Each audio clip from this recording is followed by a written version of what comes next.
flagship project.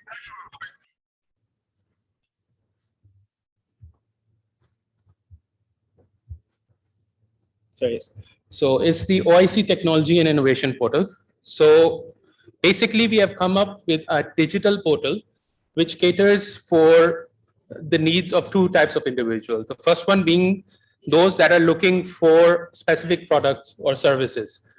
They can simply search in our portal and look up for any services that they want to, or any products in any field, or any specific country that they're looking at.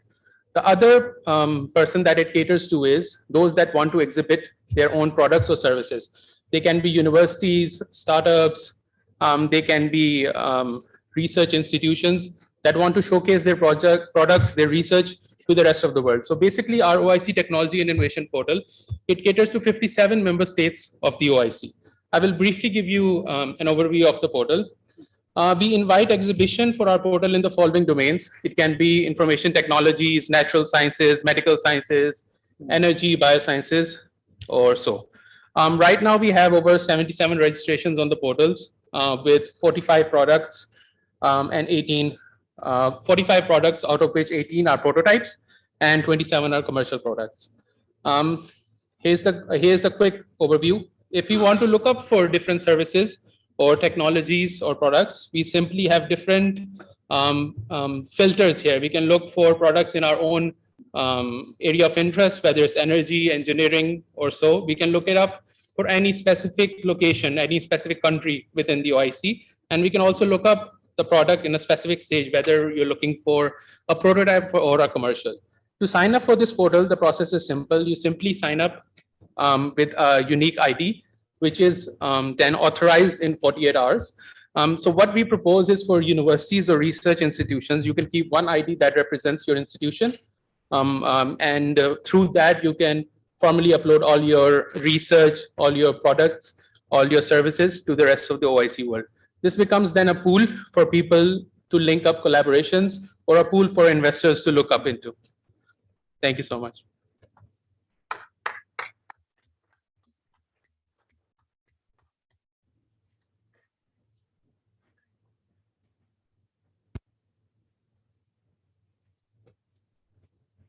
Assalamu alaikum and good morning, everyone. Welcome to Comstech International Workshop and Exhibition on Research Commercialization, Challenges and Opportunities. I would like to thank all of you for joining us today, and a special thanks to the media for being here. As we start our introductory session, I would like to call Mr. Qasim Mahmood for a recitation from the Holy Quran. Qasim, sir.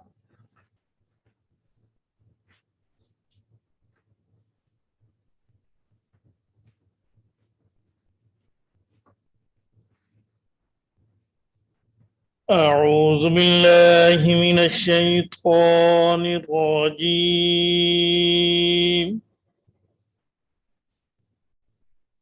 بسم الله الرحمن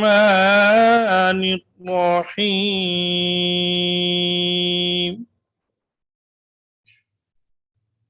لا يكلف الله نفسا إلا وسعها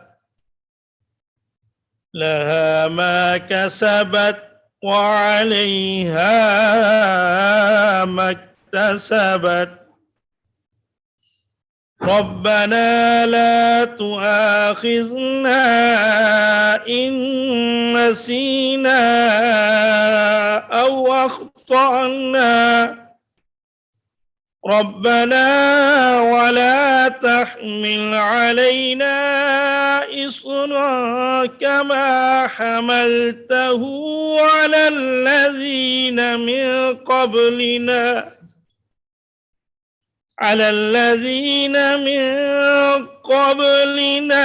ربنا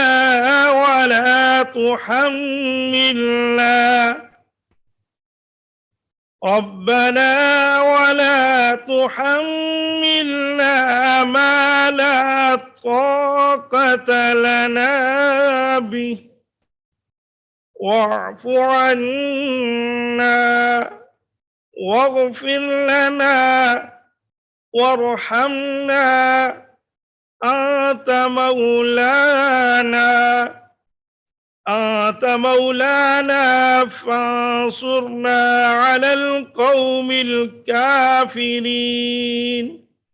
آمنت بالله صدق الله العظيم.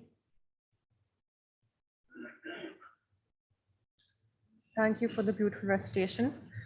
Now, as we open our introductory session, I would like to call upon Dr. Khurshid Hasnain, Advisor Comstech, to share his opening remarks with us.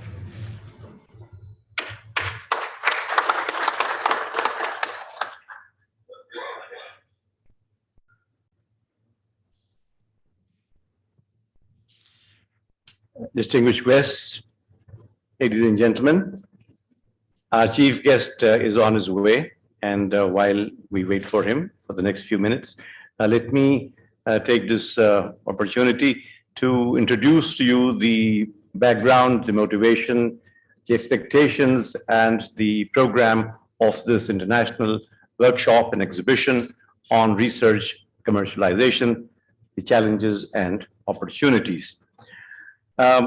As you all, of course, are well aware that innovation and creative problem solving that connects science and technology with development and economic needs is sort of the battle cry of societies and the governments everywhere these days. It's a very common priority of all governments which are struggling for development to be encouraging innovation in their societies. With this realization, ComSec in the past 2 years has organized a number of exhibitions and workshops highlighting specific areas of innovation and technological efforts in our society, in our country, as well as including contributions from other OIC member states. So these activities that we have organized in the past couple of years have brought into sharp focus two factors which I wish to share with you. Firstly, there's a tremendous desire and motivation amongst our researchers, both locally and in other OIC member states, for fulfilling the expectations of society and country. For various societies, they have different levels of expectation, but it is apparent that everywhere scientists are struggling to come up with ideas to meet those expectations, to contribute more effectively to society. Secondly, of course, we noted that despite these hectic efforts of researchers, there are very serious challenges and obstacles that they are facing for a variety of reasons, which I will not go into. Let the speakers go into those. These challenges, these obstacles frustrate the efforts of our researchers. And in most cases, we find that there is almost no communication that exists between these two very disparate sectors of society, the academic community or researcher community on the one hand, and the entrepreneur or business community on the other.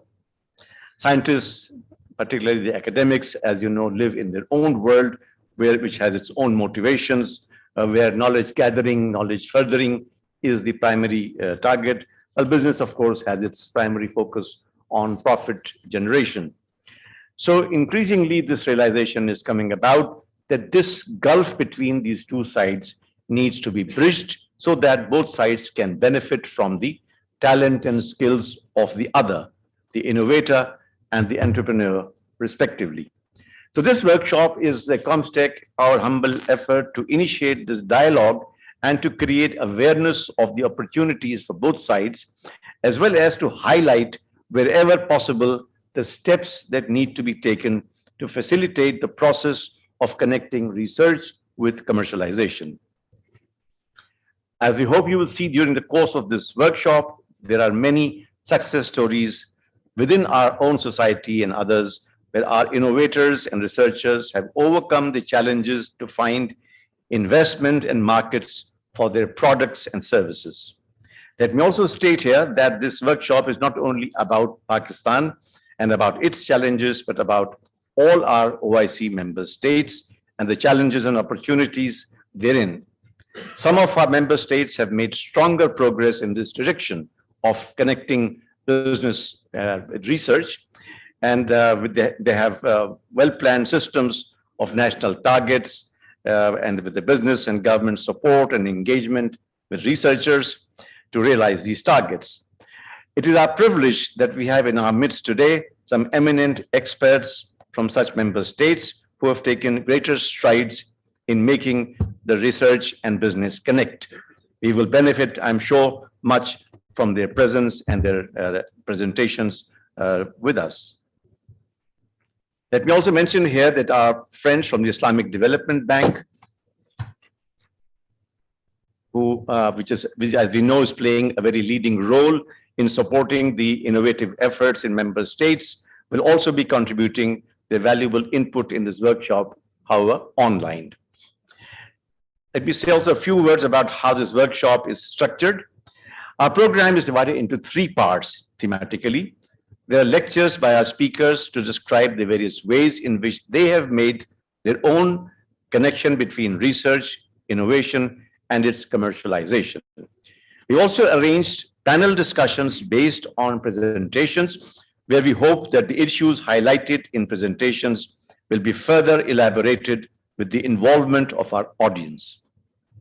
The lectures also include those by the organizers of technology parks, incubation centers, research organizations, and funding bodies to describe the progress being made in this direction. Secondly, we have a few mentoring sessions where our intent is for the interested amongst the participants to interact more closely with some of those of our participants or our presenters who have successfully translated their research and innovation into commercialization, so that the participants who are struggling in this direction may be able to identify more directly the attitudes and the efforts that make such success possible. And finally, we have an exhibition of local innovation and research from various universities and research centers, some of which has been commercialized, while some other is seeking patrons and investors for its business realization. Again, we hope that this exhibition may serve as a bridge between researchers and those looking at home for technological solutions and products. The response to our announcement of this workshop has been very good, indeed overwhelming in some sense. We had over 700 applications for participation, and finally we have about 200 registered physical participants and 350 registered for online participation. We are honored to have 22 highly distinguished speakers for the various sessions and 15 institutions that are participating in the exhibition. I thank all of them most sincerely for their cooperation throughout the process of planning and organizing this event. And we regret that space limitations prohibited us from accepting as many participants and exhibitors as wish to contribute.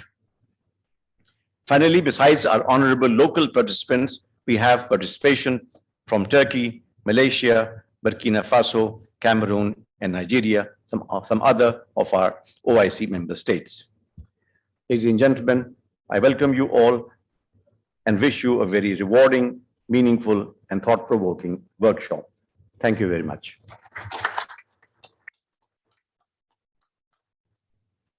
Thank you for your address, Dr. Khurshid.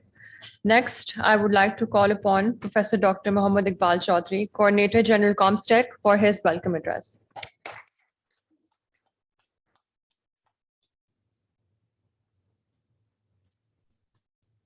Auzubillahi minash shaitanir rajeem. Bismillahir rahmanir rahim.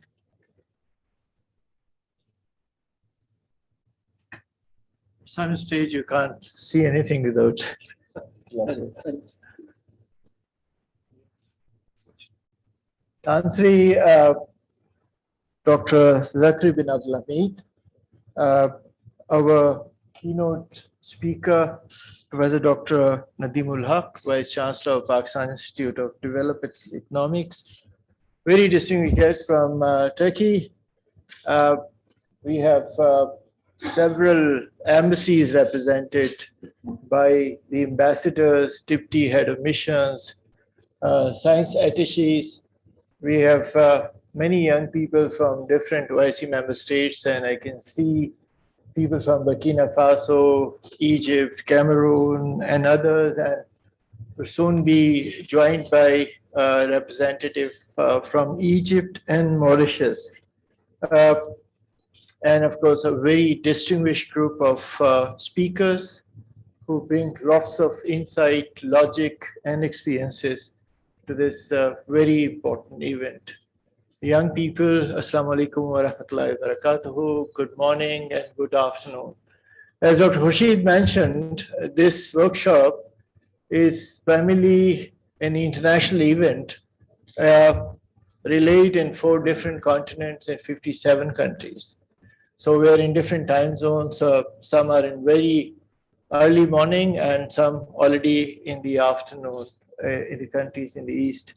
So it is a very happening workshop because we're going to have excellent presentations from the leading experts along with the exhibition, which you would see represented by some of the finest institutions in the country, which demonstrate that commercialization of the products are absolutely possible if a right ecosystem is provided.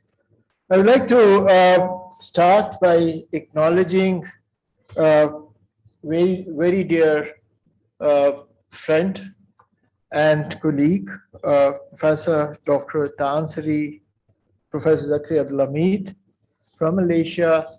He has been one of the leading figures in the OIC world, both at the level of policy as well as for supporting institutions, building institutions, developing that synergy between industry and academia.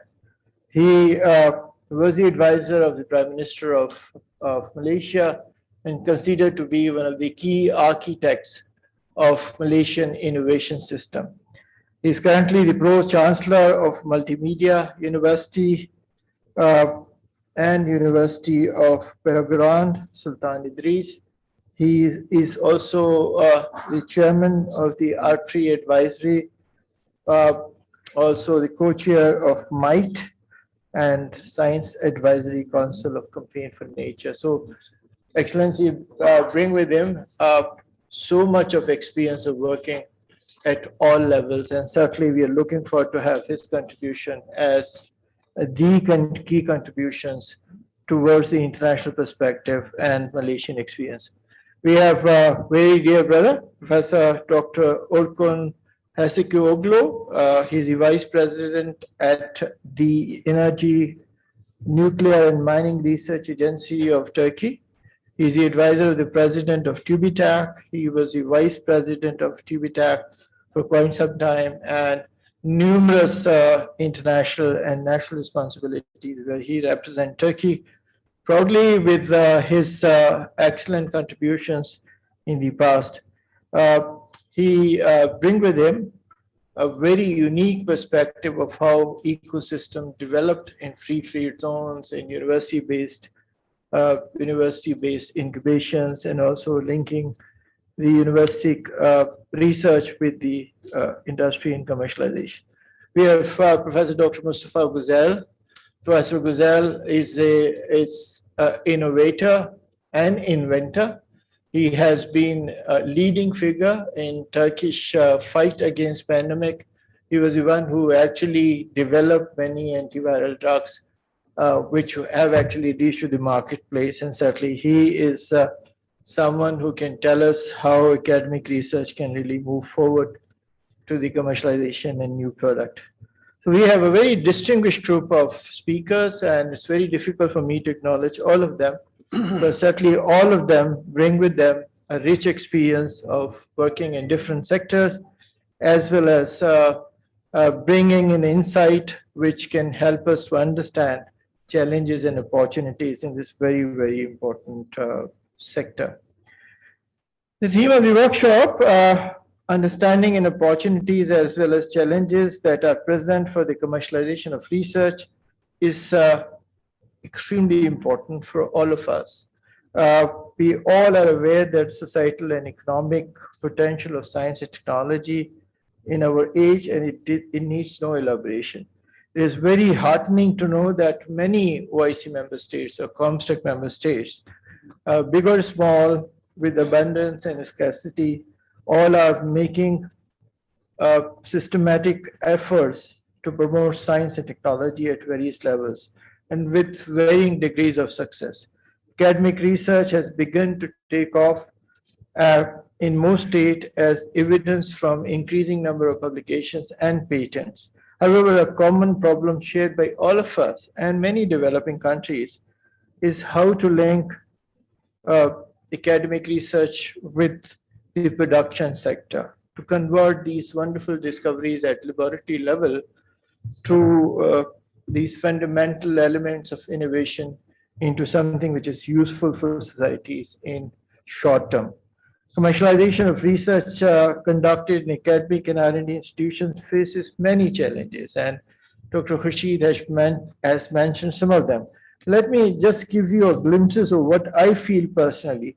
There is a lack of clear roadmap in many of our countries, sustained state support, and institutional framework required to translate laboratory discovery into marketable products, so-called end-to-end solutions, that is missing. And of course, there is a lack of enterprising skills and thinking in the academic research, which is one of the most important capacity deficits in our academic research institutions. Lack of infrastructure to conduct need-based, opportunity-based research is also very, very important. Right from the beginning, one need to understand the feasibility of the work they wish to conduct, the competence of the research team, the infrastructure which is available to them, and eventually the end product, which will make some sense. Absence of essential infrastructure to conduct any meaningful research is again a very, very important impediment which stop basic fundamental research with the potential to be marketed. And of course, willingness of industrial sector investors to venture into the new product. And perhaps the most importantly, which I feel is the key factor, is change in mindset of academia and academic leadership. So they start valuing the innovation as an essential element of academic discourse. These are not simple problems. We know that these have been discussed time and again. We have been attending lots of these industry academic events, I don't know, since decades. But we understand these actually requires lots of different changes, and not only in the mindset, but also in a sustained policy framework which is required. Even the most developed nations have spent decades to overcome these problems and to benefit from the opportunities of research commercialization. Let me welcome our chief guest.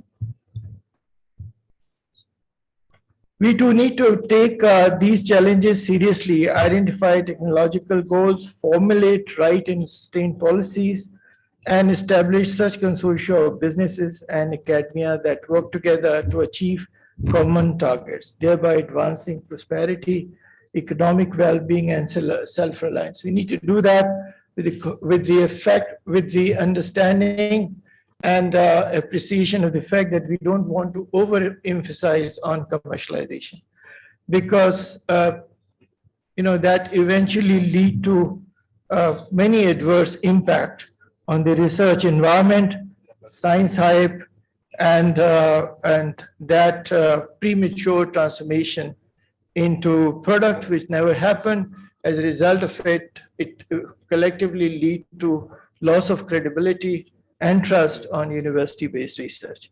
So these are many impediments and downsides of it which we need to understand. These are some of the key elements which I feel that this workshop will address based on a very competent group of most distinguished speakers who is going to contribute next 2 days on this topic. It is very heartening that many OIC member states, and since Comstech is primarily an organization which represents 57 countries and responsible of science and technology program, we note with great satisfaction that many of the member states are now working in developing that ecosystem. Governments in most OIC member states are actively promoting technology parks, incubation centers, developing venture capital instruments, and many other essential elements to become that end-to-end solution which take technology from the laboratory all the way to the product. Ladies and gentlemen, let me introduce you to comstech because some of you are new. Comstech is a ministerial standing committee for science and technology. 57 ministers of science and technology, the member of this committee, and being in a standing committee, it has a very special stature in OIC system. It is largely responsible of science and technology observation, making sure that the states, member states are closely stock-ticked. We need to make sure that we understand what are the patterns taking place, and also to understand how science and technology, both at institution level, policy level, and at the level of scientists, can really contribute in the socio-economic development. This is the only interdisciplinary organization which is chaired by Pakistan. President Pakistan is chair of the comstech, and Prime Minister is the co-chair of this organization, and therefore it is an extremely important instrument of Pakistan's science diplomacy, and of course, an equally important instrument to have impact on the Muslim world through science and technology. I'm very pleased to tell you that 48th CFM, Council of Foreign Ministers meeting, which was held in Islamabad, Pakistan is the chair of CFM now, and that very CFM has actually given a fresh mandate to comstech, along with the Astana Declaration, Abu Dhabi Declaration. And that is a very important role which comstech has to play in the implementation of strategy for science and technology innovation agenda 2026. We have started many programs, and I don't have time to tell you about all of them, but let me tell you that we have established an excellent network of very high quality institutions, which we call Consortium of Excellence, Centers of Excellence, and partner institutions, both home and abroad, and they are the key backbone of comstech activities. We have the largest research fellowship program in the OIC system, some 800 fellowships available in different domain of capacity building, and that has a special emphasis of women scientists, young researchers, and refugee scientists, called Science and Exile program, with many international partners. Comstech and International Foundation of Food Security is working closely on food security issues and developing capacity in modern technologies like precision agriculture, as well as gene breeding is another. Comstech Science and Health Program for Africa is widely praised, and that includes many camps which provide direct treatment by some of the excellent doctors from Pakistan and abroad. It involves training and capacity building of local physicians and surgeons, technician program in the field of biomedical and medical technologies, and of course, research fellowships in healthcare. Comstech bilateral program with Palestine, with 500 fellowships, with Yemen, which we have launched, and we have ambassador of Yemen, dear brother here, and we had this wonderful initiative yesterday launched, in which for Yemeni scholars, a whole range of different activities are started. And there are partner institutions we are taking part in making this a successful event. And of course, with Nigeria, Lebanon, and Ivory Coast. So there are so many of bilateral and multilateral programs which we have been pursuing. Ladies and gentlemen, this workshop is very relevant to the mandate of comstech, and we hope that outcome of this workshop would eventually lead to a better understanding. We understand that this is not going to solve all the problems, in fact, may not really solve any of the problems, but we would have a better understanding of the challenges. And of course, that is the most important outcome of such academic endeavors. I wish to thank you all for your presence here, particularly our foreign guests from different places who came from different countries, traveled, and eventually be here with us this morning, and also our resource persons for their wonderful contributions. I would also like to acknowledge my colleague, Dr. Khurshid Hasnan, and his wonderful team for putting together an excellent workshop and exhibition, which I would invite you to visit after the inauguration ceremony. And I wish all of you a very productive and stimulating workshop for next 2 days. Thank you very much. Thank you. Thank you for your words, Dr. Iqbal. Now, we have a few speakers that would like to share their special remarks with us. I would like to call upon Professor Dr. Zakri bin Abdul Hamid, who is Chairman of ATRI Advisory, as Dr. Iqbal already stated, Ambassador and Science Advisor, Campaign for Nature. Dr. Zakri, if you could please.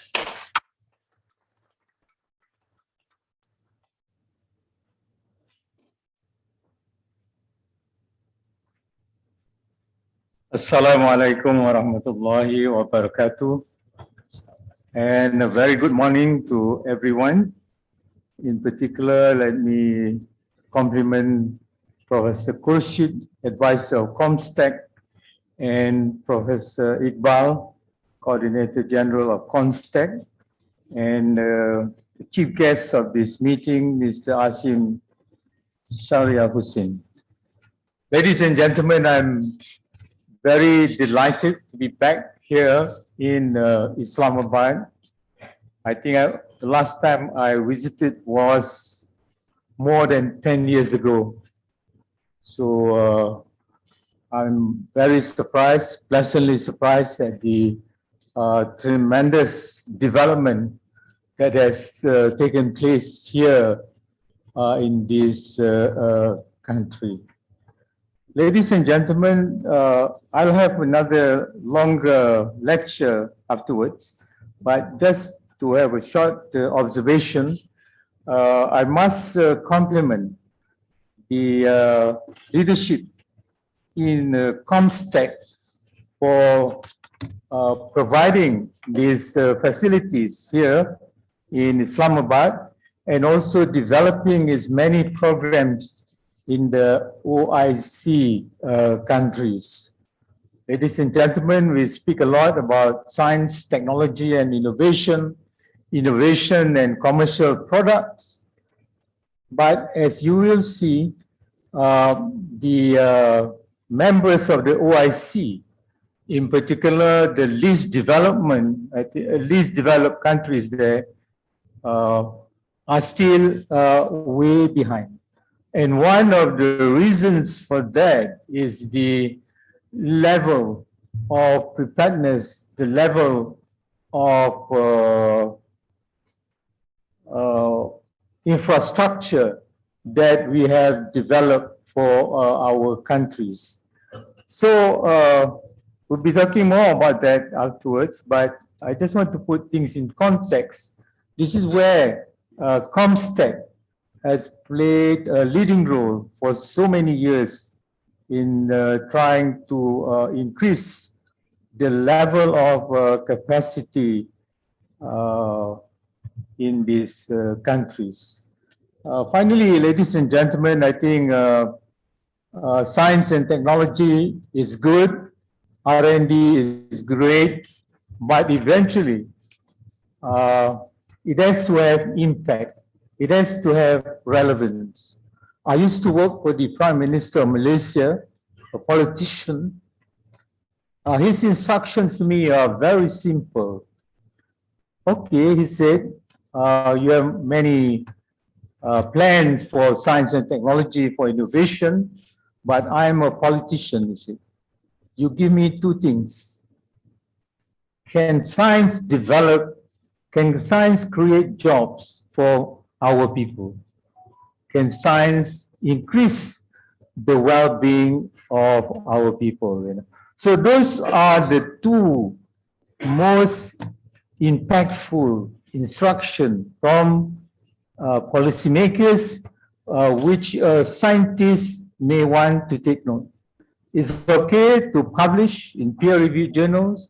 and get your promotion as professors or what have you. But at the end of the day, it's the people out there. And also, ladies and gentlemen, that is the basis of the 2030 development agenda and the 17 SDGs.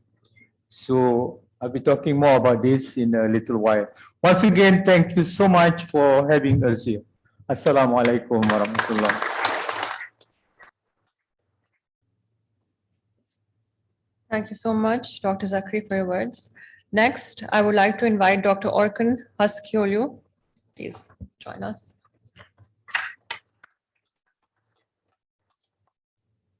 Assalamu alaikum wa rahmatullahi wa barakatuhu. Dear brothers and sisters, I cannot overemphasize how much honored I am and how much I'm pleased to be here.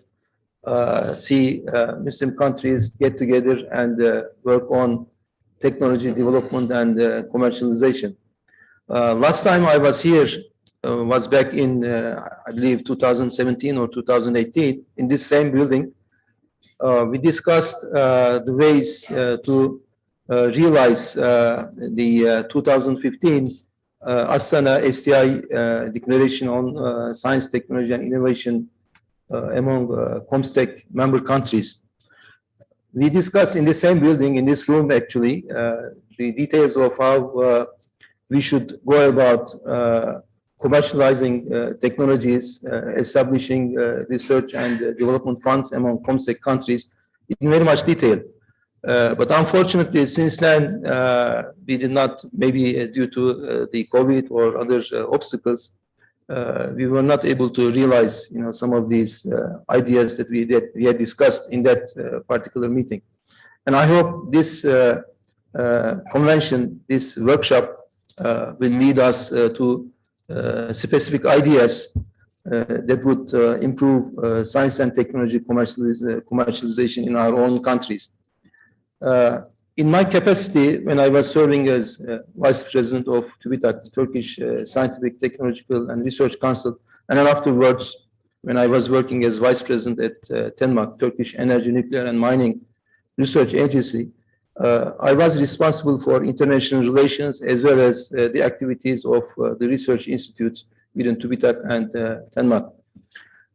In that capacity, I had opportunity to deal with and represent Turkey actually in many of the international research and development related organizations like European Commission, Horizon Europe, United Nations Technology Bank, and IAEA, International Atomic Energy Commission, Nuclear Energy Agency, and many others.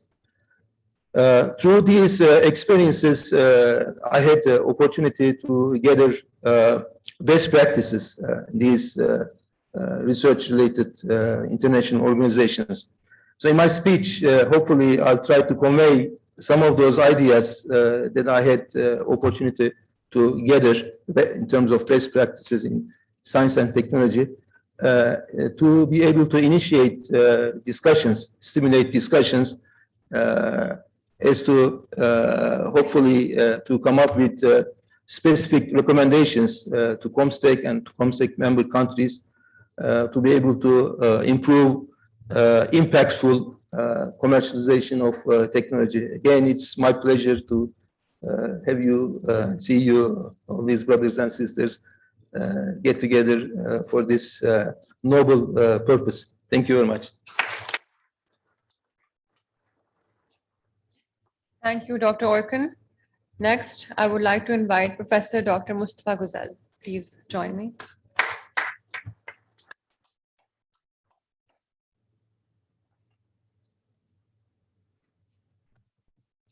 Assalamu alaikum wa rahmatullahi wa barakatuh. Merhaba, everybody. Good morning. Welcome to this event. Dear distinguished guests and comstech organizers and speakers, it's an honor and privilege to be here. This is my first time in Islamabad, and it's great to be here. And as a scientist from the background from industry and an academy, it is really hard to find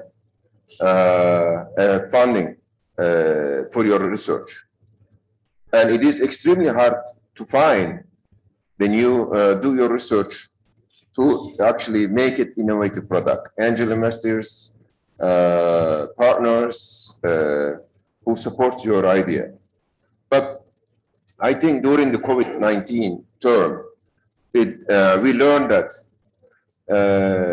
we have to be actually become a team together in terms of making this innovative products and self-sufficient. Meaning, especially in my area, drug development and discovery and the vaccines.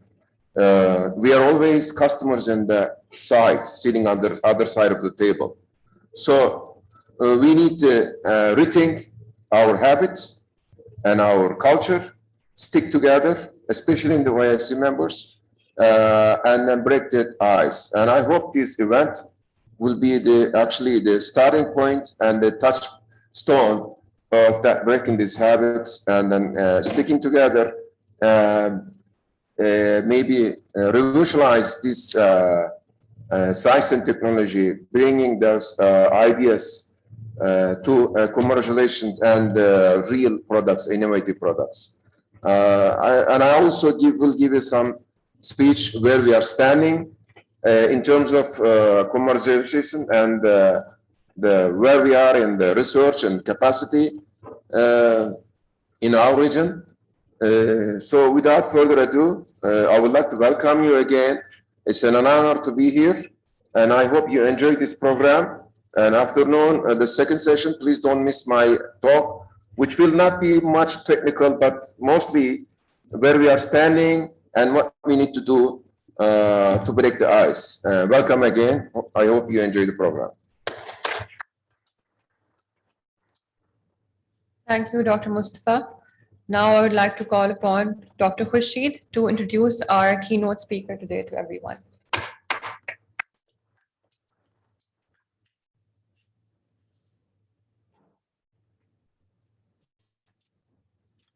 It's a great pleasure to introduce our keynote speaker, Dr. Nadeemul Haq, who is, of course, no stranger for those who are interested in economics or development issues, and in particular with reference to Pakistan. Dr. Nadeem has a PhD in economics from the University of Chicago and is currently the Vice Chancellor of Pakistan Institute of Development Economics, located not very far from here. He's also served, of course, besides his international experience and work, he's also served as the Deputy Chairman, Planning Commission of Pakistan, which is, of course, as high as you can go as an economist in the Planning Commission. He has a wide-ranging operational experience in policy development and economic planning. He's had a long and illustrious career for the International Monetary Fund for 24 years, where he has made very seminal contributions in organization and modernization efforts. He's, of course, an accomplished author with 5 books and over 50 articles in various publications to his credit. Let me say why we particularly chose this economist and not any other for this event. He has recently had a book called Looking Back, How Pakistan Became an Asian Tiger by 2050. So it's of course, the author hypothesizing how a certain combination of institutional and economic interventions in the present can significantly change the trajectory of the country for the better in terms of both equitable development and global attractiveness. It was this message that Dr. Haq has presented of policies and ambition and hope and drive that we see as a key factor which we would like to emphasize in this workshop. So I welcome Dr. Nadeemul Haq for his keynote lecture.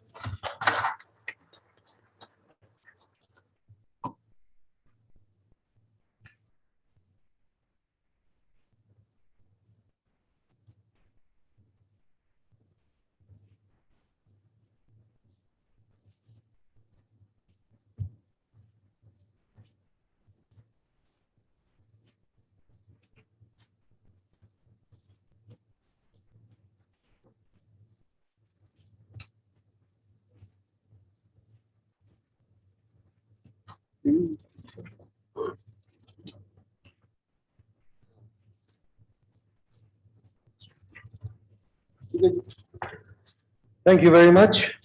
Kuchi Saab, Iqbal Saab, Shahryar Hassan Saab, Hussain Saab, distinguished guests, fellow, scientists, and I don't think there's anybody else but scientists here.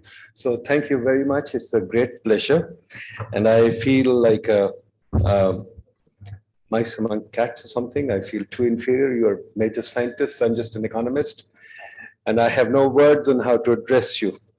But as I say, in economics, that we assume everything. So I'll just assume that I'm a scientist and I'll talk to you for a while and give you what I think about research in the political economy of research or research in society. Let me give you my fundamental proposition where I begin. The fundamental proposition, and I hope to prove it to you in some ways, that what distinguishes advanced societies from poor societies is their attitude to research, is their attitude to knowledge development. Corollary to that is what allowed England, which is probably the size of a small province in Pakistan, to take over the world, was their attitude to research. And this is a fundamental proposition that I think we should all try and understand. Related to this is the fact that in my country, Pakistan, there is no demand for research. Then Alavuddin is sitting here from HEC, Kuchit Saab, Iqbal Saab, Shahryar Saab. There is no demand for research in Pakistan. Absolutely none. We pay lip service to it, but there is no demand for research. So we'll come to that too. Basically, as Yuval Harari points out, and many other people have pointed out, basically, life is knowledge and research. Way back, famous scientist, I think he wrote about it too, that all of life is, all DNA is about knowledge acquisition, about gaining knowledge. That's what evolution is. So everything is about knowledge. Knowledge and curiosity is in our DNA. Every child, as you all know, you all have children probably, and I've had 3 children too, their 20 years are spent learning. Human children learn the longest, as opposed to animal children that immediately get active in the world. Everything that we do is knowledge acquisition. Yet, the attitude to research that we have in the poor countries as opposed to the rich countries is that research is somehow standing outside us. That research is something that happens because we want to commercialize it. I'm afraid it doesn't work that way, even though I know you guys want to commercialize. But our attitude towards research has to be holistic and not partial. I know HEC, for example, in Pakistan has tried to build in commercialization for the last 20 plus years and miserably failed. We don't have any commercialization at all. As a society, we must face the question of what research is. And that is an issue that unfortunately we have not yet faced. Human beings are like bees. Bees collect honey. We form cities, we form civilizations to collect knowledge. That's what we do basically. Yuval Harari's thesis in his bestseller book Sapiens is just that, or his 3-volume set is just that. We are a knowledge acquisition society. My famous professor, Robert Lucas, Gary Becker, both won the Nobel Prize for exactly saying the same thing. Our job is knowledge acquisition. Unfortunately, some societies allow that to happen. Some treat it as a commercial activity. And that's where we fail. We don't have a holistic approach to knowledge acquisition. We are bees, but without the knowledge acquisition. We are hierarchical bees who don't collect knowledge, who want to collect. For example, in Pakistan's case, I'll tell you very frankly, our approach is not to collect knowledge. Our approach is to collect finances. We are constantly looking for aid. Even today, we are talking to the IMF, and we are begging China, and we are begging Saudi Arabia and UAE because we want money. We think money is development. Unfortunately, that's not true. This is the story of development, folks. Shorthand, this is the story of development. Very simple story of development. For 10,000 or 100,000 years, whichever way you choose the zero axis, our ancestors were poor, hungry, starving, nasty, brutish, and short their life was, as Hobbes says, till 1800. We had nothing but poverty. We were not in control of our destiny. Yet, things were happening in there. What are the things that were happening in there? As historians have recorded, yes, you've all heard about Alexander, Timur the Lame, and Genghis Khan, etc., etc.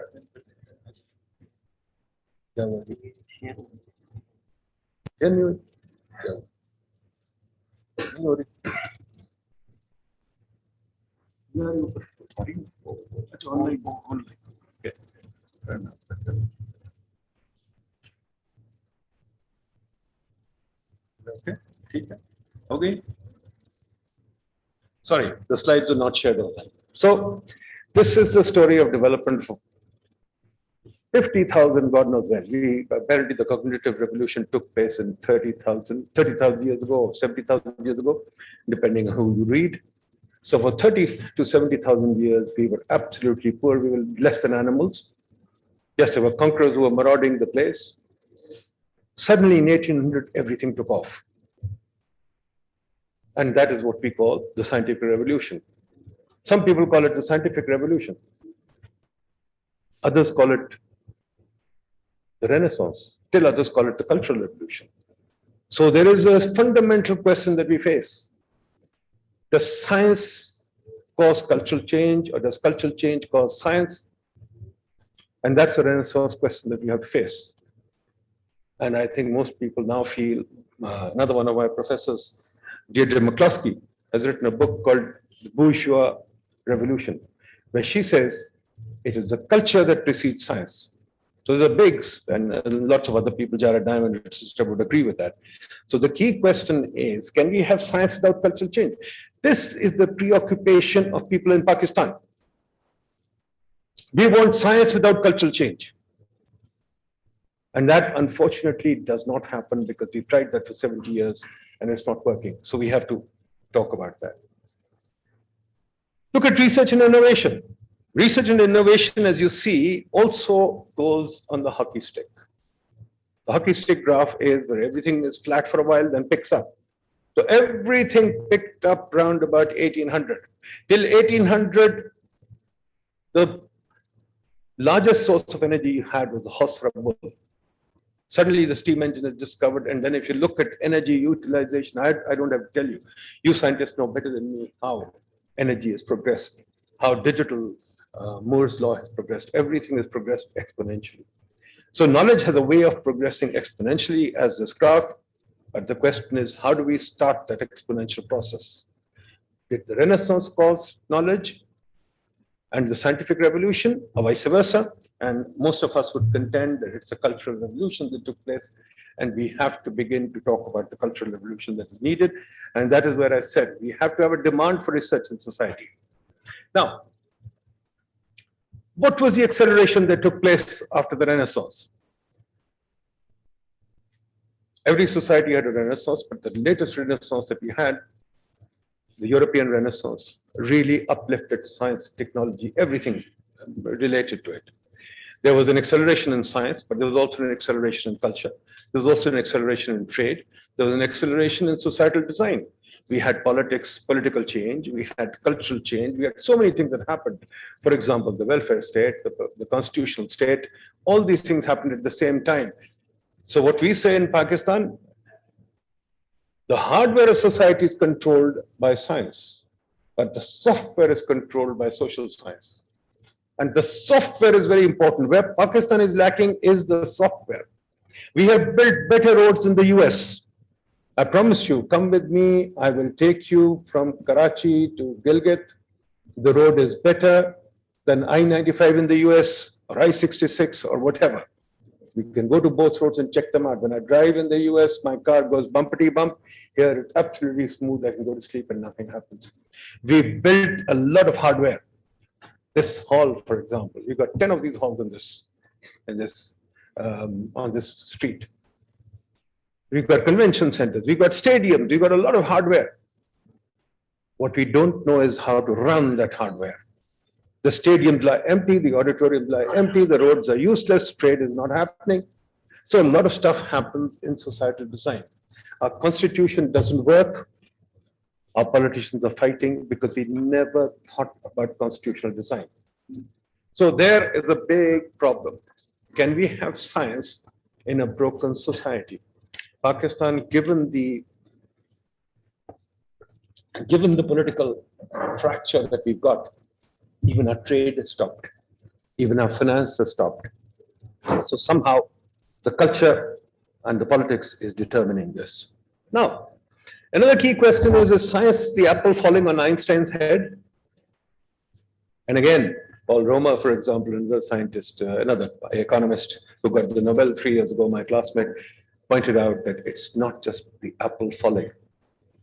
Science became deliberate in 1800. Somewhere around the 1800s, science became deliberate. Before that, science was really epiphanies to major scientists. But from roughly about 1800 onwards, and especially in the 1900s, science became very deliberate. And it is well illustrated in the COVID phenomenon, the pandemic 2020, where deliberate science, directed science developed the vaccine in a very short period of time. So yes, science now is a deliberate research process in which all of you are engaged.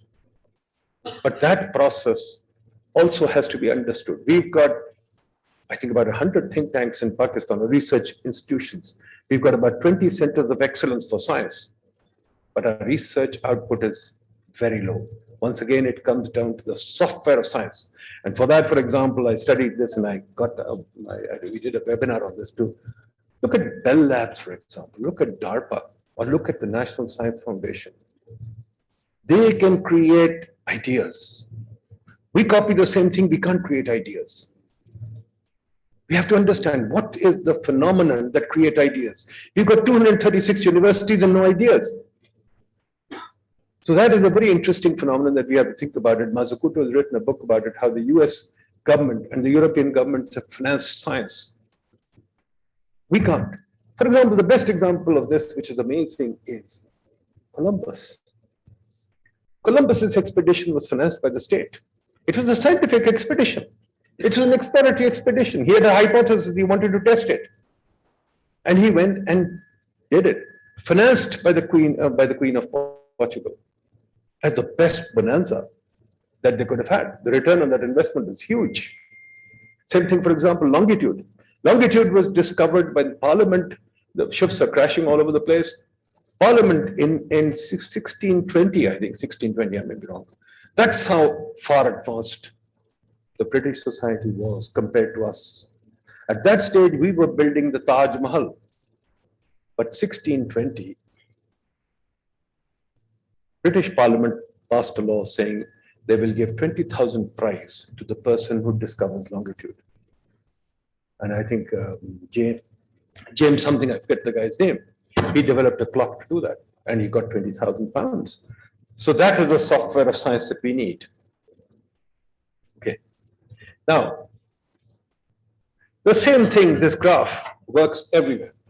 Take a look at colonization. What happened? Colonialism discovered science, developed a culture of democracy, developed a democratic culture in developing science. For example, it's remarkable again that Charles II in 1660, or the James II, one of the two, in 1660 gave a charter to the Royal Society. And the Royal Society immediately started functioning in a series of lectures and series of letters to each other. What Joel Mokyr called the Republic of Science, where people talk to each other. We in Pakistan still don't have a Republic of Science. Republic of Letters, sorry. We still don't have a Republic. We don't talk to each other. I think you guys are trying. I hope you succeed. But in order to succeed, as Moker points out, you need a vibrant culture of exchange. You need what we call a network. You need a network of development. This is a concept that I've explored a lot, wrote about it in my book too. We need networks of change and networks of development. Royal Society is one such example of a vibrant network. Same thing.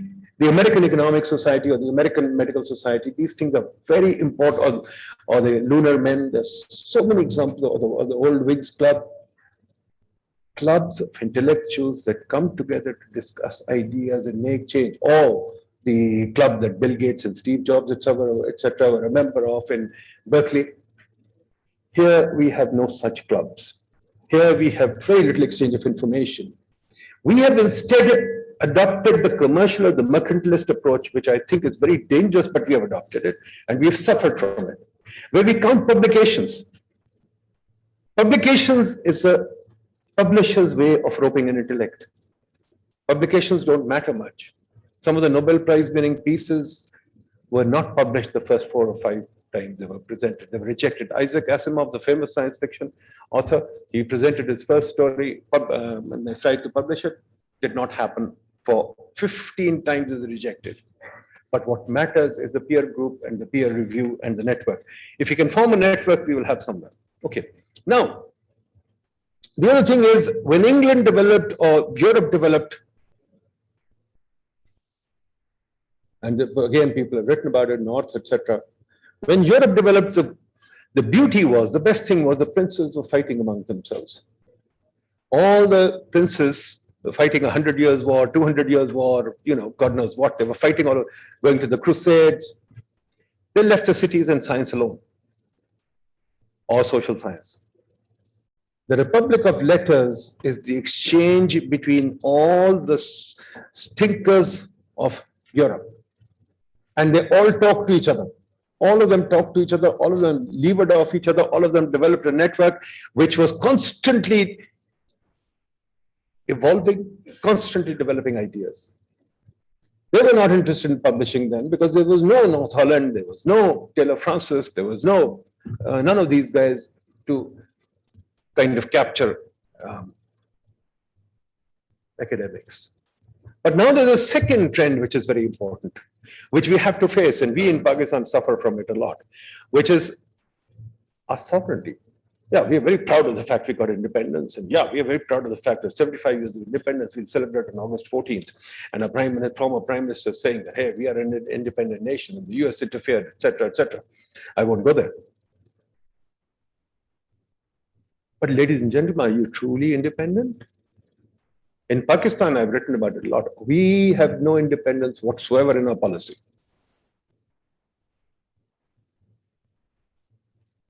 Somebody just mentioned the SDGs.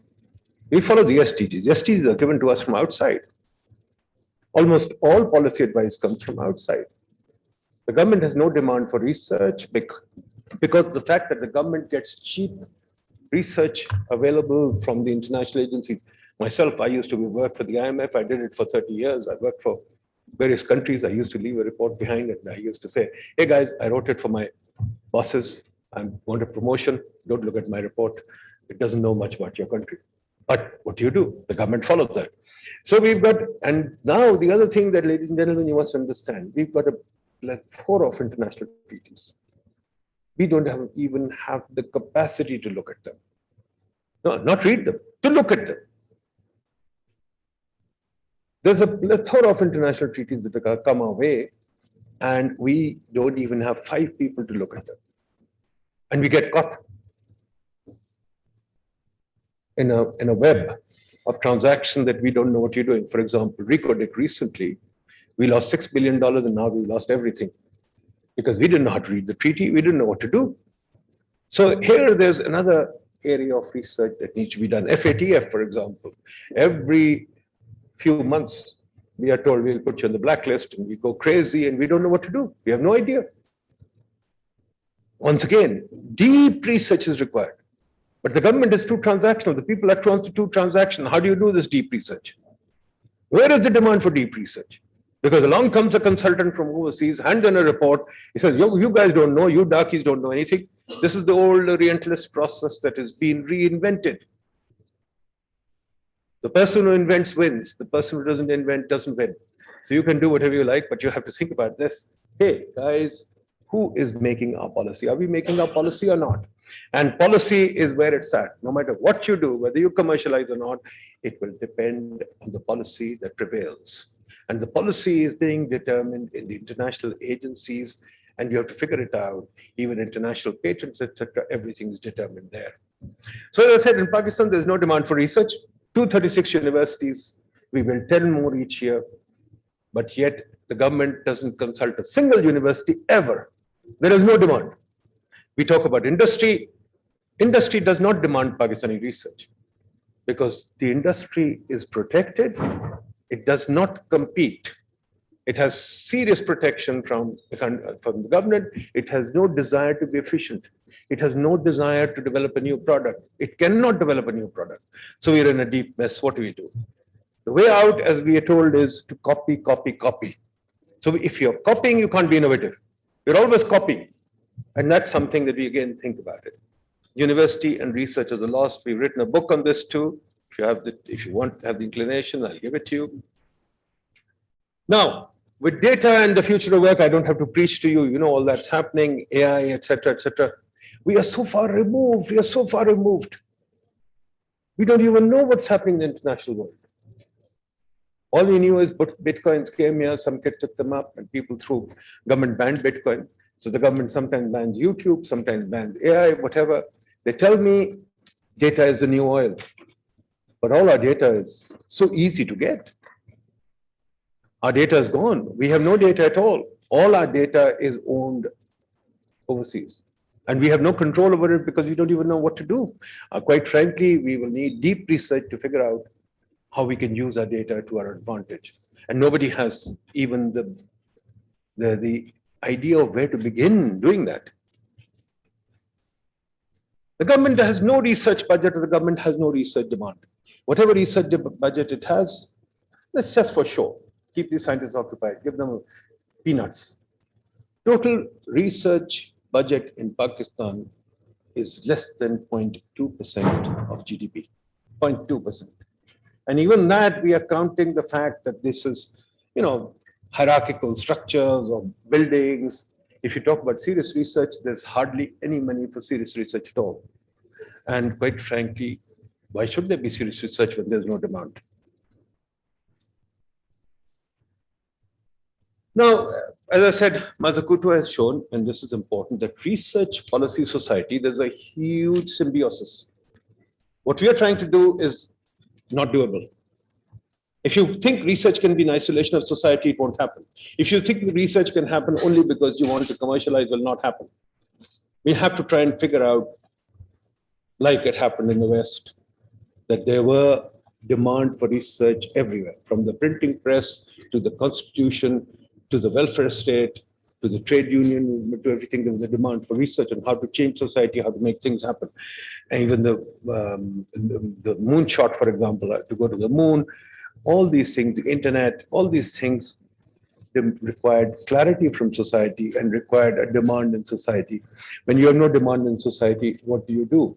I would even argue further. The best thing that happened in our budget 2 days ago was that they finally agreed that filmmaking is an important industry in the country. And they started to give film some incentive to be made. If you think about it, the innovative edge of the US might even be Marvel Comics. I mean, Marvel Comics had made the US so much money. It's incredible. I mean, talk about commercialization. I don't think we have anything that could compare with the commercialization of Marvel Comics. Marvel Comics has almost made as much money as Apple. Innovation lies everywhere. Will the society afford people the opportunity to make innovation or not? That's the key thing.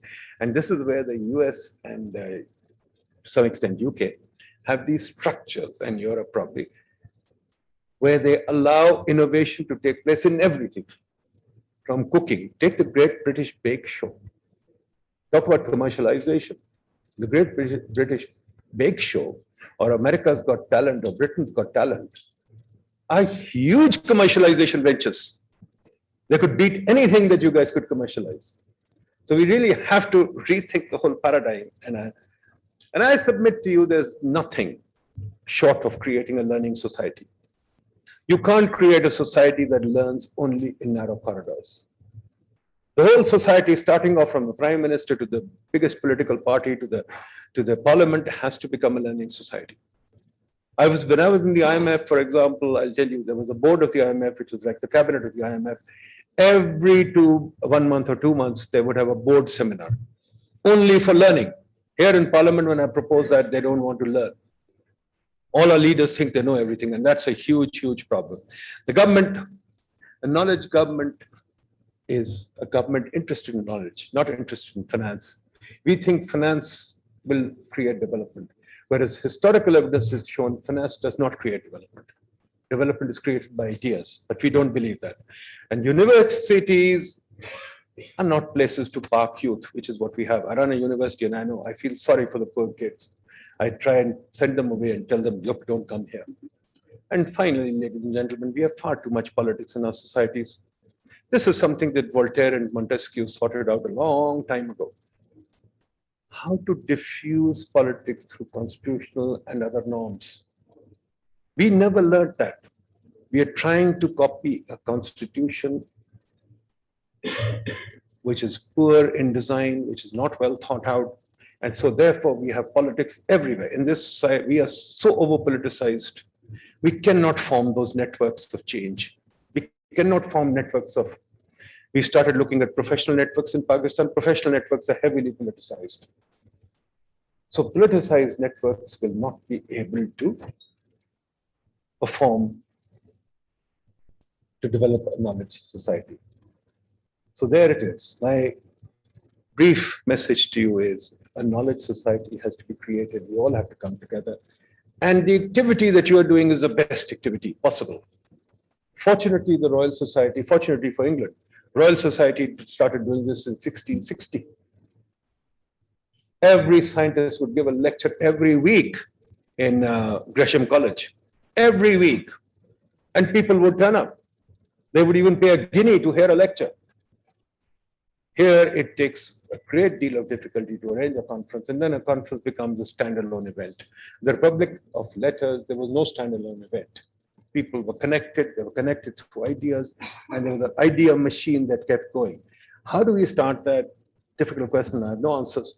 But unless we can get that idea machine that the US even today has, that Britain even today has, we will not be able to create the kind of society we want. Thank you very much.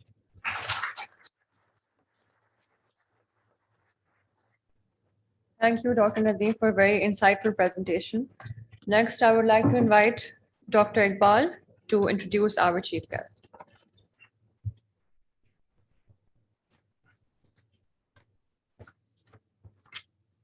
Bismillahirrahmanirrahim. Ladies and gentlemen, I'm absolutely pleased to introduce the chief guest of today, Mr. Asim Shahryar Hussain, who is the Chief Executive Officer of Ignite, which is a National Technology Fund.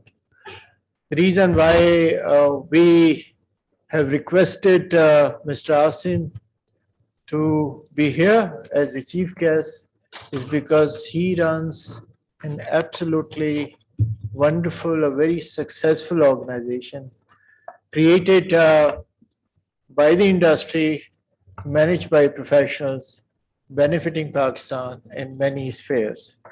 Mr. Asim has served in both private and public sectors with the unique blend of more than 25 years of experience in corporate strategy, business planning, product management, project management, financial management, marketing planning, and sales of technology products, both home and abroad. Mr. Asim is a proud Stanford graduate in computer science. Furthermore, his MBA was from Fuqua University School of Business at Duke University, USA. And he has been instrumental in developing Pakistan's main instrument for development of software. He had Pakistan's Software Export Board, which is playing a very important role in the development of software industry in Pakistan. He has also worked for Comcet's internet service for good 7 years, and utilizing this background of working in different industries, he now leads this excellent organization called Ignite. Ignite is a very provocative, a very interesting name, because the objective is to ignite Pakistan's development by technology. Ignite, as I mentioned, is a national technology fund, which Mr. Asim is heading, is a company established under Ministry of Information Technology and Telecom for funding technological innovation and technological startup ecosystem of Pakistan. I had the honor of being one of the founding board members of Ignite. At that time, used to call ICT Fund for good 5 years. Ignite focuses on fourth industrial wave technologies and ecosystem development initiatives to fulfill the mission of creating knowledge economy in Pakistan. Ignite is an organization of highly professional and skilled individuals, and is managing networks of very successful incubators all around Pakistan. Ignite vision is to ignite Pakistan's technological ecosystem, to connect high growth startups with local and foreign investors, to bring investment in them so that they can scale up to become mid-size and even to large-size technological companies, with the aim to create new jobs, bring local and foreign investment. I remember I was a member of an international study on research commercialization, which was sponsored by US National Academy. And Ignite at that time, ICT Fund, was actually presented as one of the most successful case studies from the developing world. With this background, Mr. Asim is uniquely positioned to enlighten us about the prospects of research commercialization in Pakistan and other OIC countries. Let me invite Mr. Asim for his presentation.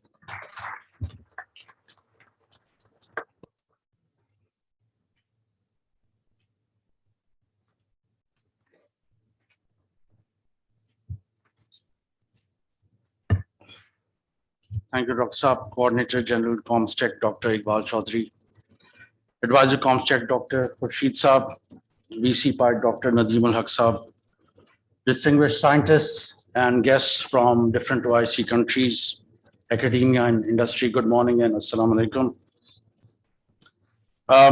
While I agree with Dr. Nadeem, first of all, he gave us a very nice history of the evolution of scientific research over the recent century since 1800. And I agree with his viewpoint about the status of research in Pakistan, but let me share some positive aspects of the progress which has been going on with the research in Pakistan, especially in the information technology sector. Like Dr. Iqbal said, Ignite is a public sector company with Ministry of IT and Telecom, which is focused on funding and promoting technology, innovation, and entrepreneurship in Pakistan.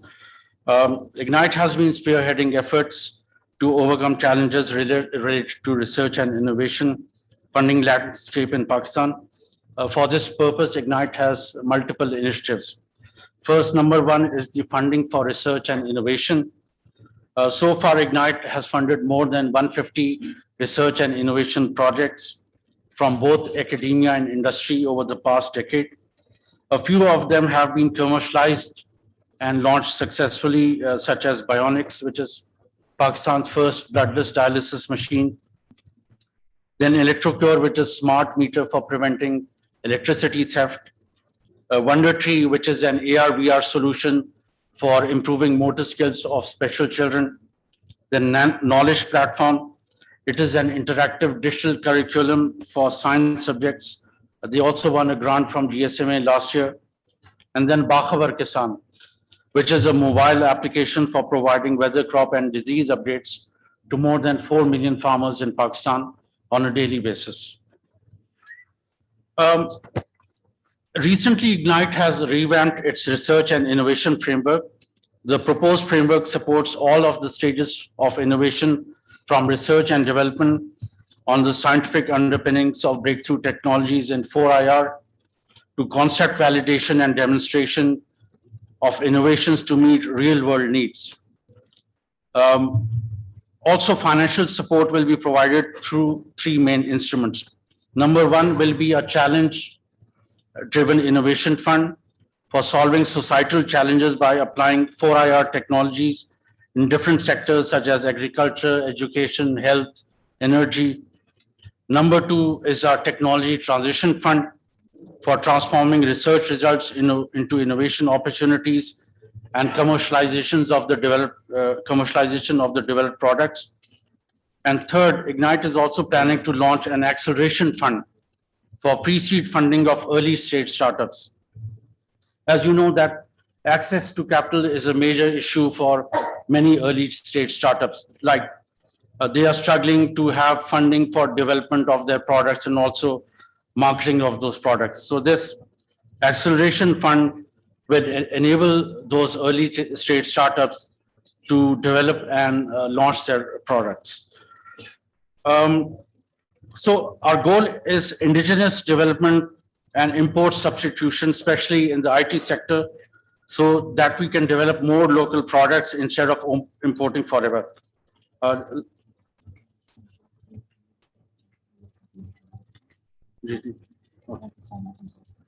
So sorry for the interruption. Dr. Riaz, आपकी गाड़ी AGV 090 बाहर खड़ी हुई है, root लगा हुआ है. Traffic police ने अभी बताया कि वो गाड़ी को ले जाएंगे. प्लीज आप डॉक्टर रियाज प्लीज गाड़ी को आप रिमूव कर दें. Thank you so much. So sorry. Sorry, sir.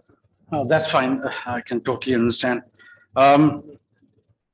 So our goal should be import substitution. As you know, Pakistan spends a majority of its budget on imports. It's around, it was $60 billion a year last year, and we need to reduce this gradually through import substitution, where we can develop products locally. Like we started manufacturing and assembly of mobiles locally. So that is going to reduce our import bill on mobile phones. And we need to do the same in other sectors and through software and hardware and in different industries. Number 2 is our network of national incubation centers. It is another flagship program of Ignite. So far, Ignite has launched 5 incubation centers in Islamabad, Lahore, Karachi, Peshawar, and Quetta. And we'll be launching 2 more in Faisalabad and Hyderabad by August of this year. And we also planning specialized or vertical incubators in specialized technologies such as aerospace technologies, gaming and animation, and health tech. So our goal is to boost the startup ecosystem of Pakistan. So far, these 5 incubators have incubated around 1,000 startups over the last 4 years, out of which 530 have graduated so far, creating around 113,000 direct and indirect jobs, out of which 2,100 are female founders and employees. So our incubators are also empowering the women of Pakistan. And then these startups have raised funding of around $67 million and generated revenue of around 4.75 billion rupees so far. Some of our success stories include Baikia, which is a logistics and delivery service startup from NIC Karachi. They have raised funding of $22 million so far. Then Park White, they have a water filtration solution from NIC Lahore. They raised around $17 million. Then MyTeam, it's a fintech startup. By the way, this was the first startup from Pakistan, which won the Supernova Challenge at GITEX last year. For the first time in the history of GITEX, a Pakistani startup won their pitching competition. They have raised $7.2 million recently. Then Integri, $4 million, and DigiKhata, it is another fintech startup. They raised $2 million last year. And then last year, International Telecommunication Union had nominated these national incubation centers as a champion project in the enabling environment category at the World Summit on the Information Society Prizes 2021, which was in honor for Pakistan, for Ignite, and for our national incubation centers. Now, let me tell you that 2021 has been a remarkable year for Pakistani startups. In the whole of 2020, Pakistani startups had raised around $75 million. But last year in 2021, Pakistani startups raised around $373 million. So that is a growth of almost 5 times over 1 year. So, and there were big names, foreign investors who invested in these startups, such as Kleiner Perkins, Tiger Global, 500 startups, Draper Associates, and many other foreign investors who invested in Pakistani startups last year. So this reflects the confidence these investors have in the growth potential of Pakistani startups in future. Like to know that Pakistan is a big consumer economy of more than 200 million people. So these investors know that these startups have a lot of potential for growth in future, especially in e-commerce, fintech, health tech, ed tech, retail tech. This year also, Pakistani startups have raised more than $230 million in the first 5 months of this year. Coming back to, and then we also have a capacity building program called DigiSkills. This is an online training platform for freelancers. So far, we have had 2.7 million trainings in 10 different freelancing courses through this online platform over the last 4 years. And some of the courses, let me tell you, include freelancing, digital literacy, creative writing, QuickBooks, AutoCAD, search engine optimization, e-commerce management, graphics design, digital marketing, video editing and animation, data analytics and business intelligence, affiliate marketing, virtual assistant, and many new courses to be offered in future.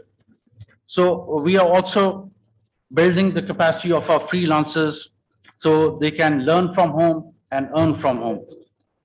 By the way, according to an estimate conducted, an earnings study conducted by a third party, these freelancers have earned around $300 million till December of last year. So this is how Ignite is contributing to technology, innovation, and entrepreneurship in Pakistan through its different programs, including our national incubation centers, DigiSkills, and through funding of research and innovation projects. The current challenge is commercialization of new products developed through these different initiatives. And I hope that this workshop will enable the different stakeholders, the scientists, and the different guests from academia, industry, to brainstorm and discuss ways in which such innovations can be put to use not only for local consumption, but also made competitive for the global markets. Our goal should be import substitution so that we start developing products locally instead of just importing foreign products. And that's how many of the developing Muslim countries, Malaysia, Turkey, Iran, and others, they have focused on developing local capacity so that they have less and less reliance on foreign products. Thank you all. Thank you so much, Mr. Asim, and so sorry for the interruption. Now, I would request our diplomats, speakers, and foreign students to please follow Mr. Shabir and Mr. Umar outside for a group photo, while I would request our participants and media to stay seated. Why don't we invite everyone? We will begin our first technical session for today. We have 4 speakers with us. First is Professor Dr. Zakri bin Abdul Hamid. Second is Dr. Orkun Hasikiolu. And we have 2 speakers who will be joining us virtually from Islamic Development Bank. They are Mr. Loe Mustapha and Mr. Bashir Kagir. After our technical session, we will have a panel discussion. And at the end of our panel discussion, we will have a Q&A session. So let's start with our very first speaker, Professor Dr. Zakri bin Abdul Hamid. Please.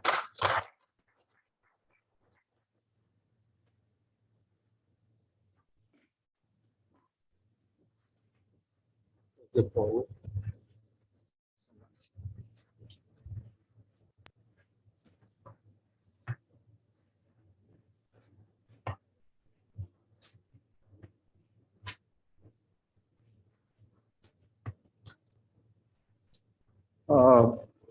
Welcome again, ladies and gentlemen.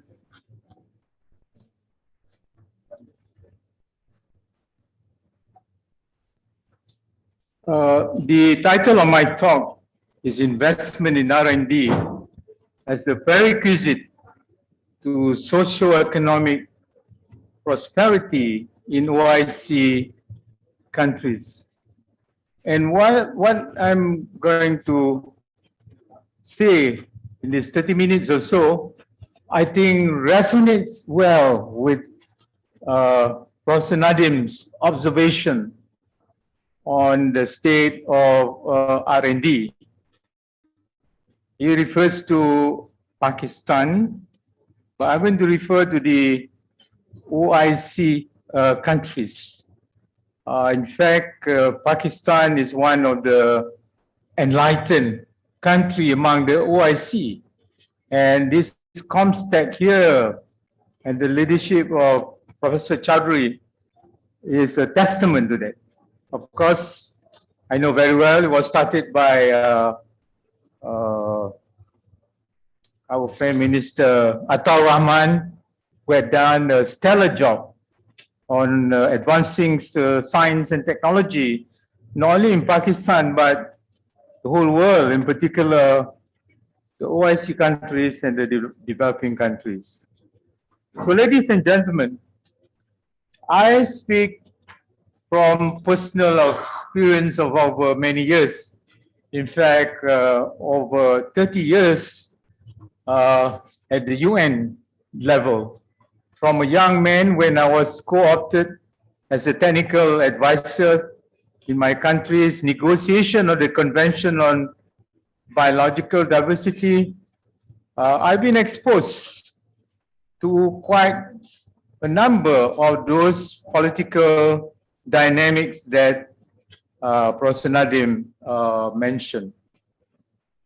This also includes some leadership position in the Convention on Biological Diversity, also part of Ban Ki-moon Scientific Advisory Board, and also recently with Dr. Okun, we were involved in launching the United Nations Technology Bank for Least Developed Countries, the money provided by the government of Turkey. Okun is going to say more about that. Finally, I had a real life look and experience at the seat of power, being the science advisor to the Prime Minister of my country. So I have some experience in this. Ladies and gentlemen, let us start by quoting Sir Winston Churchill at a function in Harvard University many years ago, when he says empires of the future are the empires of the mind.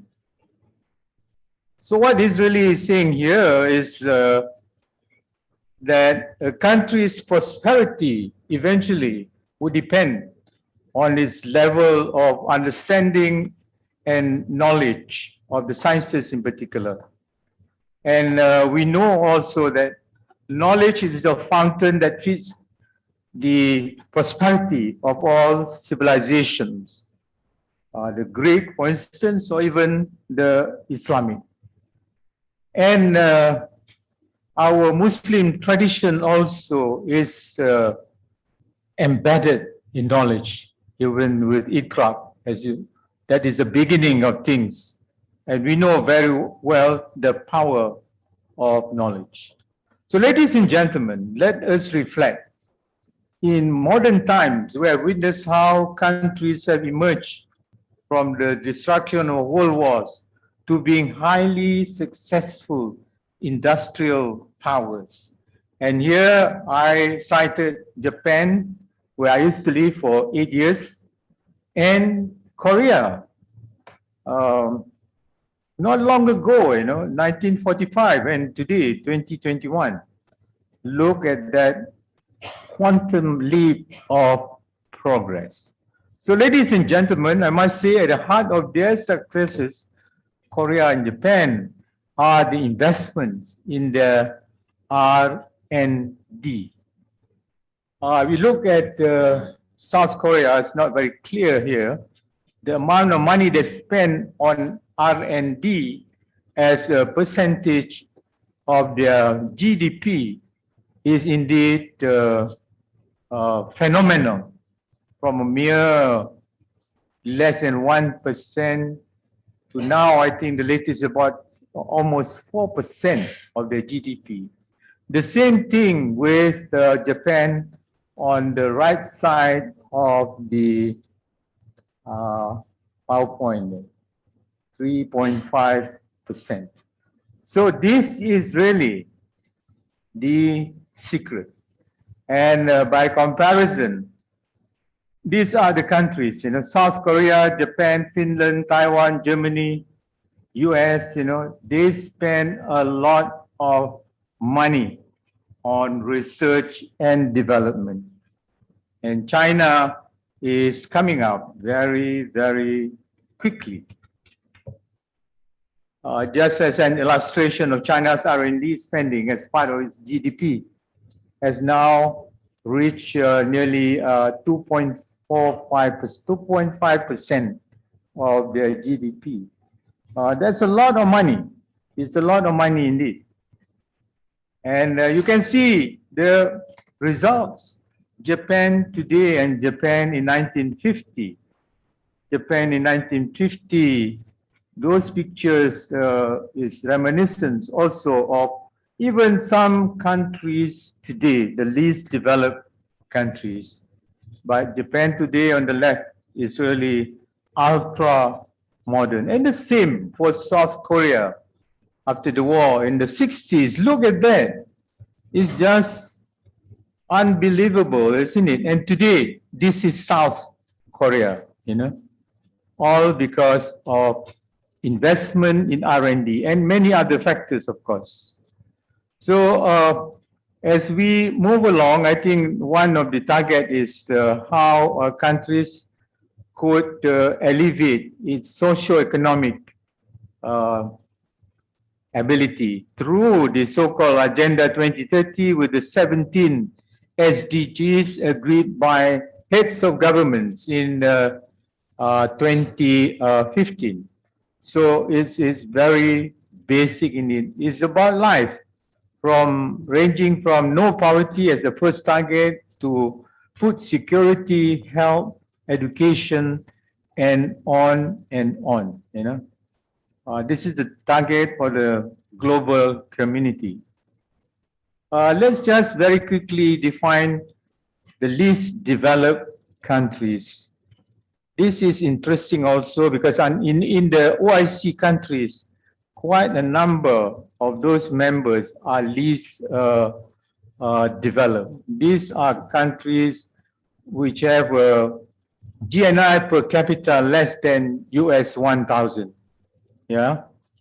So those are the list, and this is the real list. About 46 of them, ranging from Afghanistan, Angola, Bangladesh is going to graduate soon to a developing country, and you can guess the suspect.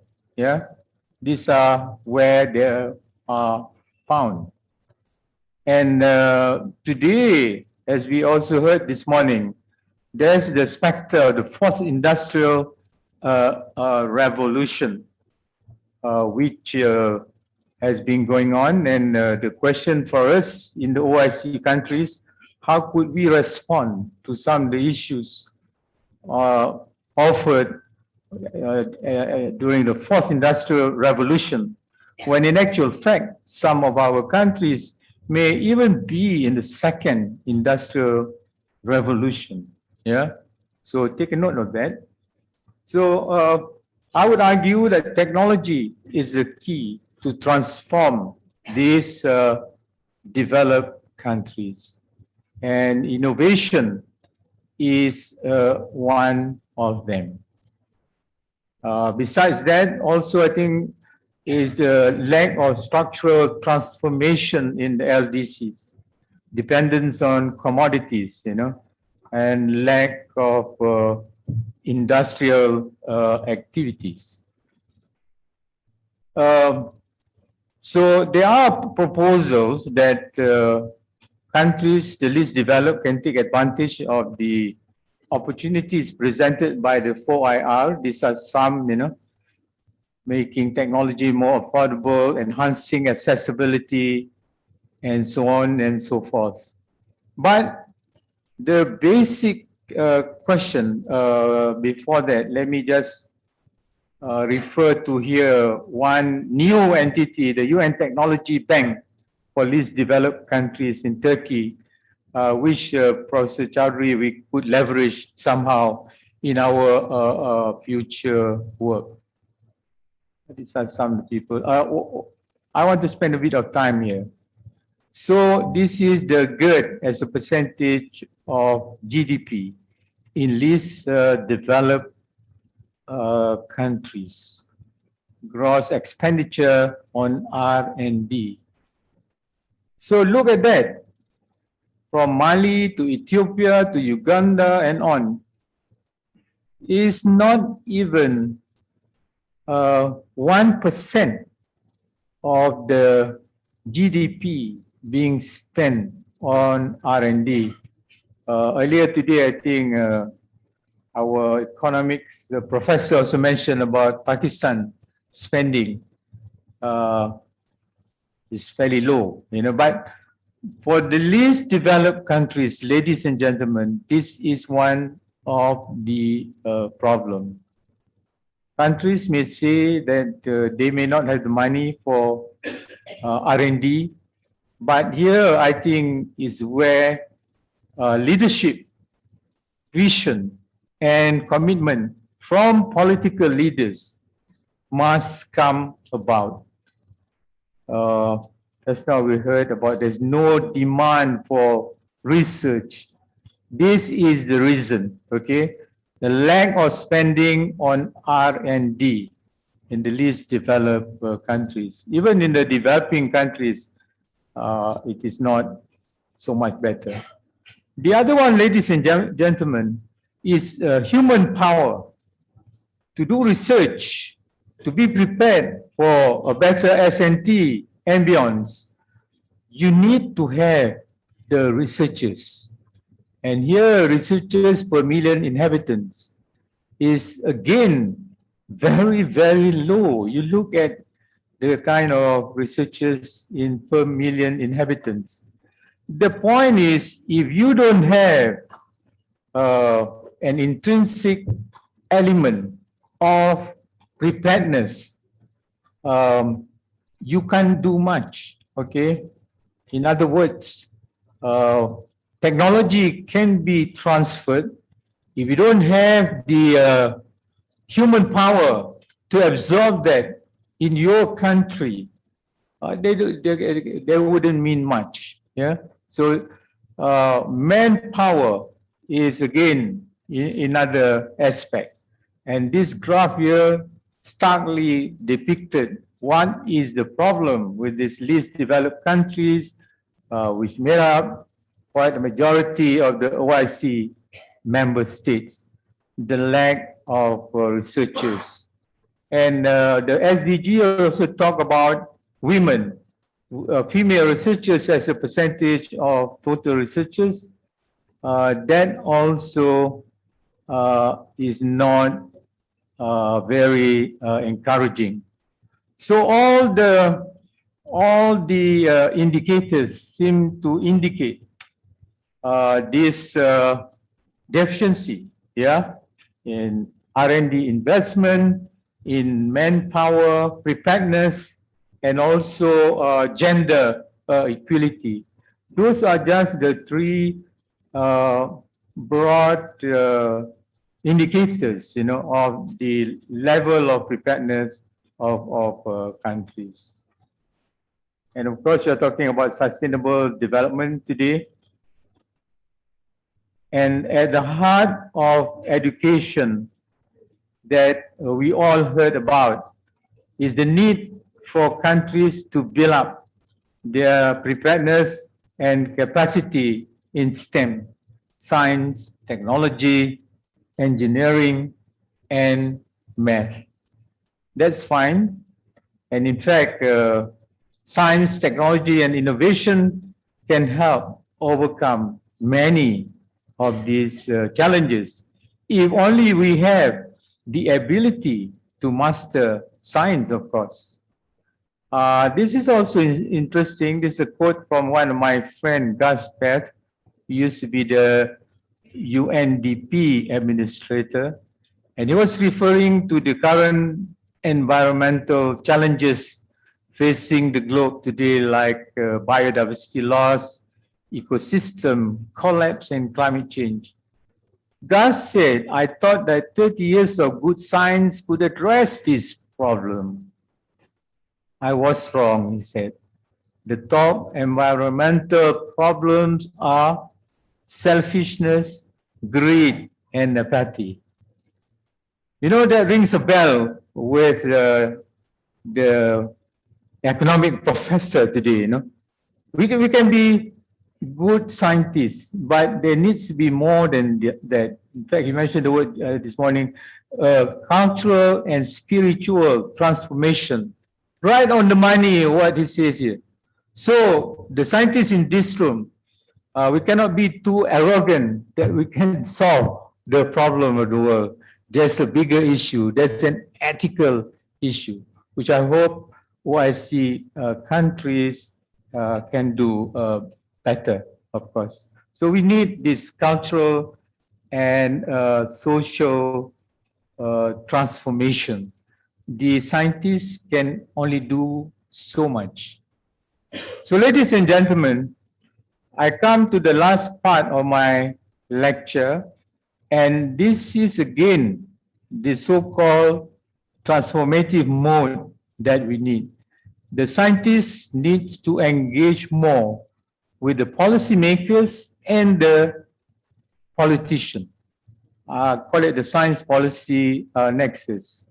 So that nexus, if you look at this, is the overlap of science, society, and policy. Scientists cannot isolate among themselves. Eventually, the power still resides in the politician. So scientists must link up with political leaders. Like, for instance, here, when scientists call for more action on climate change, nobody cares. But when you link up with Macron of France, the world take notice. I have some experience also working with politicians, like here with Bill Clinton. We were hosting him at the United Nations University in Tokyo, Prime Minister Abe, and of course the indomitable Mahathir Mohamad of Malaysia. The point here, what I'm saying, you need to level with the politician. Early on in my 5 minutes, I said working with the politician is not so difficult if you can deliver what they really wanted. And that would be jobs for the citizens and a bit more money for people to spend, better income, you know.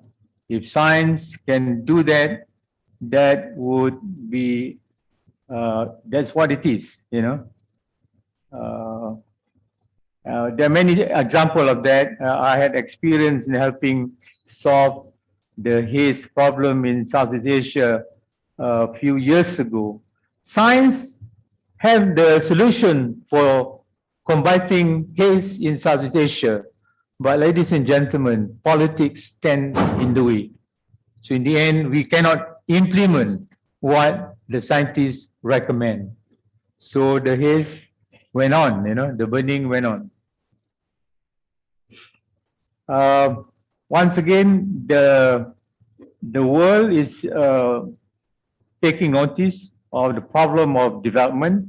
Of course, on the table now is the 2030 development agenda, but it has started a long time ago, even during the Earth Summit in 1992 or Rio plus 20. These are good jamborees, ladies and gentlemen. It's good optics. But at the end of the day, what matters most is what happened locally. This is very interesting and has to be taken seriously. That is why, once again, what you're doing here in Islamabad counts a lot, you know. Doesn't really matter what these top levels agree in New York, eventually is here. So in that context, I'm very encouraged to learn about some of those products out of innovation, out of Ignite, which was mentioned this morning, you know. At the end of the day, that's what counts. Can you solve the water problem? Can you solve the food insecurity problem? That's not going to be solved at the global level. The rhetorics are good, but eventually this is where it is. So I'm so delighted there's so many examples in the exhibition that demonstrate what can be done through startup and all that. And I hope that could also be copied by countries. Just to sum up, I think there are some basic things that we must do, but we need to start somewhere. Of course, that includes partnership, how countries could collaborate. Let me conclude by just reflecting on some of the possible roles of comstech for Professor Chowdhury and other friends. I think we could, I know you have done this, Iqbal, quite a bit, but just to recap. One is to convene a series of dialogues between scientists and the policy makers.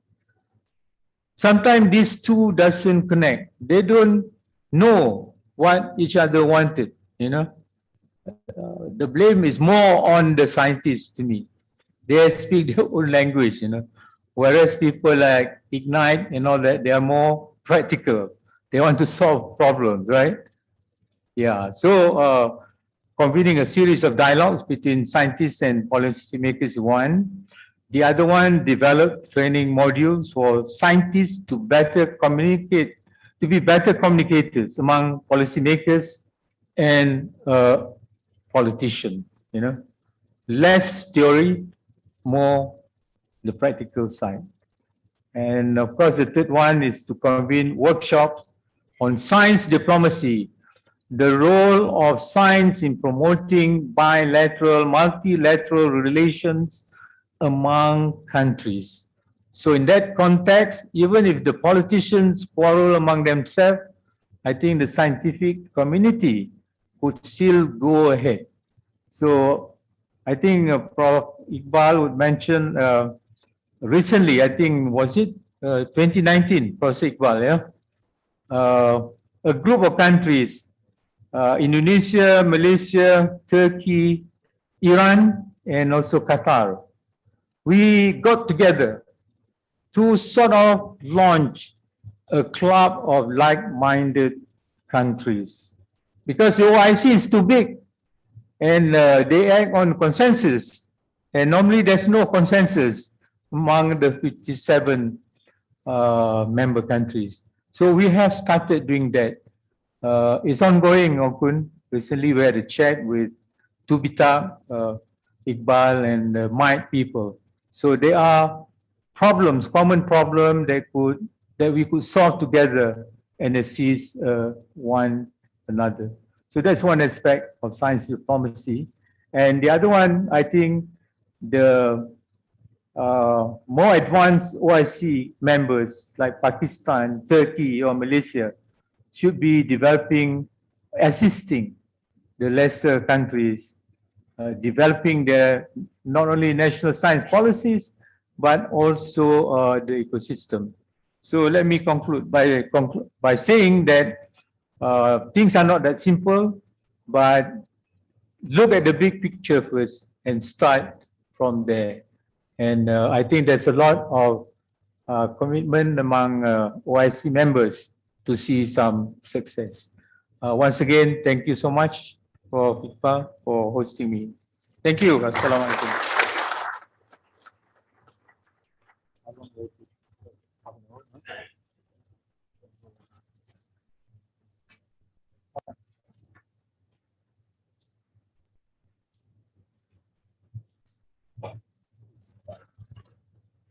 Thank you so much, Mr. Zakri, for your invaluable words about socio-economic prosperity in OIC countries. Our second speaker for today, Dr. Orkan Hasikiolu, please.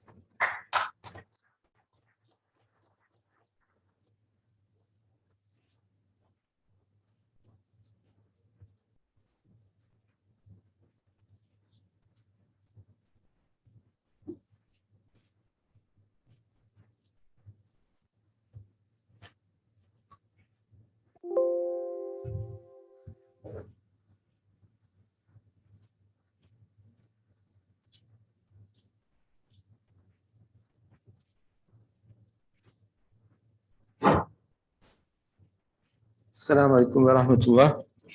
Thank you very much, Dr. Zakri, for the nice presentation. Unfortunately, the graphics I have is not as beautiful as Dr. Zakri has. But what I'll try to do this afternoon is I'll try to convey to you some of the experiences that I had through the interaction with the international research and development related organizations as part of my duties at TÜBİTAK and also at TENMAK. I'll try to, based on my experience, identify some of the key aspects of successful technology commercialization. And then through this, I'll try to stimulate discussions on as to how we can maybe transfer some of these international programs or experiences to what we are trying to achieve at Comstech. Here's a brief outline of my talk. I'll try to describe what we exactly mean when we talk about roadmap, technology commercialization roadmap. I think each country and each institution should have a roadmap. The roadmap would entail an end-to-end planning for starting from technology initiation, from idea to actual commercialization that would have impact on the society. Typically, technology levels are identified through technology readiness levels 1 to 9. 1 closer to 1 to 3 is more close to basic research and idea development, and 7, 8, 9 is more closer to commercialization. And then I'll mention about a technology ecosystem. In order for any technology commercialization roadmap to be successful, you need to have the appropriate ecosystem for this. And typically, this ecosystem would involve the government, the academia, industry working together, hand in hand. And in this respect, this kind of an ecosystem where these entities, government, academia, and industry collaborate is referred to as triple helix. And the countries who have in the past and now tried to establish triple helix methodology or concept, we are going to see are the most successful industrialized countries. So towards this goal, I'm going to convey to you some of the discovery and innovation models from European Union, United States, and private industry, both international and Turkey. As we are going to see, the word open, is very much key to successful commercialization. Open innovation, open research infrastructure, open science, open technology development, research collaboration, and government as a source of technology. These are the key ideas that I'm going to try to demonstrate through international examples. And the examples that I'm going to use through these international organizations are going to be from CERN, IBM Research, and the OECD, in particular OECD Nuclear Energy Agency Generation 4 Forum on Advanced Reactors, and a startup on drug discovery. I'm not going to get into much detail on this drug discovery startup because Professor Mustapha Gazel is going to have a lengthy conversation in this startup. And then following this, I'd like to, through the discussion session, what can OECD Comstech do in the perspective of the examples that we have been discussing in this session. First, end-to-end planning. As I said, end-to-end planning, typically the roadmap, would constitute from technology readiness level, TRL level 1 to TRL level 9, all aspects and phases of a particular technology commercialization. And this needs to be planned end-to-end. In other words, a specific technology starting from a university or from an idea should be followed up to commercialization. Like in this diagram, we see, for instance, at TRL level 1 to 4, most academia and universities are getting involved through government support. And in Turkey also, this is like in most of the countries, this is the case. University research is sponsored by government research programs. But then there is the technology readiness level 47, which is scaling up, of this idea that has been developed in a university. This is where usually government is lacking funds for, and also private sector is too much reluctant to fund, the technology that's at this level because it's perceived as a risky investment for the industry, for the private sector. Typically, what other countries have done, like in this case, we see the example of Germany, basically Helmholtz, Leibniz, and Fraunhofer. These are government-sponsored research institutes trying to fill in this gap. And this gap is referred to as the Death Valley, in many, much of the literature. So from end to end, from TRL 1 to TRL 9, there has to be a supervising organization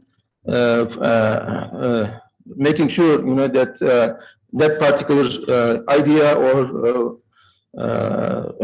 product, finds its place in the market and in commercialization. This is another depiction of the same concept, basically. We started in the discovery phase. There is the academia, and the idea is typically flourished by government support. But then in technology demonstration phase, again, government leverage is crucial because, as I said, this is also an area where many of the businesses and private industry finds too risky, for investment, and then commercialization process goes on. This triple helix ecosystem that I mentioned about involves the university, the industry, and the government. The university basically generates the new product ideas and then innovations, but in interconnection with the industry. Similarly, the university interacts with the government in developing funding and funding schemes and conveying their strategic demands to the government. Likewise, industry and government also in interaction in supplying the human resources, jobs, and appropriate ecosystem legislative framework for the industry to flourish. This graph, I think it's sort of distorted because of the reflection in the screen. But this depicts a very successful example of the application of triple helix phenomenon. Netherlands is an example of a actual functional and productive implementation of the triple helix concept. I'm not sure how much of it you can read, but we have TNO and NNR, and other research institutes that are sponsored by the government and working very closely with the industry, together with the academia, the universities, like TU Delft, plus industry. All these links, actually, they represent, you can go, if you go to this link, this is an online updated link, basically. Each one of these links, they represent a particular process or a particular project that is going on in between these entities, involving the research institutes, the academia, and also the industry.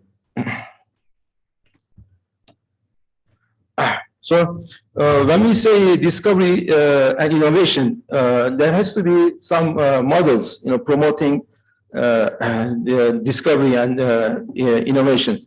I will convey to you some of the models that I have faced in the United States and in Europe. As I said, open, is the keyword here, and we'll see more, how openness can be established in the dynamics of technology commercialization. Open innovation is basically sharing innovation and establishing the appropriate ecosystem that would enable shared innovation. Sharing innovation accelerates commercialization. So this type of organizations involve both the industry, the researchers in a shared environment that we'll see the examples for. And the technology generated in this environment is licensed out or spin-off companies commercializes the technology generated in this kind of a open innovation labs or environment. This IMEC, in English, or IMEC, in French, is a good example for this. It is an inter-university microelectronic center, and we also collaborate with this particular center. This is a successful example of open innovation in semiconductor technologies. Most of these equipment that you see over here in this building also is donated by the industry. But the people working over here, the actual researchers, they come from private industry, but as well as universities. What this enables is the shared infrastructure of state-of-the-art semiconductor manufacturing and semiconductor design technologies enable rapid transition from idea to commercialization.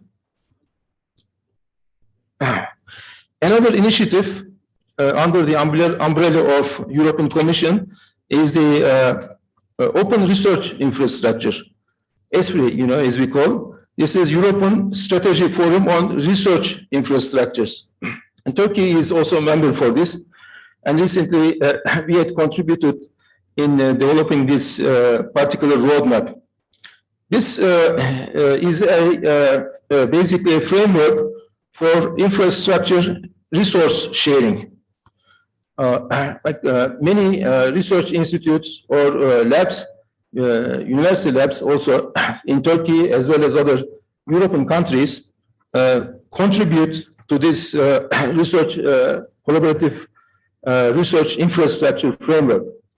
And then if an entity, in one of these countries have a particular project to work on or a particular technology to develop, they can submit proposals to the participating research centers. So this is a forum on research infrastructures. So you have a collection of huge, maybe tens or hundreds, of research labs participating in this. So instead of duplicating a particular lab facility, which are very expensive usually, countries can share not only within a specific country, but countries among themselves can share various lab research facilities under this research infrastructure program. Another example on open technology is the joint research centers of European Commission. I was in the past a member of the Governing Council of the Joint Research Centers. This constitute I think about 6 or 7 research centers scattered around different parts of Europe. And what they do is they address through these research centers key societal, scientific, and climate, for instance, challenges of Europe. Again, this is some kind of an open technology where the results of this research is shared among countries for proper policy development, like in climate control or other aspects that would impact the society. Another facility within the European Commission is European Open Science Program. We are, as Turkey, also a member of this program. This is an example of open data sharing. So sharing data, as you know, data is the key asset nowadays for a country or for policymakers to make data-driven policy development. And this European Open Science Cloud serves this purpose. And finally, as far as the European Commission is concerned, Horizon Europe program, this is the largest research and development fund that human beings have established in the history of science and technology. It is a 95 billion euro research fund. It's very comprehensive, multidisciplinary, for collaborative research among European countries. As part of the Astana Declaration, of comstech science and technology innovation, what we had intended is to set up a similar research fund among the 57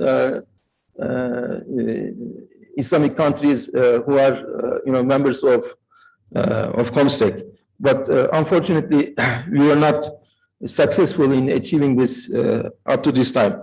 And as I said, this Horizon Europe program is very comprehensive. It involves excellence in science, through the European Research Council ERC program, Maria Skłodowski-Curie program, research infrastructures program. And also the second pillar is global challenges in European industrial competitiveness, addresses many of the prominent or most important challenges that European countries are facing, including health, culture, diversity, digitalization, climate control, energy, food, so on and so forth. And the joint research centers that I mentioned to you facilitates, the research to be conducted for these purposes. The third pillar is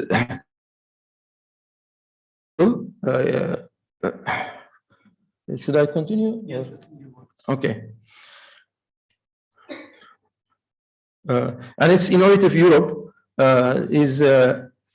provides support to European industry, small businesses and startups to transfer the basic technology developed in the universities to the industry. Euratom is another program. It's very much similar to Horizon Europe. It's again based on membership, but it involves nuclear energy technologies like fusion energy, fission energy, through again the joint research centers. I think something like this, if we can establish among the comstech countries, would be very instrumental in developing, enhancing research and development among our countries. Another case is from United States.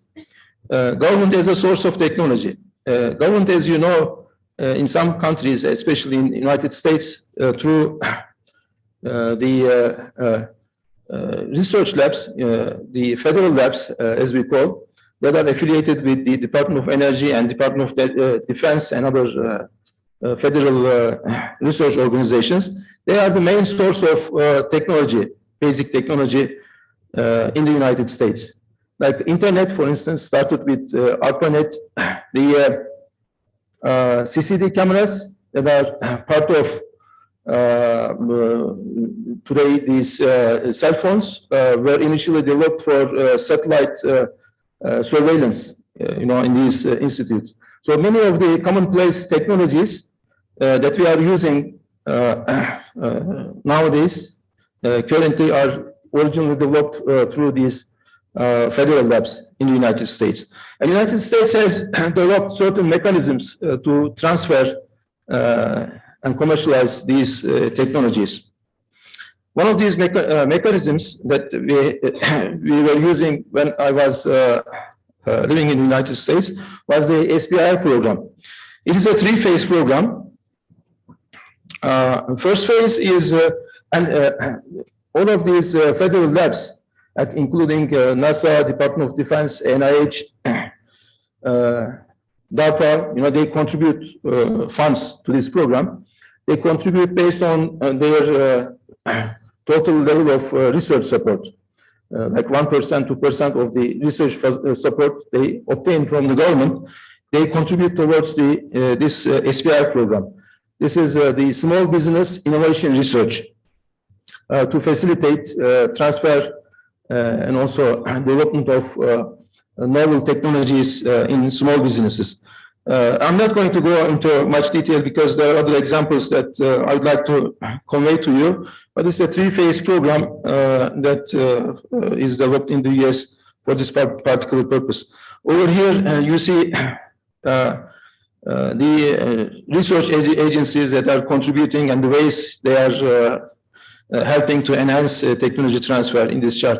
Like there is Department of Defense, Department of Transportation, Environmental Protection Agency, NASA, and others. And Department of Defense, I remember the solicitations that we received from Department of Defense was very thick, from DARPA, Department of Defense. And second was from NIH, National Institutes of Health. The others were relatively smaller in size and scale. Again, I'm not going to go through, these specific mechanisms that government labs in the US use, to transfer technology, but there are a variety of ways that US government is using, in this regard. This also. The other examples that I would like to convey to you is our experience through IBM Research, IBM Global Research. IBM Global Research has 12 research institutes, scattered all around the world. And with the one in Zurich, we had communication in the past to develop specific microcontrollers to develop them and design and produce them. Later on, the deal, did not go through, but I had opportunity to understand, more the background of how these institutes are operating. So these 12 research institutes, research centers are scattered, and they are specialized in certain areas, certain specific areas. Specialization is very important here. Because if you diversify your research and the IP portfolio, then that usually does not count to the benefit. Because if you'd like to commercialize, usually you need to have a pool, of IP in a specific area, so that you could maybe license, a pool of research to the industry. And they have around 3,000 researchers, but very qualified. Among them, they have 6 Nobel laureates and other award-winning researchers. But here's look at this. The patents that they have issued. These are 2018 figures, and current figures are even higher. The total of patents that IBM Research issues annually is close to 10,000. Yeah, it's like 4 times as much as Microsoft, Google, or Amazon. And they, through licensing this technology, they earn around $3 billion to $5 billion. So that's a huge amount of money. Typically, you might have lots of patents, but it's very difficult to commercialize and get an industrial or a return, monetary return out of this commercialization. But IBM Research was a counterexample. Worldwide, only maybe less than 0.5% of the patents actually they bring back monetary income. But IBM Research is a contrary example. I think it's worthwhile, to investigate how they have succeeded, in this. How am I doing with time? 5 minutes. 5 minutes? Okay, so I need to accelerate. Case of CERN. CERN, again, is another good example of research collaboration. Turkey and Pakistan also, we are associate members. They have close to 12,000, 13,000 researchers, worldwide participating in this research program. It has a budget of around 1.1 billion Swiss francs. The main purpose behind this is, of course, push back the frontiers of knowledge in particle physics, to identify or to find out about new particles that composes, the universe. Of course, also train scientists develop new technologies for accelerators and detectors. But the point here I would like to make is, of course, the Higgs boson, the discovery of Higgs boson was the main event that took place in 2013 at CERN. But it also has a great deal of commercial impact.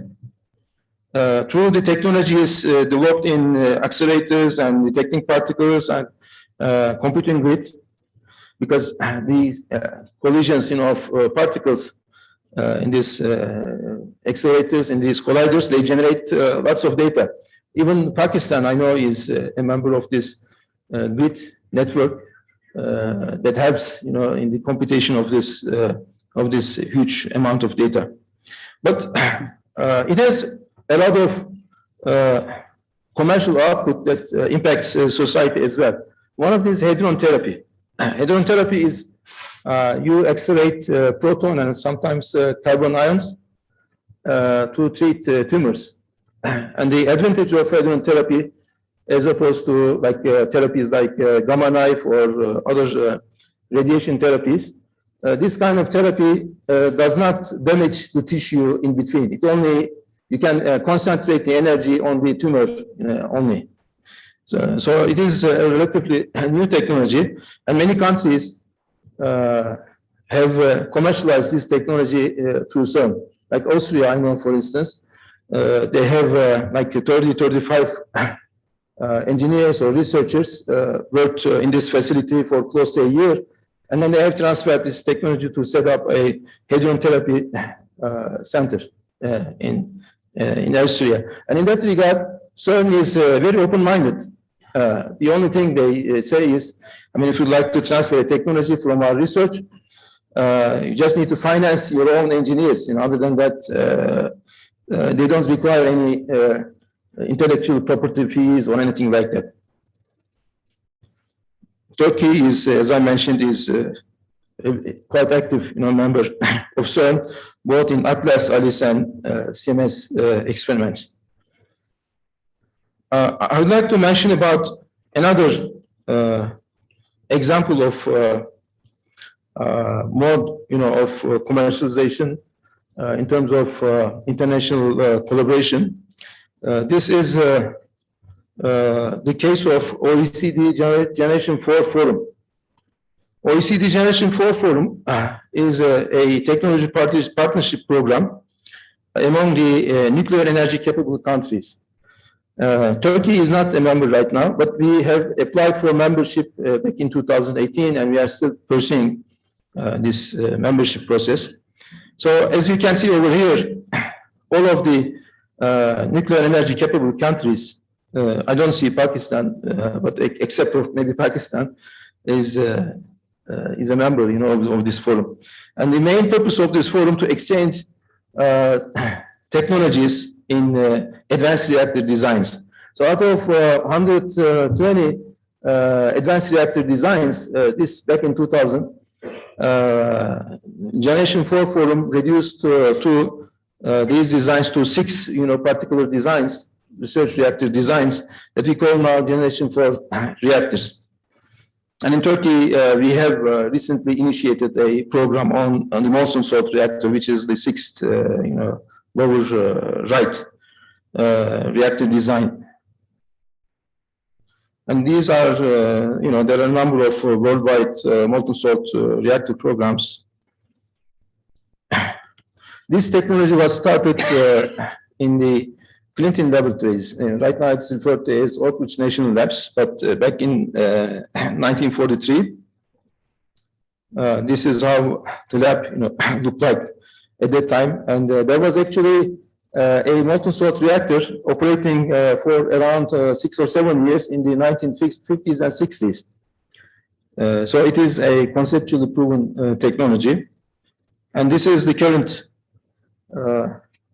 view, from the Oak Ridge National Labs with 3,000 researchers with an annual budget, of around $1.5 billion. So I'm going to skip this. And this is the flow loop lab, at the Oak Ridge National Labs. Just for the sake of time, I'm also going to skip, this slide. It demonstrates the wide utility, utilization of molten salt reactors use case. Finally, I'm not going to talk about this in detail because, as I said, Professor Mustapha, is going to take up, this example of technology commercialization. This is an example of technology commercialization that started at academia with the sponsorship of Turkish government, and that now is turning into commercial use. The name of the initiation is ATP Pharma. It uses artificial intelligence in drug discovery and drug development. So, and the purpose of this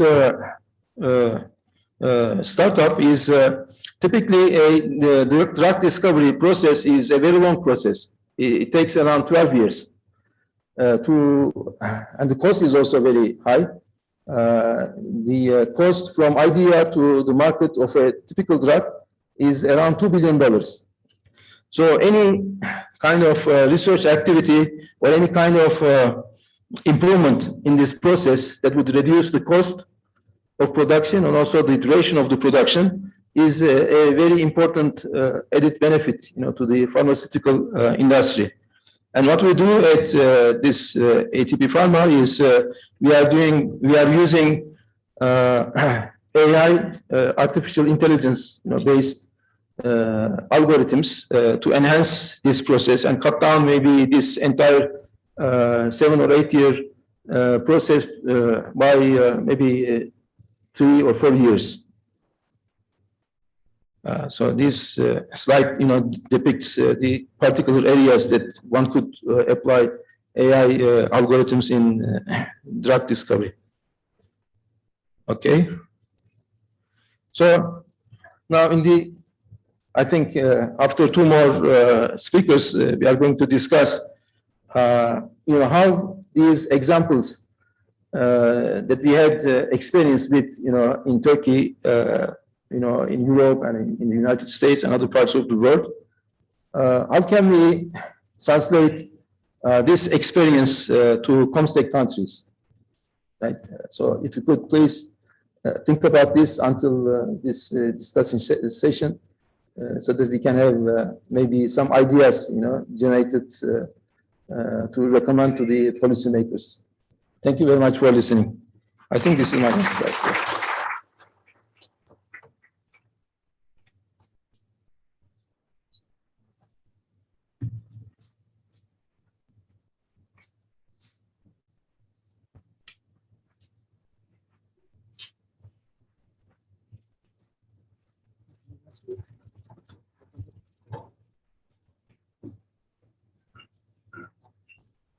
Thank you, Dr. Orkin. Next, I would like to call upon our third and fourth speaker who will be joining us virtually, Mr. Loe Mustapha and Mr. Bashir Kageh from Islamic Development Bank. Please, if you can hear me, you should turn on your mics. Yes, thank you very much. Assalamu alaikum wa rahmatullah. Bismillah ar-Rahman ar-Rahim. Professor Dr. Muhammad Iqbal, the Coordinator General, esteemed participants and colleagues. I would like to start first of all by extending our appreciation on behalf of the Islamic Development Bank for Comstech Organizing Committee for this important workshop on exhibition and addressing a very vital topic, research commercialization challenges and opportunities. As you all know, STI is a key driver for social and economic development. And it has a vital role really on addressing development challenges facing our member countries. However, as I mentioned by some of my colleagues I'm hearing in the previous sessions, for innovations to flourish, we really need to set up a conducive STI ecosystem that looks at various stages of the full innovation landscape and full innovation cycle, and also develop scientific and technological capacities of our member countries. Without having these two main factors, it is very likely for an innovation to flourish and to get into the final commercialization stage. In particular, I will shed the light on the various attributes and actors across the innovation ecosystems, and in particular, the complexity of the landscape and also the different diverse in terms of development stage of STI ecosystem is really creating a challenge for hindering innovations to reach to the commercial product or service. We would like not to forget also the COVID-19 pandemic lesson there in terms of emphasizing more the role of locally developed innovation and technology transfer in supporting manufacturing capacities across key sectors. I will talk about health, education, food security, and energy, but these are the most affected sectors by the pandemic. It also stressed that we really need to look into innovative partnership if we want to really build the right ecosystem for innovation to flourish. With this introductory note, we have chosen to share with the audience how ISDB has been supporting STI ecosystem in its member countries, and in particular shed the light on some recent replicable initiatives and models that succeeded in leveraging and supporting the scale-up and commercialization of some technologies in our member countries. With this note, I would just want to give the floor to my colleague Bashir, our STI policy specialist from Science, Technology and Innovation Department, to deliver our presentation. Floor is yours, Bashir. Thank you very much. Okay, thank you very much, Brother Y. Let me share my screen.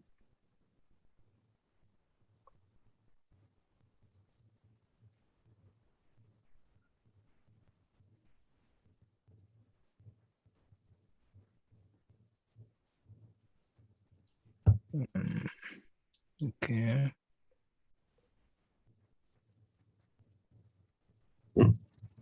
Yes, we can see. You can see it now? Yes, put it on full screen display. We can see it. Okay, just a minute.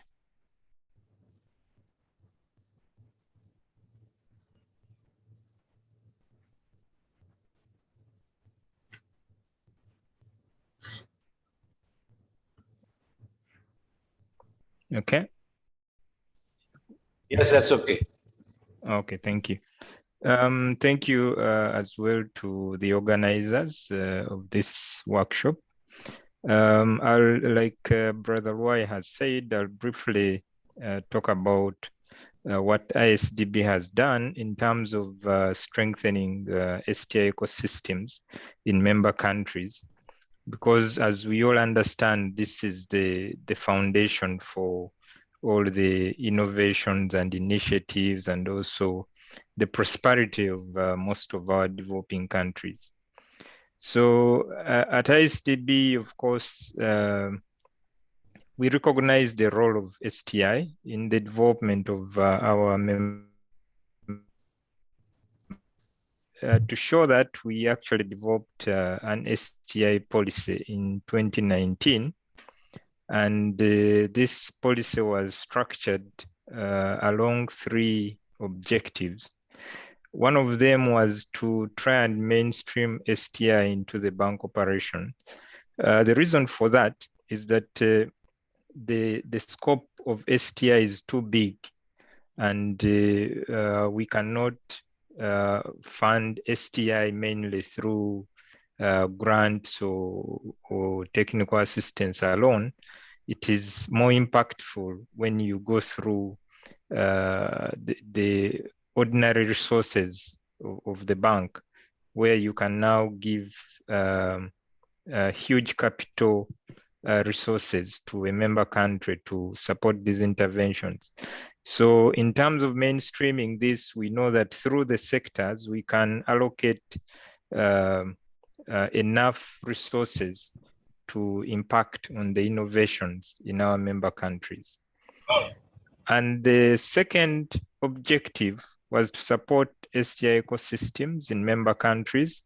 So with this, we needed to understand what is going on in the member countries and also try to respond to those challenges with the solutions that would be impactful. The third objective was to do with promoting innovation, entrepreneurship, and SMEs in member countries. And as you'll see, our presentation is also structured along the same lines. So the mainstreaming, as you can see on the right, that is the what we call the Science, Technology, and Innovation Operation Strategy, which is our agenda for policy action in the member countries. And that is the one that details all the mainstreaming approaches that we've adopted, which was actually developed in 2021. So in terms of supporting member countries, we undertook a survey to assess what are the main challenges that are affecting our member countries and how we can come in to help them to overcome such challenges.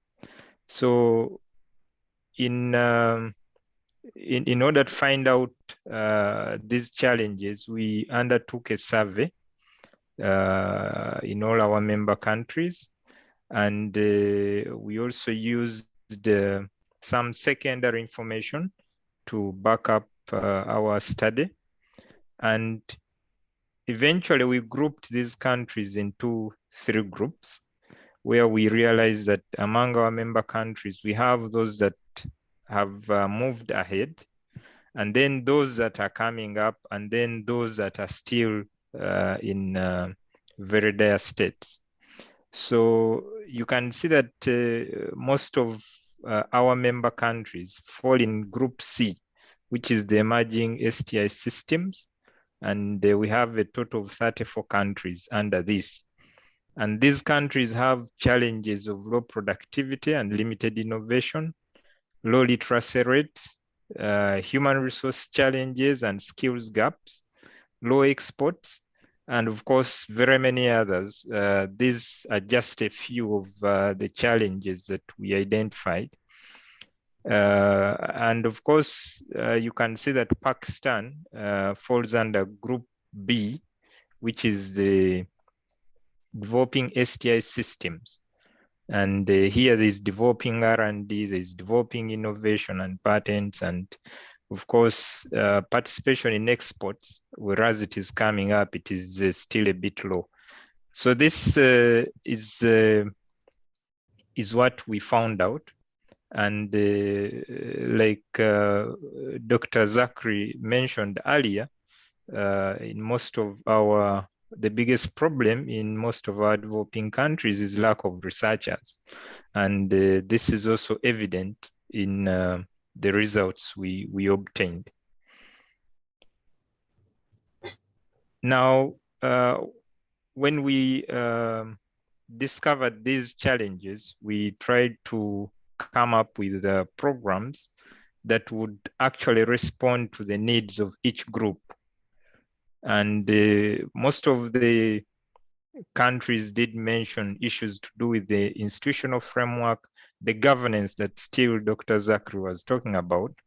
And this is something that most of the countries in Group B and Group C were requesting. And you can see Group A was not so much into asking for strengthening government capacities for policy and tailored programs, but also issues on human capital and innovation, infrastructure, market sophistication, and of course, business sophistication.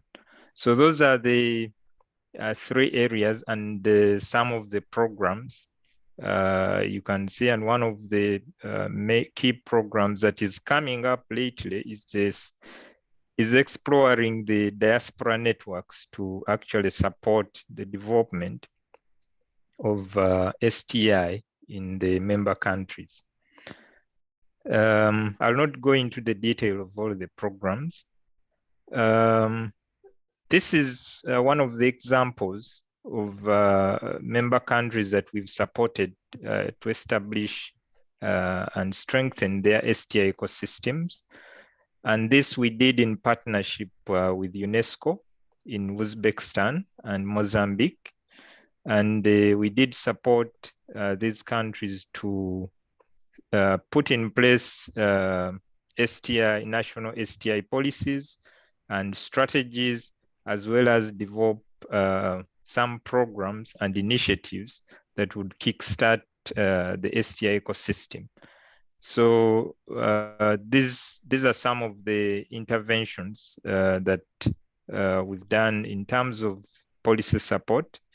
Now I'll pass on to my colleague to take you through the innovation, entrepreneurship, and commercialization. Thank you. Thank you. Thank you very much, Bashir. I guess please let us know if we are exceeding the time so that we can manage. I think this section is very important. Can you go to the next, please, Bashir? Yeah, as you see from the presentation of Bashir, the challenge is very complex. The commercialization of technology and the innovation ecosystem to be conducive is really challenging, and it really calls for a special type of partnership to come up with a holistic and comprehensive approach where we can really develop such an ecosystem in our member countries, which will allow our innovative ideas to flourish and reach to the final commercialization. We have picked up only one initiative here, the Engage platform. It's our innovation hub developed by the bank back in 2017 with a specialized innovation ecosystem with the aim to create somehow or to stimulate an online innovation ecosystem across all our member countries where we can bring key actors, innovators, investors, academia, startups, philanthropists, and governments in one forum so that they can develop STI-led solution and interact. Now, we under this platform, we were thinking of how to attract the innovations and to leverage the solutions. So we have provided 3 main services: matchmaking, some collaborative and messaging tool to bring them together, technology transfer, and innovation challenge application management system. And you can see we've managed to create a network of innovators, more than 20,000 members. Of course, these are all validated and approved by the system administrators and categorized into institutions, investors, or innovators. And we also have developed a digital media strategy to make sure that we really have regular visitors, traffic on the website, and so on. Next, please. On the next slide, this is just to give an idea of how did we improve navigation, how did we facilitate productive networking, and how we attracted more partners with the services we provided. We also have a learning resources. We did some online training modules there where you can find very important topic on how to commercialize, how to build your business model, how startups can expand and scale up their innovation. And we shared up some of our success stories, as you see in the next slide, please. And yes, this is some, next, please. Just to skip this slide, it's just some emphasizing, yes.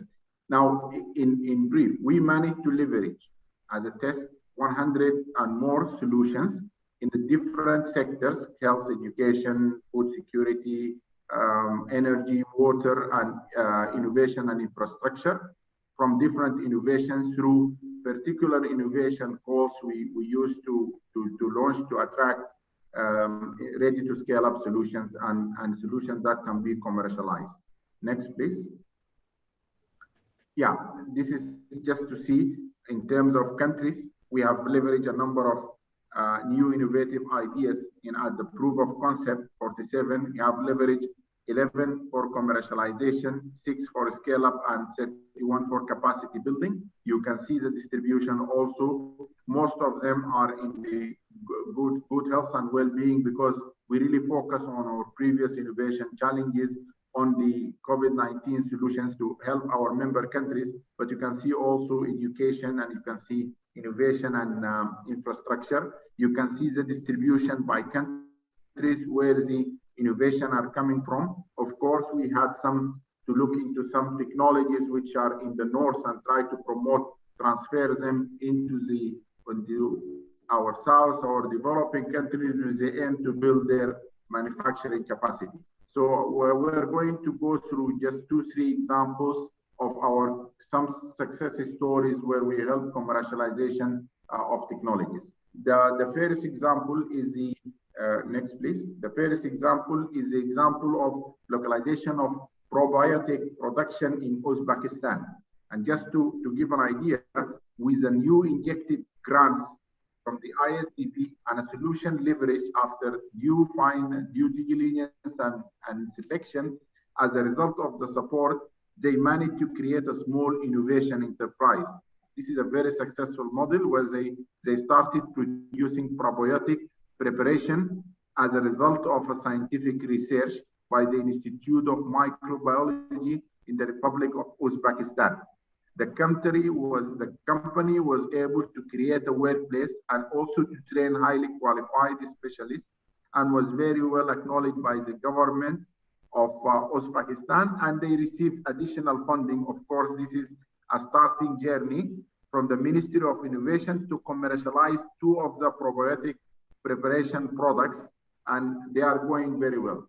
The next example, next please, is a very interesting woman-led social enterprise.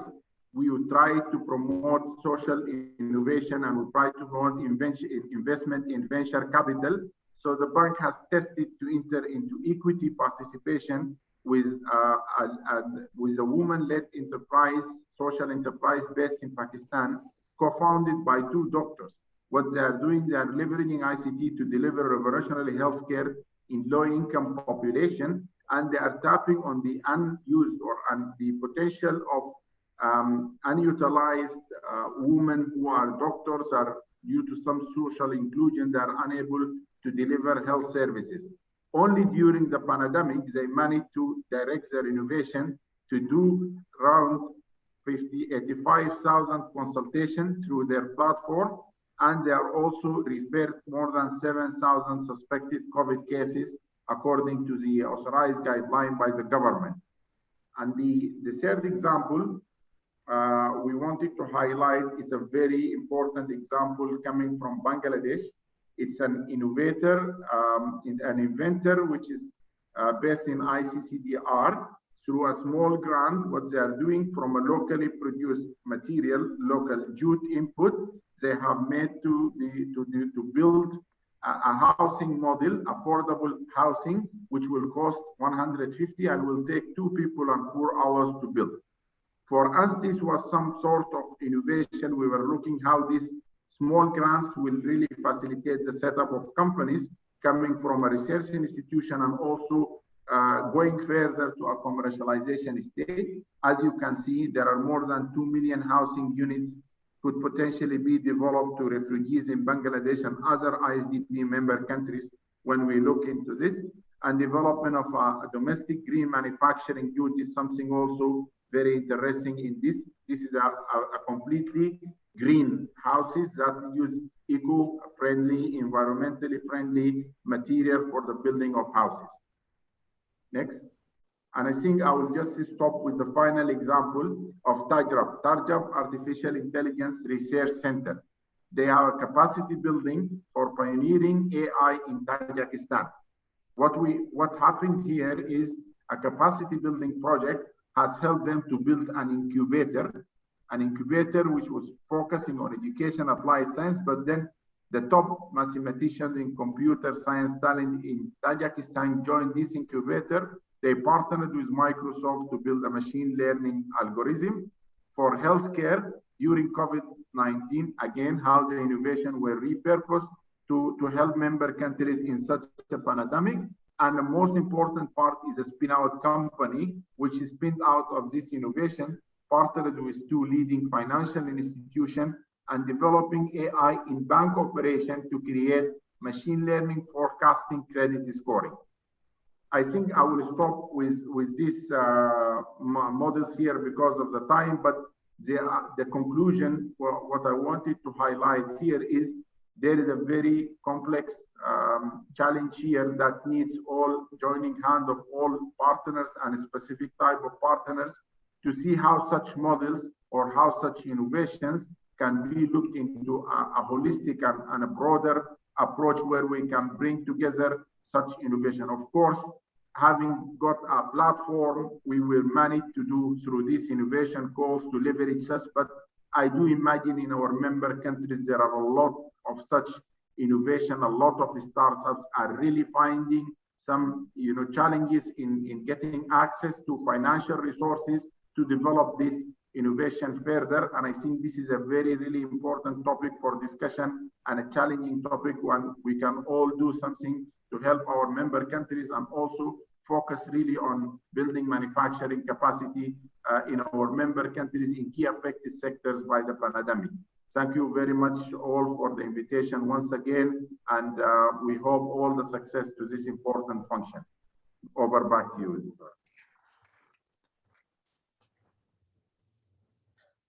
Thank you so much, Mr. Loy and Mr. Bashir. Now we will initiate our panel discussion. All our panelists are sitting over here on the stage, and our moderator today will be Dr. Khurshid Hassain. Thank you.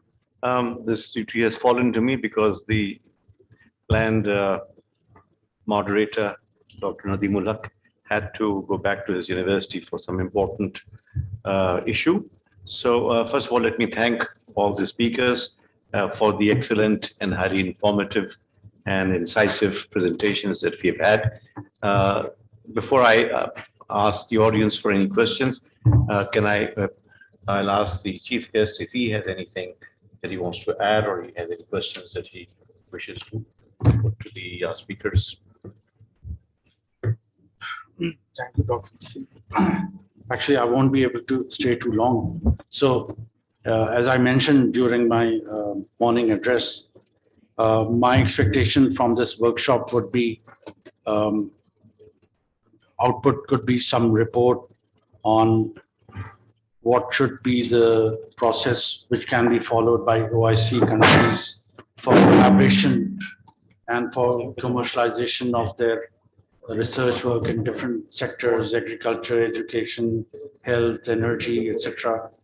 We at Ignite, we are in the process of launching our innovation fund, both for developing new innovative products as well as our commercialization, which we are calling the technology transfer fund, as well as an acceleration fund for startups. So my expectation would be how the different OIC countries can collaborate with each other, maybe through a platform, a portal where they can exchange ideas in future, and also how we can partner to introduce our products in each of the countries for, of course, not just local consumption, but also exports. So that would be my expectation from this workshop. Thank you. Thank you very much, Mr. Asim. So before going to the audience, let me just say that since we are behind the clock significantly, so we will restrict this session to 15 minutes. I apologize for that, but I'm sure you'll be expecting to have lunch in around 2 o'clock. So that's the decision, to have a 15-minute session for discussion. And we began this session with the talk with Dr. Zakri, and he highlighted the significance of funding for research and how it has played a critical role in the uplift of countries like Japan and Korea. He also emphasized the need for intelligent decision-making and for the connection between the scientists and the policymakers. I think is a very important point he made. Then we had the talk by Dr. Orkun, and he gave us the various models and the various examples of how research is being funded and how it is being commercialized in Turkey, as well as in the context of international collaborations, cooperations. And he presented a model that could also be applied to the OIC countries, which for various reasons we have not been able to do so far. And finally, we had the very excellent presentation from our friends at the ISDB, highlighting the support that they are giving for the innovation and other incubation exercises. So now the floor is open for your questions. I welcome you. Please raise your hand, and I will acknowledge. What's up?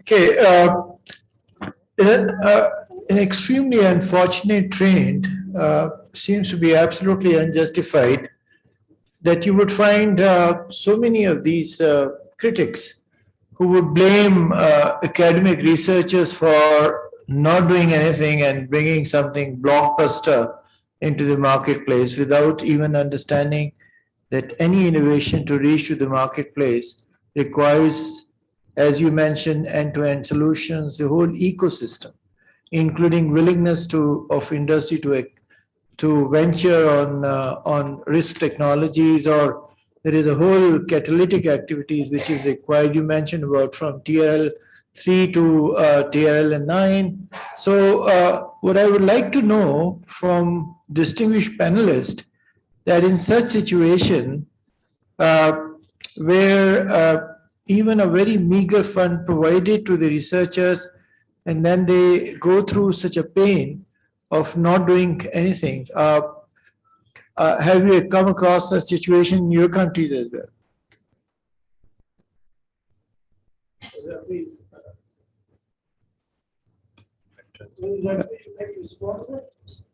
I think the question is for Okun. More for Okun. I'm not sure, whether the question is for me or not, but I'll try to respond, as best as I can. Well, I mean, we have been suffering in Turkey also from the same problem. many of the research that's potentially, very has a commercial potential, somehow, stays as an article or a report in many cases in Turkey as well.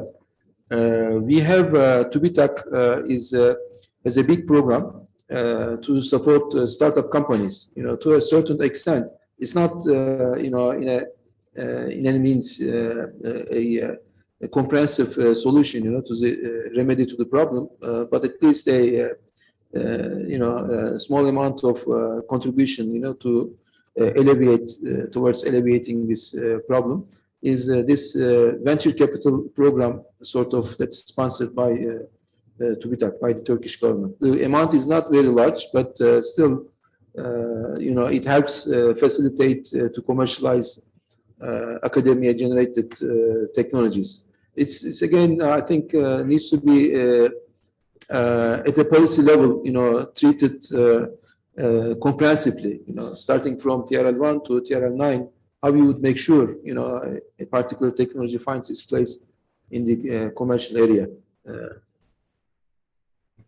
Dr. Orkin, I actually have a question. Sorry. You mentioned that the Turkish government is actually sponsoring this venture capital fund for startups? Yes, yes. Oh, okay, that's interesting. But Because it's in a competitive basis, startup companies are submitting proposals on their ideas, and then after, merit-based evaluation, some of these companies are sponsored as a venture capital, as an investment. right, so other VCs in Turkey don't find it like government competing with the industry, like, because usually venture capitalists, they are focused on late stage startups.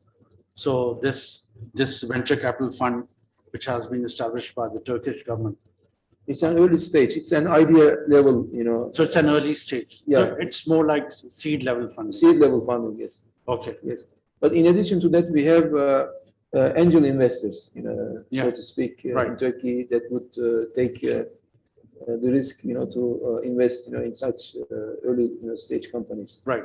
So at Ignite, we are also filling this gap, because the gap we see in Pakistan is that we have a lot of good ideas and startups coming out of our NICs, but they don't have access to capital, because usually angels and VCs are focused on mid-stage or late-stage startups which have reached break-even or are profitable. Whereas these early-stage startups, they don't have revenue, so they are running in a loss. So they need funding for product development and for product marketing. So that is the gap we are trying to fill through this acceleration fund. Yeah. which I mean, we in are- our case, as I said, TÜBİTAK, Turkish government is trying to address that. But the level, of contribution is not that high. But is it 100% contributed by the government, or is there a public-private partnership? It is mostly by the government, but there's also some funds, investment funds that's contributing to the program. It's Okay. government plus investment funds, you might say, Private sector. private sector. Okay, thank you. May I? Thank you very much, Dr. Anambat. We have been struggling with this problem of academic and industry application for a long time, for several decades. In fact, Professor Ataur Rahman has been instrumental in arranging such for the last 3-4 decades. Before building up my question, I would like to mention about the requirement for real-time application with respect to our experience in the Pakistan atomic energy fission for the last 30 years. The point here in Pakistan, the difficulty is how to bring the industries into support to the R&D experience. This is our difficulty. But I'll ask the panel explain it. It's a local affair, but still, I think international panel could help in suggesting certain things. What experiment we found that, there are 3 stages, as you know, R&D, pilot plant, and then the commercialization. There are 3 important areas. We have a difficulty. R&D development may be good. It requires a good experience of R&D. Unless you have a good experience of R&D for 10 years or so, going into the product, I think, would waste time, would waste money, and would not give the quality of the product. And this is our experience of the Atomic Energy Commission. We did all these things because of the defense from our funding of the government supported very well. And you know the consequences for successful nuclear defense of the country. Our difficulty, I would like to have the panel discussion, how to bring the industries in our situation to help to get the commercialization of the R&D product of a good quality. I have tried one success, which is very quickly will round up. There was an Atlas company in Lahore which used to make tires. One of our polymer scientists went there, and they have tons of this powder lying useless. So he had an experience, and he brought the small sample, and it was moisture. He removed the moisture and was a very successful, saved lakhs of rupees some 20 years back. And since then, they are, you know, dependent on such, and they are coming up into loop. So I would like to ask the panel, in such situation, what will be the solution? Thank you very much. So the question basically is, how do people, innovators in Pakistan, like situation, attract funding from the industry? How do they connect them to their own work? That's basically the question.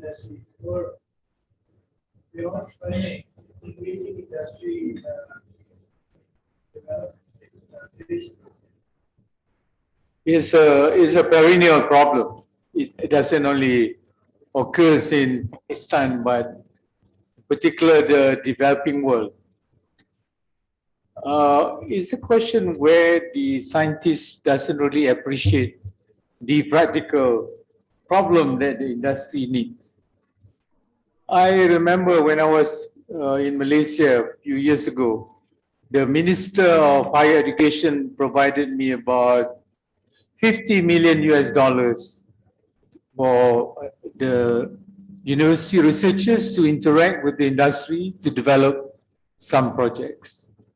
Most of the time, the academics have a sway of things. They couldn't see the practicality of this project. To make a long story short, I could only spend about 10 million of the $50 million, you know, because the academic doesn't want to give way. So I think what can be done is a collaboration from the word go, you know, that industry should interact. The researchers should ask the industry people what kind of products they need to develop and take it from there. You know, while I still have the floor, we are addressing a few big questions here. One is the systemic question. The earlier one that I mentioned about the lack of researchers, the lack of R&D commitment from the industries, the lack of the so-called STI ecosystem that the ISDB mentioned. But you know, the Transform Fund at the Islamic Development Bank is a very interesting one, where they provided the competitive seed money for a call for request for proposal, you know, in different areas of innovation, starting from proof of concept to commercialization, scaling up. And as illustrated by our colleagues from the Islamic Development Bank, there are a number of success stories there. It's really quite a blockbuster, you know, the one in Tajikistan, the one in Bangladesh, you know, that kind of thing. So that can also be responded. I think that's a I believe call Dr. from Monif Dr. Monif Zubi. from Jordan. Yes, you may unmute yourself, please. Thank you. Everybody. Assalamu alaikum. I'm Monif Zorbi. I'm an old friend of Comstech. I'd like to greet Dr. Chowdhury, Tansiri Zakri, and all my friends assembled at Comstech headquarters. Very briefly, let me say that I think this morning's session has successfully identified the gaps that exist within our STI ecosystems. gaps that exist between academia and industry, gaps that exist between the scientific community and politicians or the decision makers, and gaps that have prevented the scientific community historically from contributing to the socioeconomic development of OIC member countries through the production of goods and services of commercial value. I think over the years, many people present here have realized that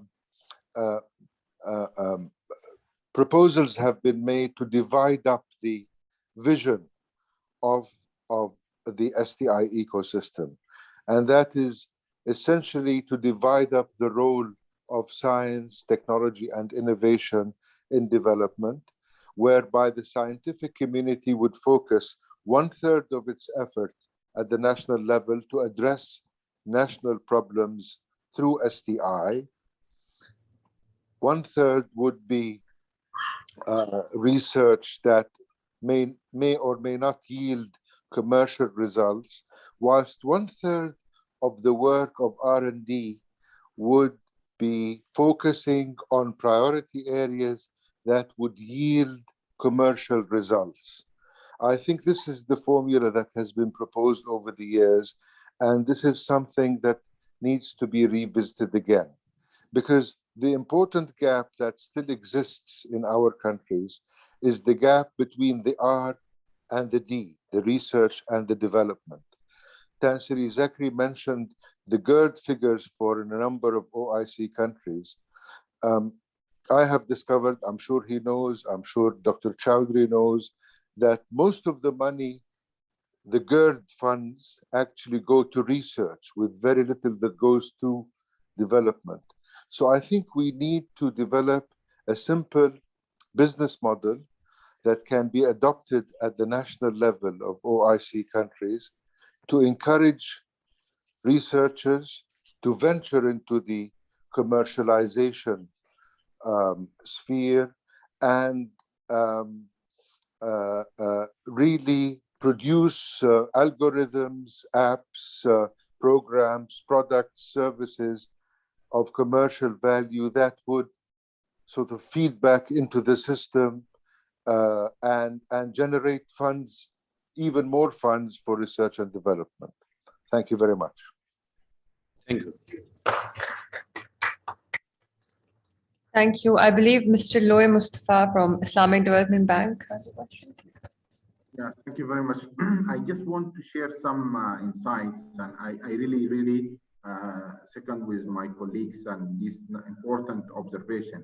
And what Brother Zakari mentioned, really very important. Our experience with setting up an innovation fund at ISDB, really we learned a lot.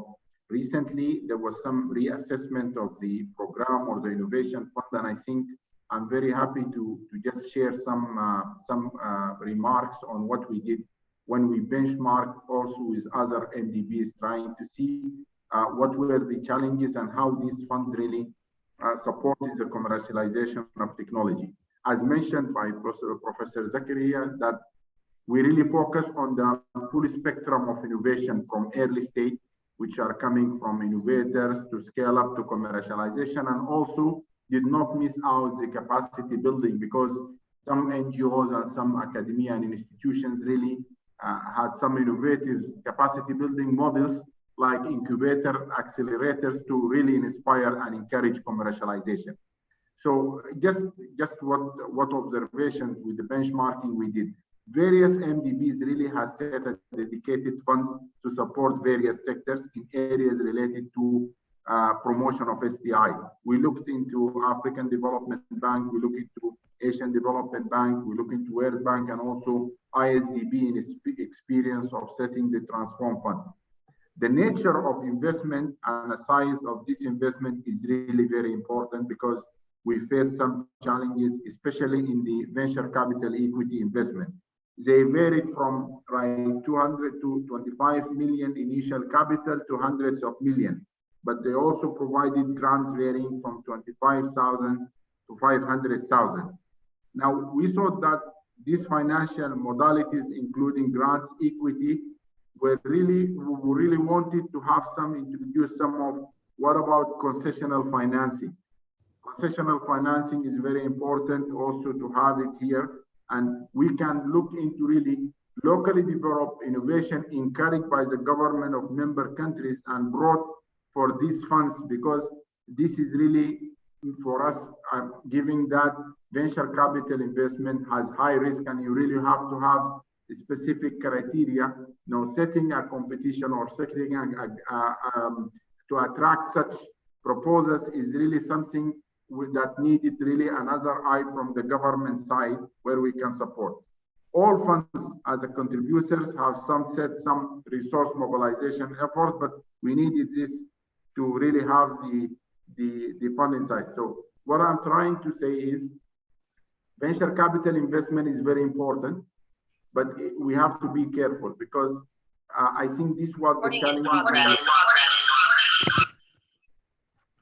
And most of we have to look into also mode of finance. We should not only restrict to grant and investment, but we should look into also other capital for the innovation ecosystem. This is just I wanted to share, and thank you very much. Thank you, Mr. Loy. Do we have any more questions? Mike.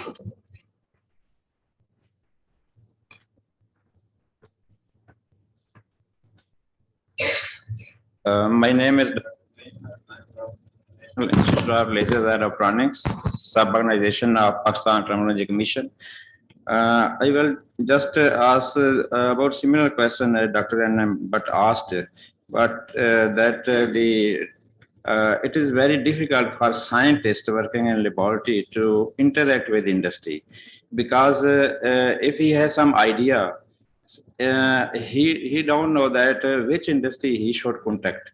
And when he go for the funding agencies, for example, HEC or PSF, they just go and come with some industrial partner. So it is not possible for him.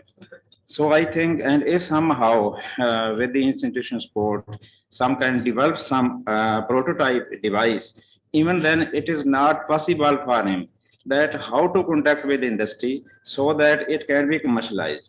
So I have a few ideas. One is that government should, list out the industries in what are the industries in Pakistan. For example, if I'm talking about lasers and optics and light. So I don't know that is there any industry in Pakistan, because there is no platform in Pakistan who can tell me that there is some industry in somewhere. So I think first the government or the funding agencies, they should try. It is a difficult job, but it has to be done if we have to interact academia with industry. That academic person should know that this type of industry is somewhere. Okay, let me interrupt it, Salim. Sir. Because I think the answer to your question has been partially provided by Comstech and its technology portal. This is what Comstech is making an effort to do under Dr. Iqbal's leadership, to establish a portal where this information will be provided as to who is producing what and what is required. So I think that kind of thing, we can discuss it later. We have just about time for one last question. That's it. Then we have to disperse for lunch. Okay, go ahead. That's the last question. Yeah, my name is Dr. Rashid. I am from NESCOM, Pakistan. As we discussed that industry, academia and government interaction is very important for this commercialization. In Pakistan, we have a big gap between these three stakeholders. My question is from Dr. from Turkey, that how in Turkey specifically you bridge this gap between these three stakeholders? Yeah, I think I would again say I don't think we are 100% successful, in this establishing this triple helix model. But we are at present time trying to coordinate in between academia, the government and the industry through support programs where we require joint participation in certain cases.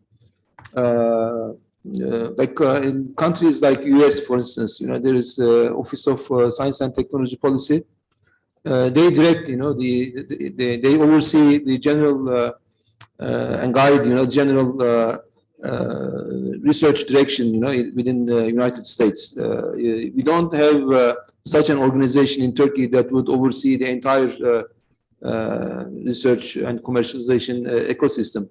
But we try to overcome this problem, or we try to accelerate interaction between these entities, different entities, through support programs at present time. But we don't have 100% coordination in the sense, that I presented in my talk. Thank you so much for all your questions. Thank you to our speakers and panelists. As we come to the end of our first technical session and our panel discussion, I would like for all of you to please make your way outside for lunch.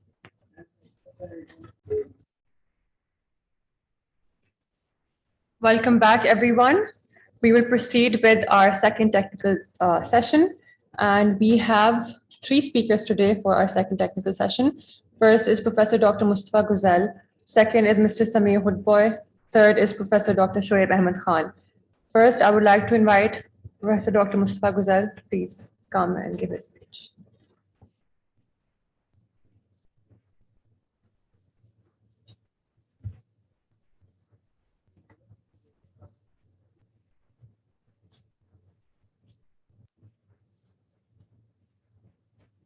Slide mode, right? All right.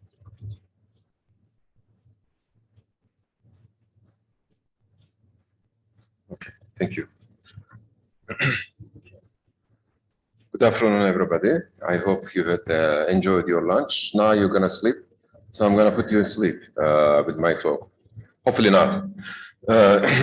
Welcome again for the session 2. Those of you who don't know me, just a quick introduction about me. I was in States for almost 22 years. These are the states that I actually was at least participating. Before my position at the Istanbul Medical University, I was actually in industry. So I tasted both struggles, hardship of the industry as well as the academy. In the morning sessions, we had some ups and downs. We saw some pessimistic presentation, and we saw some optimistic. So I will give you some balance where we are standing in terms of how we can commercialize a product and we can move from there. Enough about me. These are the molecules that I contributed. Design, synthesis, discovery, and development of some drug candidates which are still in clinical trials. The first one is in phase 3 Alzheimer drug, RAGE inhibitor. There are some other candidates, BACE inhibitor, for example, phase 2 right now in Alzheimer disease. Aurora kinase, another one, which is right now, it's in phase 1, is finished. These were, of course, these are all industrial products that we are talking about. These are not academic. The pink ones are the diabetes drug candidates. Also GK activators, which is in phase 3. GLP-1 activators, another diabetes candidate, phase 2 and 3. Obesity candidates, finished phase 1. This is one of the hot targets for obesity in United States. Then move on.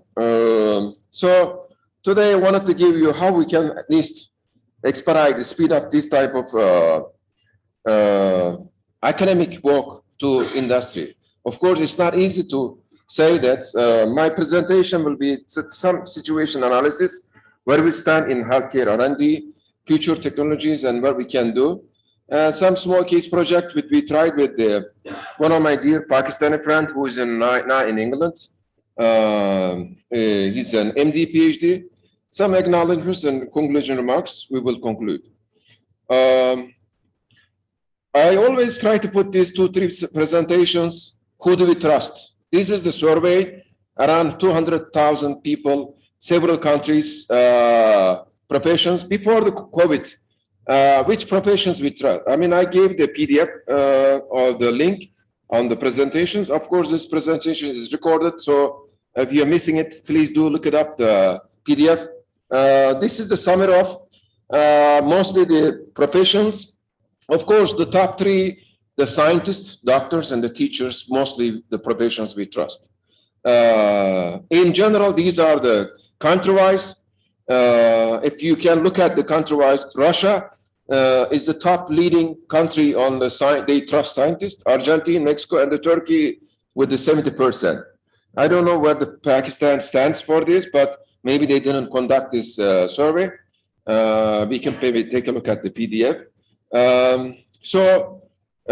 Among these 12 countries is including the Turkey, Argentina, Germany, Hungary.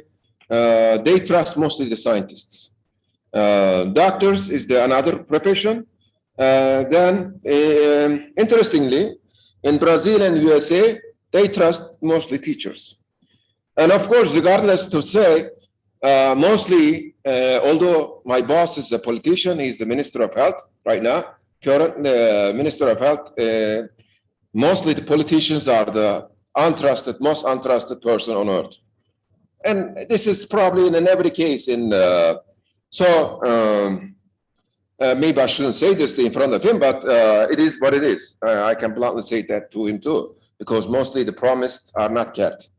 So where we are standing in terms of innovation and technology, and these are the list of countries by publications. Of course, Turkey is not where we at least want that to be. Again, I apologize.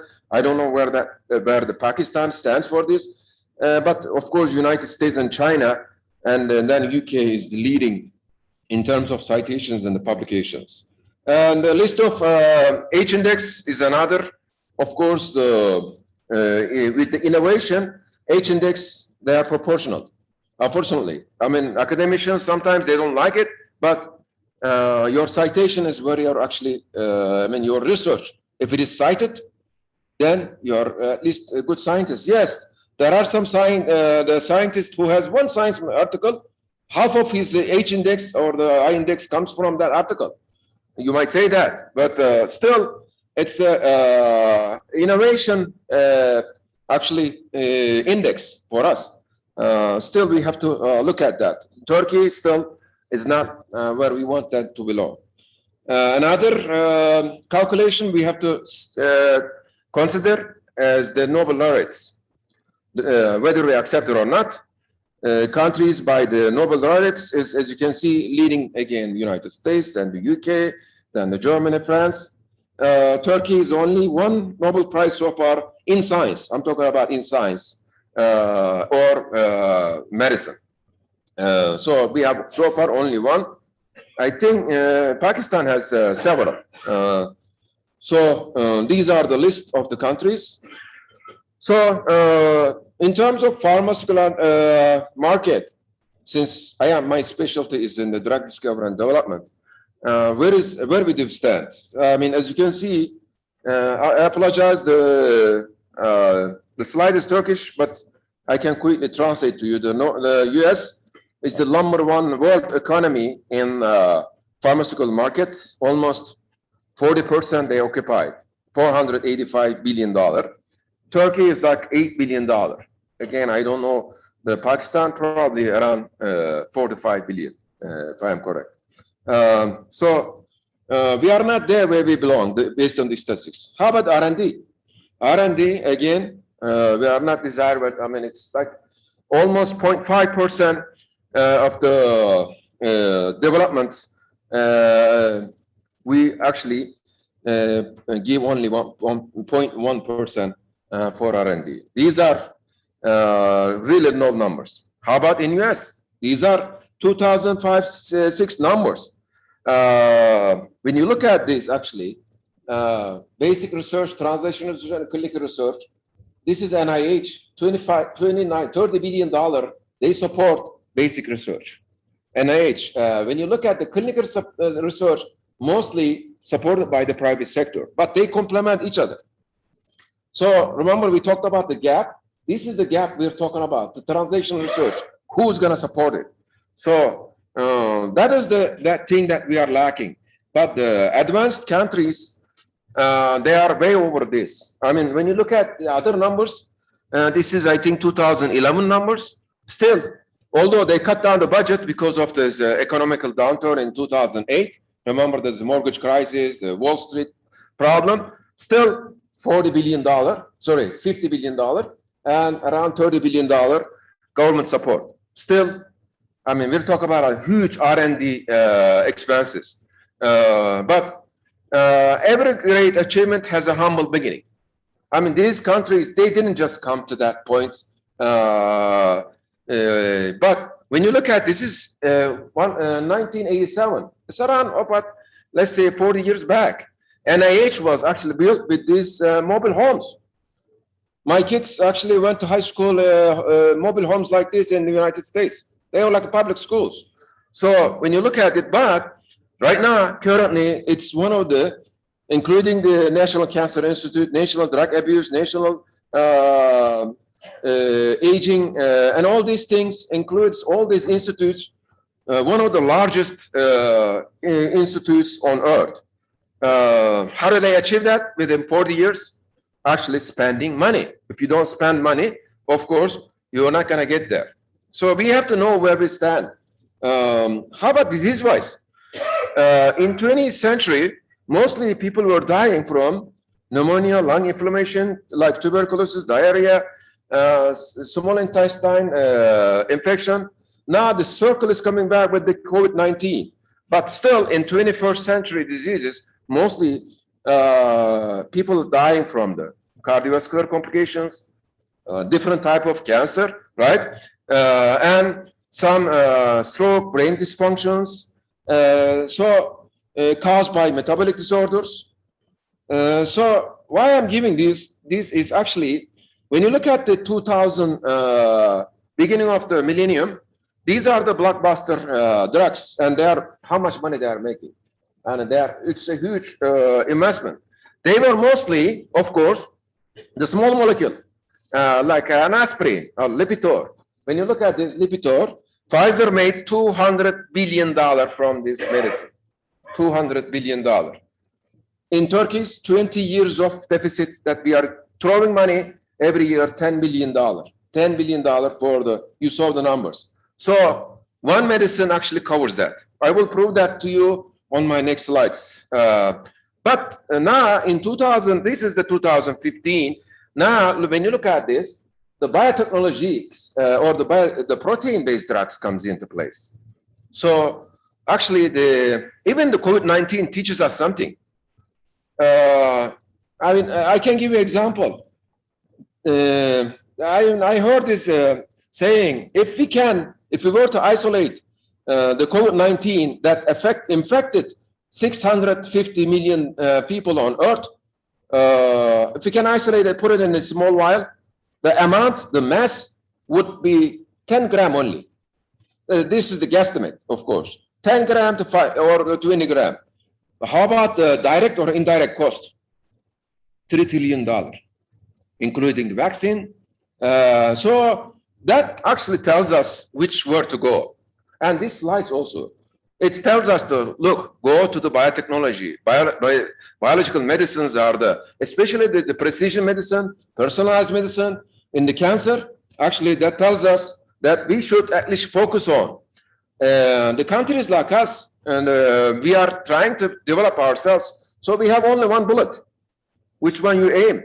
That means that we have to target ourselves. I mean, we cannot commercialize 10 Alzheimer medicine. We cannot commercialize 10 epileptic drug. We have to focus on one and then make a story about it. And that's the thing that we have to focus on. And this is the drug discovery. I'm sure the timeline, it's hard, but as Dr. Orkun highlighted, we try to actually speed up this process with utilizing artificial intelligence. Hopefully, sometimes the drug discovery tells you, if you know where not to go, you will understand, or you will find an exit much faster. You know, because which way to go. I consider this drug discovery like this. But still, I talk too much. But do I have a molecule like this, one dot? I don't. I show you the slides. I have 12 drug candidates. Drug candidates, they are not drugs yet. The Favicover that we developed, we gave to Minister of Health during the COVID-19. It's not my medicine. It's just a generic that we just developed. We try to help our country. So, but how about the global companies? How do they spend money on R&D? I like this slide. This is the 15 years of R&D spending of the global companies. This is actually give you how we should strategize ourselves. When you look at AstraZeneca, these are $1 billion, by the way. They spend $58 billion roughly on 15 years to R&D. How many compounds they launched, marketed? Only 5. So if you divide that $60 billion, let's say average, or for each molecule, they spend almost $12 billion. Of course, they have dropouts or, you know, average I'm talking about. However, if you look at Amgen, they spend almost half of what AstraZeneca spent. However, they brought 9 compounds in the market. Another thing that you can consider, okay, how much they are selling. Of course, their profit margin is also important. Maybe the Ignite people, I don't know if they are here, will like this slide. Especially this slide is very important for a perspective of investors, angel investors. Why? They want to give less money, they want to profit more, right? So as Turkey or the Pakistan, underdeveloped countries, OIC countries, we have one bullet. We should minimize the cost of the R&D and maximize the profit, so we can at least put money. How do the West put money on this to R&D? That's why the medicines are expensive, right? When you look at 2021, you will see. So the ratio of this drug development, you have out of 100 compounds, only 1 compound make it to the market, if you are lucky. So you have to very strategically think about it, bring all the experts.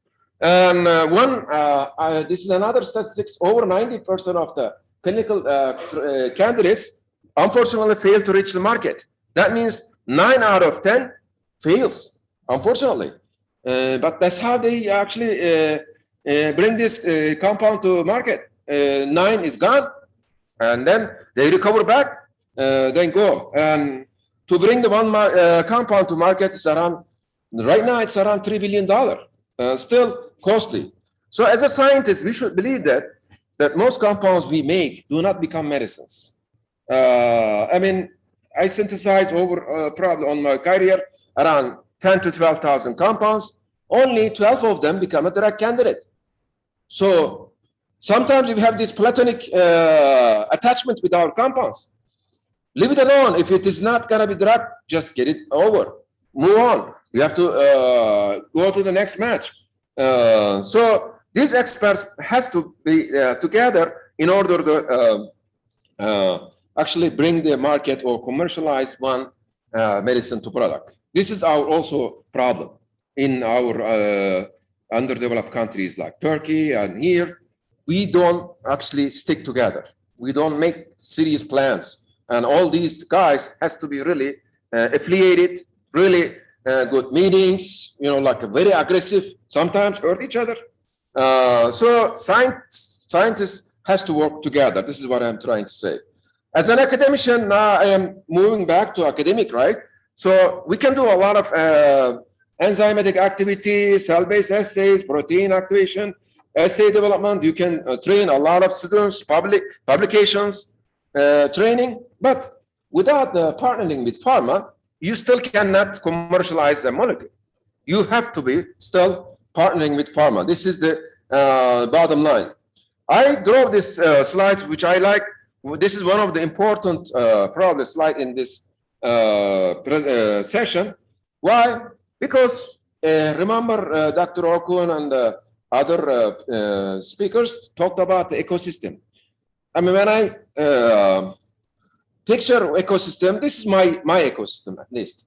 This actually 5, he said triple helix, mine is 5, but there's the government and the policymakers has to actually support, encourage, and they provide incentives, but they should not be the blocking, they should not be like, okay, this project is not good, get out. But they should at least encourage people. They should also regulate. Academic and scientists, they should be, I became professor, now I'm done, I retire. They should not act like this. They should support serious and sustainable projects and dedicated long-term partnership. And industrial investors and industrialists, they should also be dedicated to projects and serious investments on R&D supports. I show you the numbers. I mean, our numbers is not even there. The new health startup companies, entrepreneurs, and investor platforms has to be built up in here and in Turkey. Unfortunately, we are also lacking of these. That's mostly with our lack.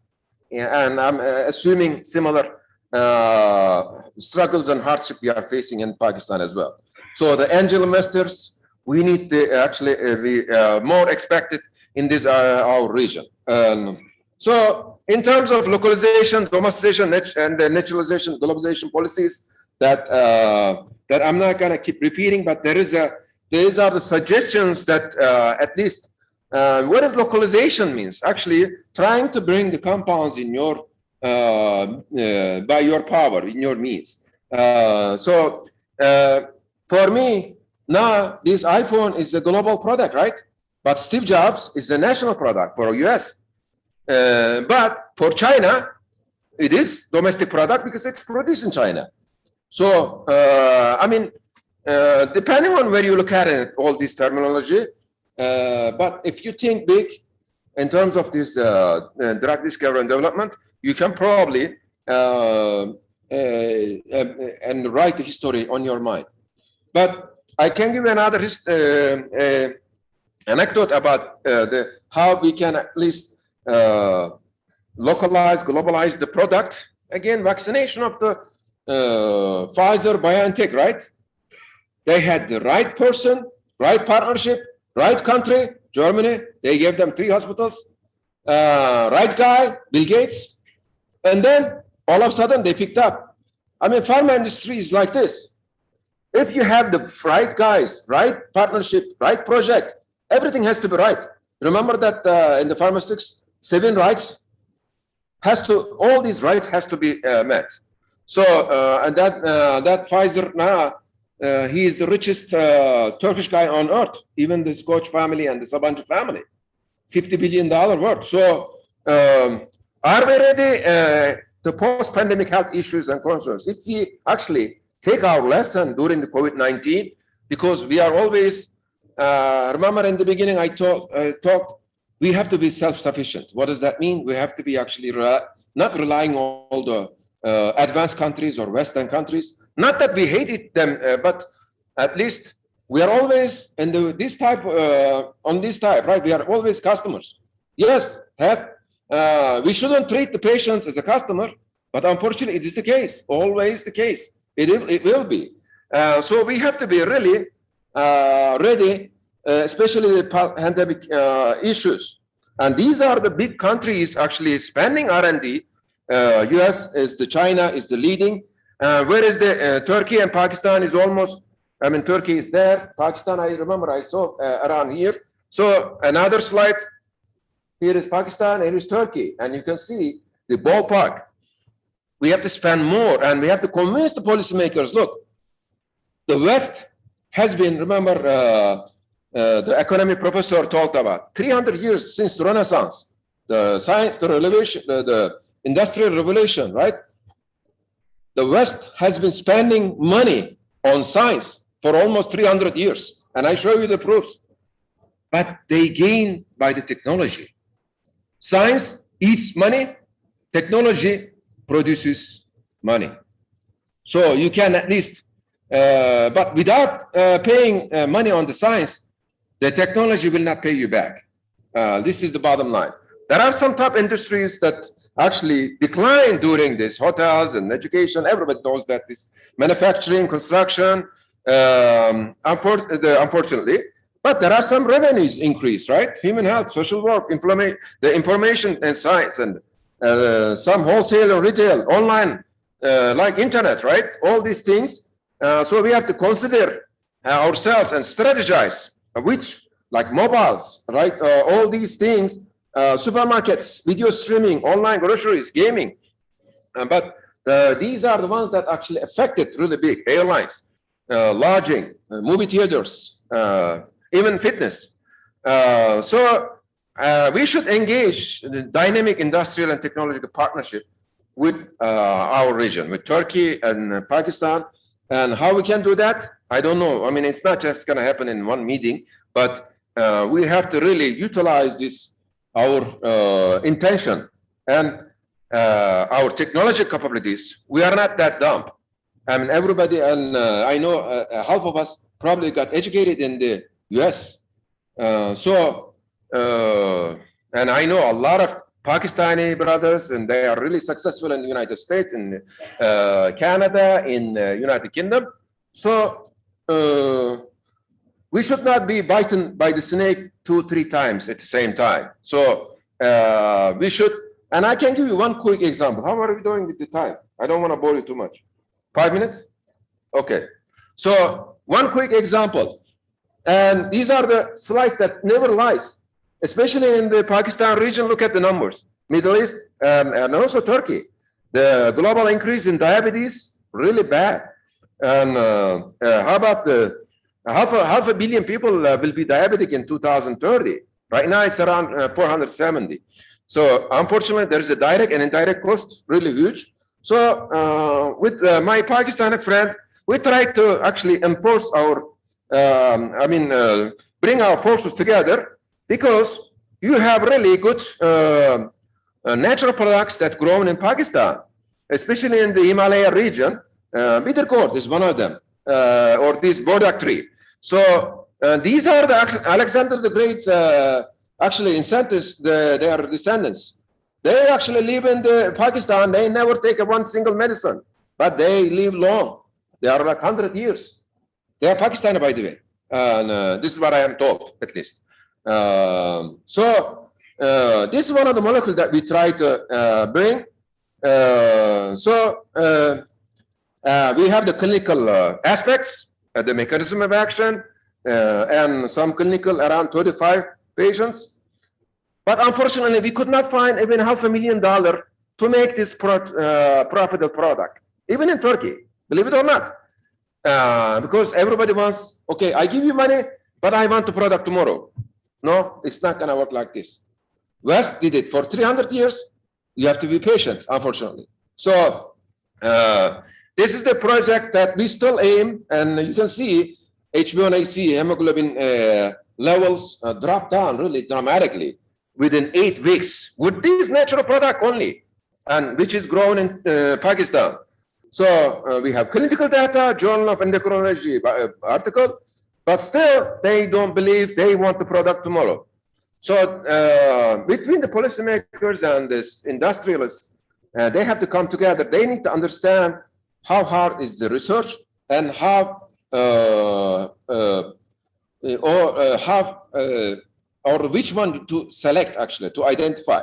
So that is the important thing. These are the 2021 numbers. Unfortunately, you can look it up, but the top leading blockbuster small molecule is around $16 billion. How about the small molecule or the solid, including biologicals? And think about it. I don't know if I can blow this one. These two are the vaccines that we paid. This is around $36 billion, which is BioNTech vaccine, #1 selling in 2021. This is only 1 year revenue. And this is the Moderna. And the second one is also biologic. So come to think of it. So actually, these even slides telling us where to go. So we should actually utilize this information and think about the future and how we can improve. And Steve Jobs said the biggest innovation in the 21st century will be the intersection of the biology and technology. What is that? Biotechnology. So without further ado, I would like to thank again inviting us and the Comstech staff and organizers. And the last word of advice that I would like to give you, and always put that in the word, science is in 3 periods. Those who learn about the first period become arrogant. Those who learn the second period will be humble. Those who learn about the third period actually realize that they actually don't know nothing. And the second idiom that I actually co-worded from Charles Darwin, that he said that art and science. And I co-worded that the science and technology are like 2 wings of a bird. Societies that can use these 2 wings can easily fly and gain their freedom. Those who cannot fly become chickens. The chicken society do not even realize that their eggs are taken from behind while picking a handful of bait thrown in front of them. I guess everybody got the point. So without further ado, and I want to thank you again for your attention. Thanks for having me. I hope this is a fruitful and good collaboration with Pakistan and Turkey and other countries, with the OIC countries, that at least we can change our destiny by looking at the perspective has to be changed, mentality has to be changed, and I wish that this is the turning point. This meeting will be one of the turning points. And again, thank you for your attention.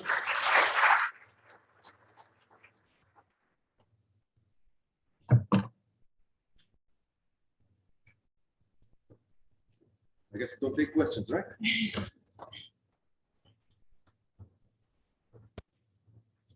Thank you so much, Professor Gazel. Next, we have our next speaker is founder and CEO at Data Communications and Control Private Limited, a company that has indigenously designed and developed tactical military exercise simulators, vehicle driving trainers with articulated motion, RF communication systems, and much more. Please welcome to the stage, Mr. Samir Hudboy.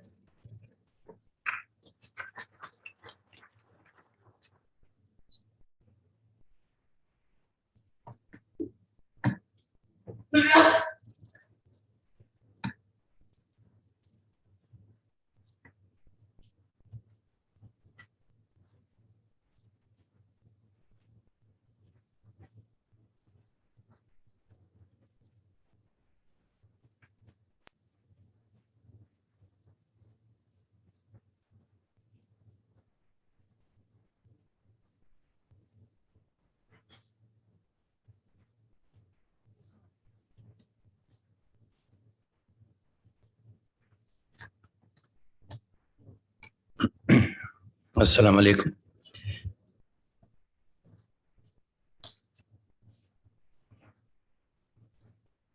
I'll be talking about civic infrastructure with indigenous resources. My interest in this goes back a long way. I was in the United States for, like Professor Gazel said, that half of us must have been educated there, which is very true for me also. When I came back, I was appalled by what I saw regarding the infrastructure and civic facilities in my city of Karachi. I decided to volunteer myself before the civic authorities, and I was made advisor to the mayor of Karachi for several years, also to the city Nazim, and then they put me on the board of trustees of the Karachi Development Authority. So I had some no knowledge or insight into what's happening in the civic infrastructure of the biggest city of Pakistan.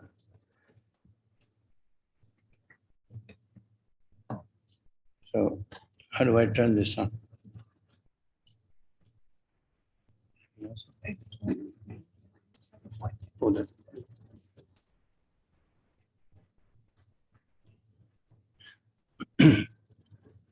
Today, here in Pakistan, we are going through a a real convulsion about CAD, which is current account deficits.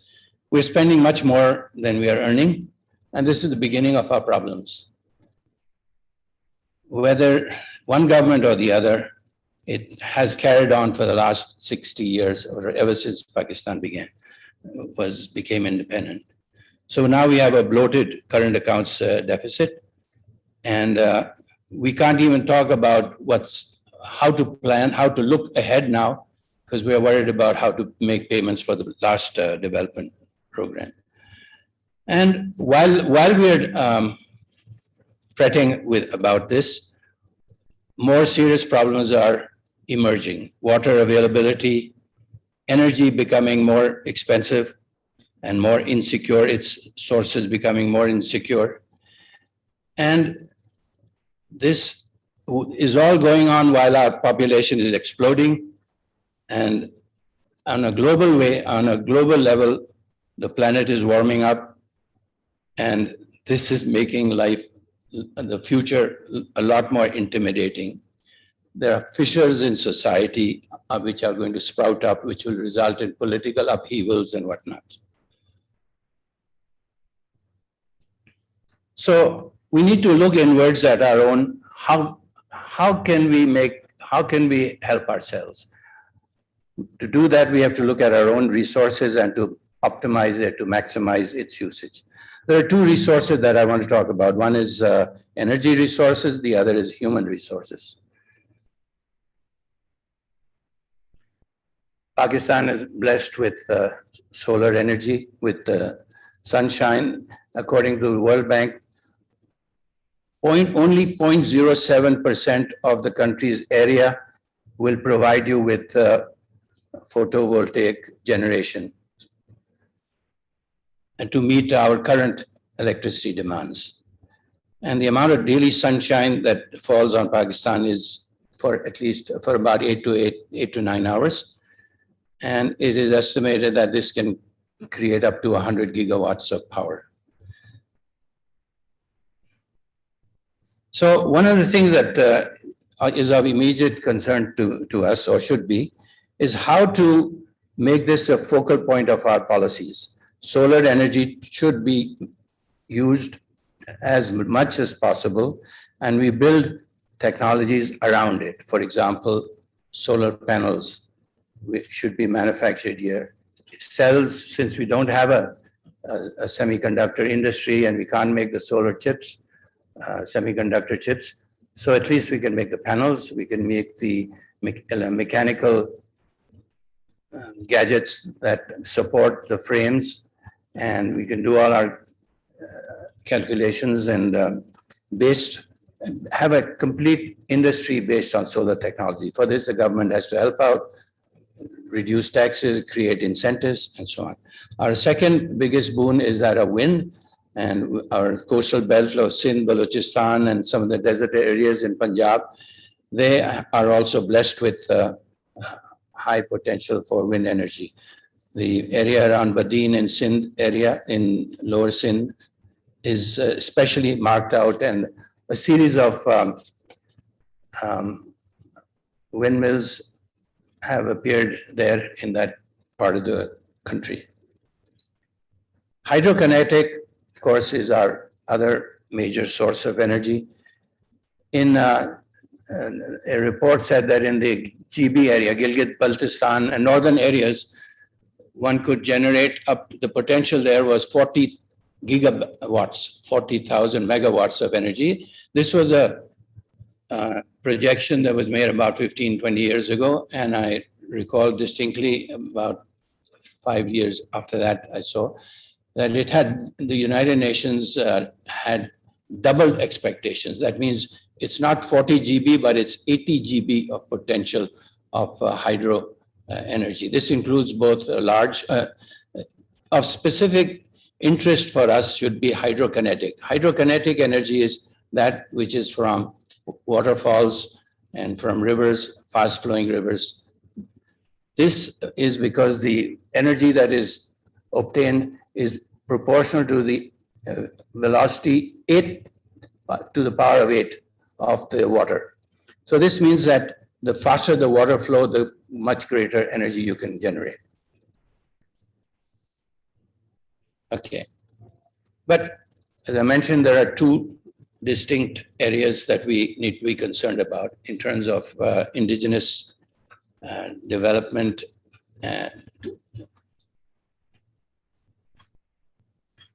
May I tell you, this morning, in the inaugural session, we were reminded about the challenges that Pakistan faces for indigenization. So when I came back from the United States, I was confronted with a real opportunity and a challenge. The Pakistan steel mill, which was bought from the Soviet Union it was contracted in the 1970s, but would you believe that not a single drawing was catered for? It's a plant, there are 20 plants in the steel mill, each of which are spread over 20,000 acres of land. Almost a quarter of the city size of Karachi is spread over the steel mill. A substantial part of Karachi is in the steel mill area, 20,000 acres. And there was not a single drawing. So for 6 years, the plant was in operation and there was a panic situation in the government. No drawings, the factory is running, but often a part breaks down and they have to go to Soviet Union to get a spare part because they don't have a drawing. So when the government recognized this, they began to advertise all over the world, in London, in Washington, everywhere except in Pakistan, because they couldn't believe that any Pakistani was capable of, there's no Pakistani company that had the wherewithal to handle such an important project. This is the steel mill, one of the mills. There are 20 plants, by the way. So this was when I got to know about this, and I was told that forget it, you cannot bid on it. This is only for foreign companies or foreign companies with local subsidiary. So I protested, and I was young and I couldn't take no for an answer. So I rushed to Islamabad and used whatever muscle I had. And I argued, okay, why are you prohibiting us Pakistanis to even bid on this job? So they looked at me and said, who are you and why do you talk so brash? I said what I am. And anyway, the Ministry of Planning and Development, the Secretary Ministry of Planning and Development, then retrenched on this. And they said, okay, you are free to bid on it, but we will not favor you. You have to work with the management of steel mill, and whoever they decide we will select. So I worked on the management of the steel mill, and on strictly professional terms, we were competing with 17 of the largest automation companies of the world in those days. That was, I can name you on my fingertips. IBM, Honeywell, General Electric, RCA, Siemens, 17 of them. And here was little old me coming over the boat and bidding on a project like this. Anyway, the long and short of it is they said, okay, can you make a prototype? I said, yes. They gave me 6 months and 5 lakh rupees to make a prototype. I bid on the job with some silent partners, and on a free, fair basis, we were awarded the job. And our other companies, the IBM, for example, they had quoted $23 million, which in those days and still is a lot of money for Pakistan. And we bid 1/10 of that. But it was not the price, it was the methodology. We talk about research and commercialization. That was an example of how an idea based on sound physics, sound principles of science, if worked on, can result into commercialization. Okay. Our company then also there was another challenge. The Pakistan Navy, for example, it was desperate, I shouldn't use the word desperate ever for our armed forces, but they required training for war games scenarios. And the simulators, this was war games to be played on simulators. Simulators of those days were expensive, very expensive. And they were not easily accessible because there were embargoes that were placed on the country also. So my company bid on this, and we again were judged the best. It was a fair and square open competition with the foreign companies, and we got it. And to this day, this system is still being used. It saves money. It saves you from exercising in the waters, and it can do everything that they want for sensors and weapons and platforms. And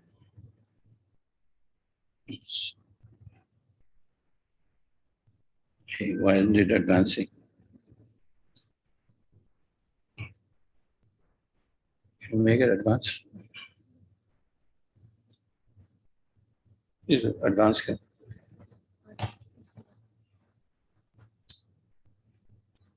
Next.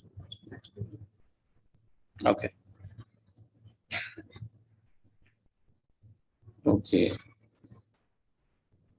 So we also make, Pakistan Army has a large number of thousands of tanks, battlefield tanks.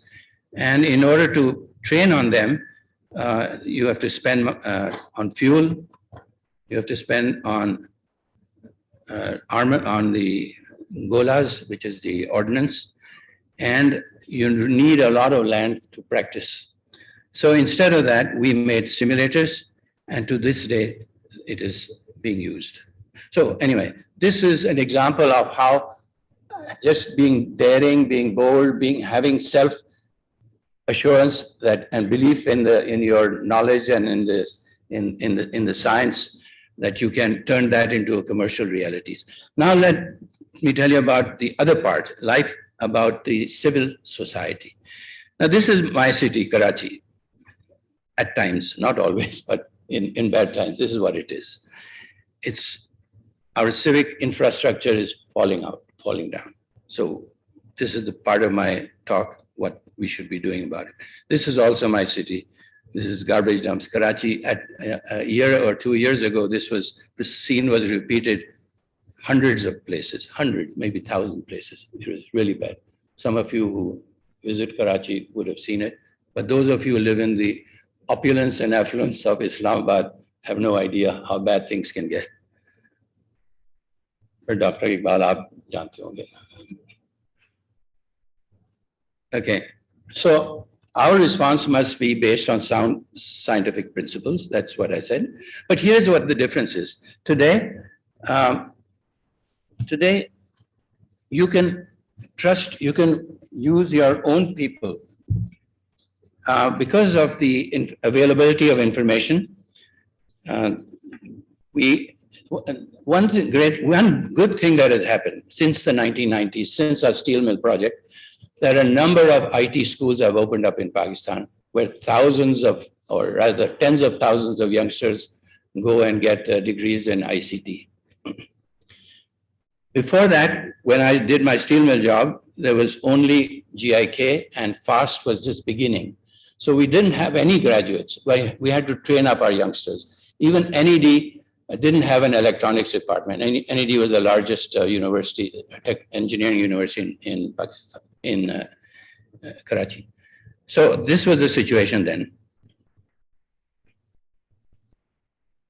The thousands of youngsters who go to the hundreds or dozens of or scores of institutions in the IT area are fortunate, but I feel that much of their goal is how to get a job to work for an expat company so that they can do. Am I taking too much time? Okay, I'll hurry up.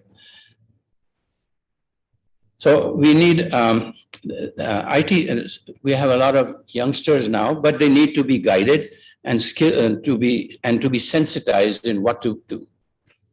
You just don't develop an app for the sake of making somebody outside richer. You make apps so that they're useful for your country also. Now, this is the problem of in the highways. Now, this is not only Karachi, but also in Islamabad. If you go from the old airport to Serena Hotel, that highway, there's 5 lanes on each side, and at rush hours, both in the morning and evening, it's cluttered. And the density in every car, passenger density is like 1.2. So that means 8 cars or 6, 7 cars will have 1 passenger only. Some may have 2 or 3. Now, this is a real travesty in a country which is starved of oil and where roads are congested, and psychologists are getting more money because of the chaos that when you are stuck in these traffic jams. So this is a daily picnic, I call it, on the highways. So some of that has been partially cleared by the use of BRTs, Green Line and other lines in Islamabad, Rawalpindi, in Lahore and Multan and Karachi. But I ask this question: why don't we think about building our subway? And I asked this question I raised 30 years ago. Okay, why can't we build a subway? Why can't we build a subway? What does it take to do it?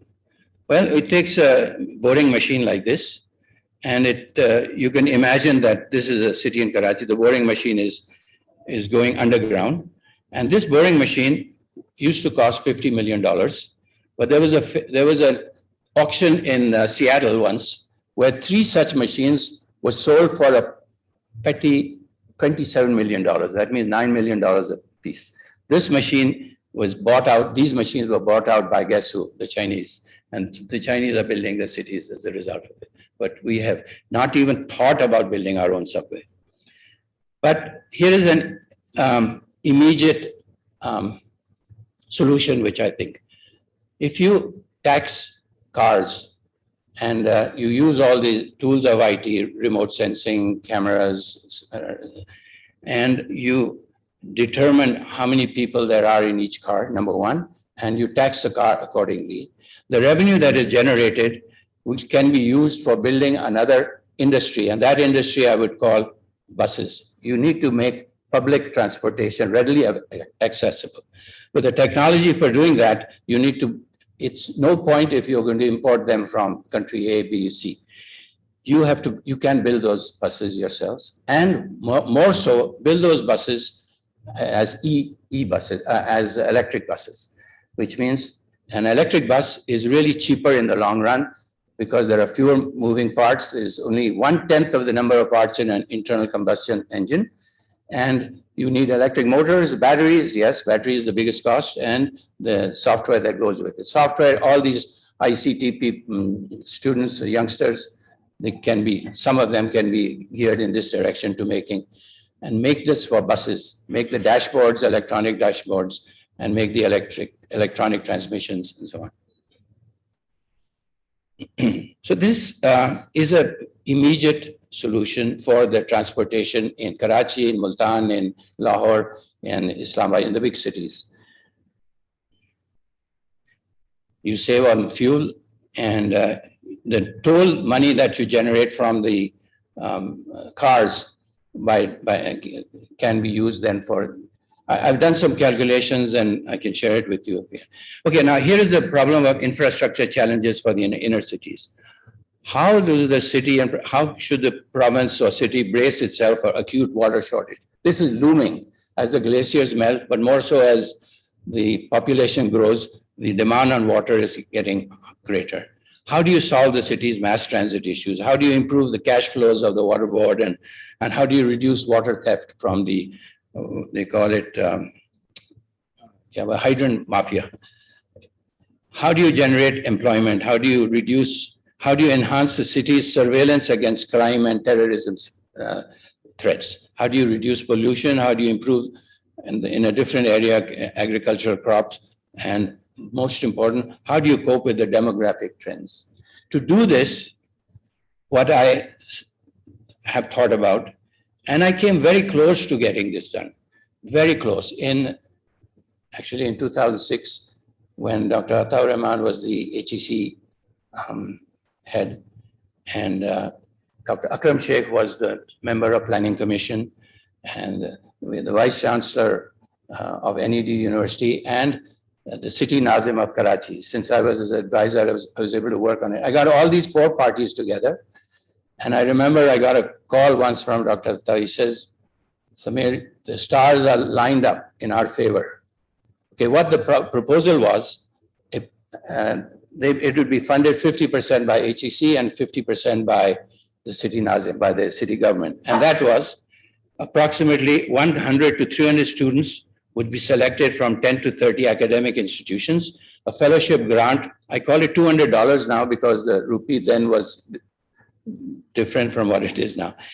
It means that students working on their final year projects would be guided to select these which answer to all the problems that I just raised in the previous slide. We would have an organization which would oversee and which would guide students to work on their final year projects. These projects would have a list of what they should be or could be, and it would be spread over 4 years. So it'll start with drawings, designs, to prototype building, and ultimately to nurture it to spin-offs so that at some point it becomes commercialized. Those are projects requiring everything that you could think of for the civil infrastructure. Water availability was one most important part that our students should be looking at in their final year projects. Added irrigation, drip irrigation, water purification, recycling in the urban environment, where you have gray water, blue, black water, white water, circulate 3 times before it goes eventually into sewage. Water desalination, we have a coastline of which is 1,000 kilometers, 1,100 kilometers from eastern Pakistan to Gwadar, to 1,100 kilometers of sea. You have the Balochistan desert beyond that, and complete desert. Why can we not develop methods, techniques for water desalination? Graphene is a very major tool or molecule, which is, graphene is a major material which is available now.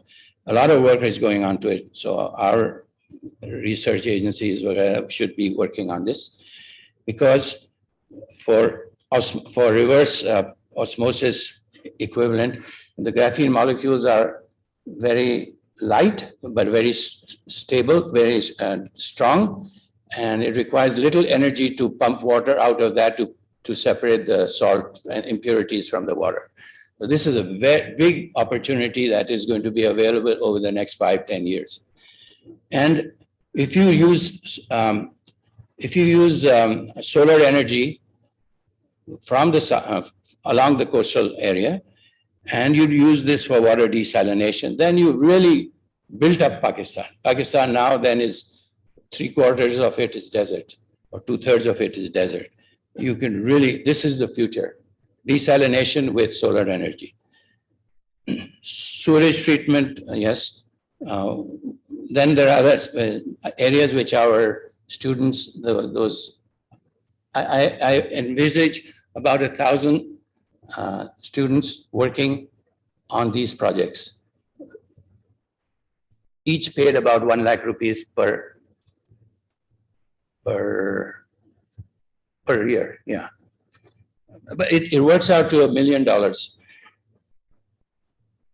Okay, I know I'm running out of time, so our researchers will also be looking at the cleaner environment.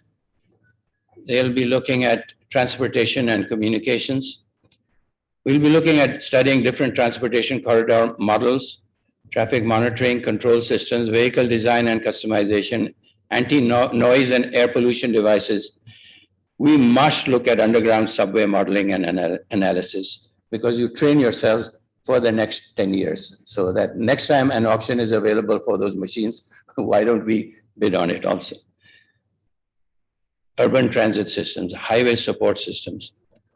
Okay, housing and shelter also very important for the inner city, where you have construction materials, architectural methods, urban planning methods, tools for manufacturing of things like furniture, furnishings, fixtures, incinerators, water recycling, air conditioning, emergency and earthquake-proof construction, SCADA systems, etc. These would be final year projects, but there would be some thought given into its coordination, into its, okay, I'm hurrying up, into its coordination.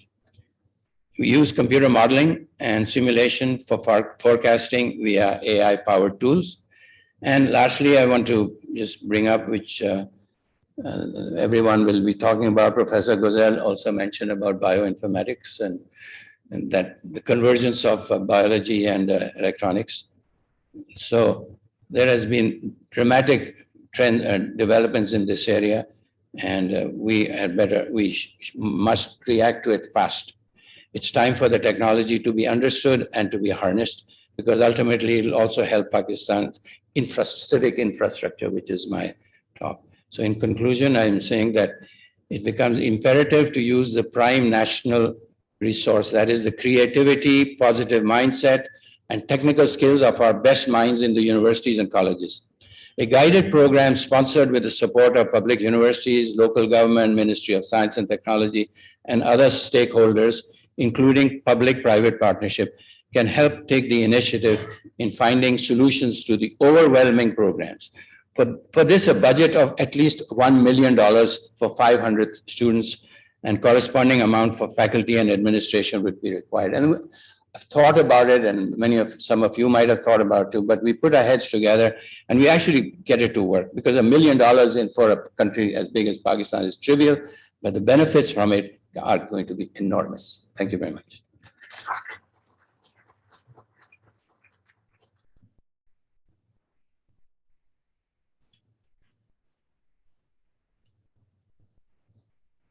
Thank you so much, Mr. Samir. Next speaker is Professor Dr. Shoaib Ahmed Khan, Chancellor of Sir Syed Case Institute of Technology. Please join the stage.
Bismillahirrahmanirrahim. So let me try to just wrap it up in 15 minutes.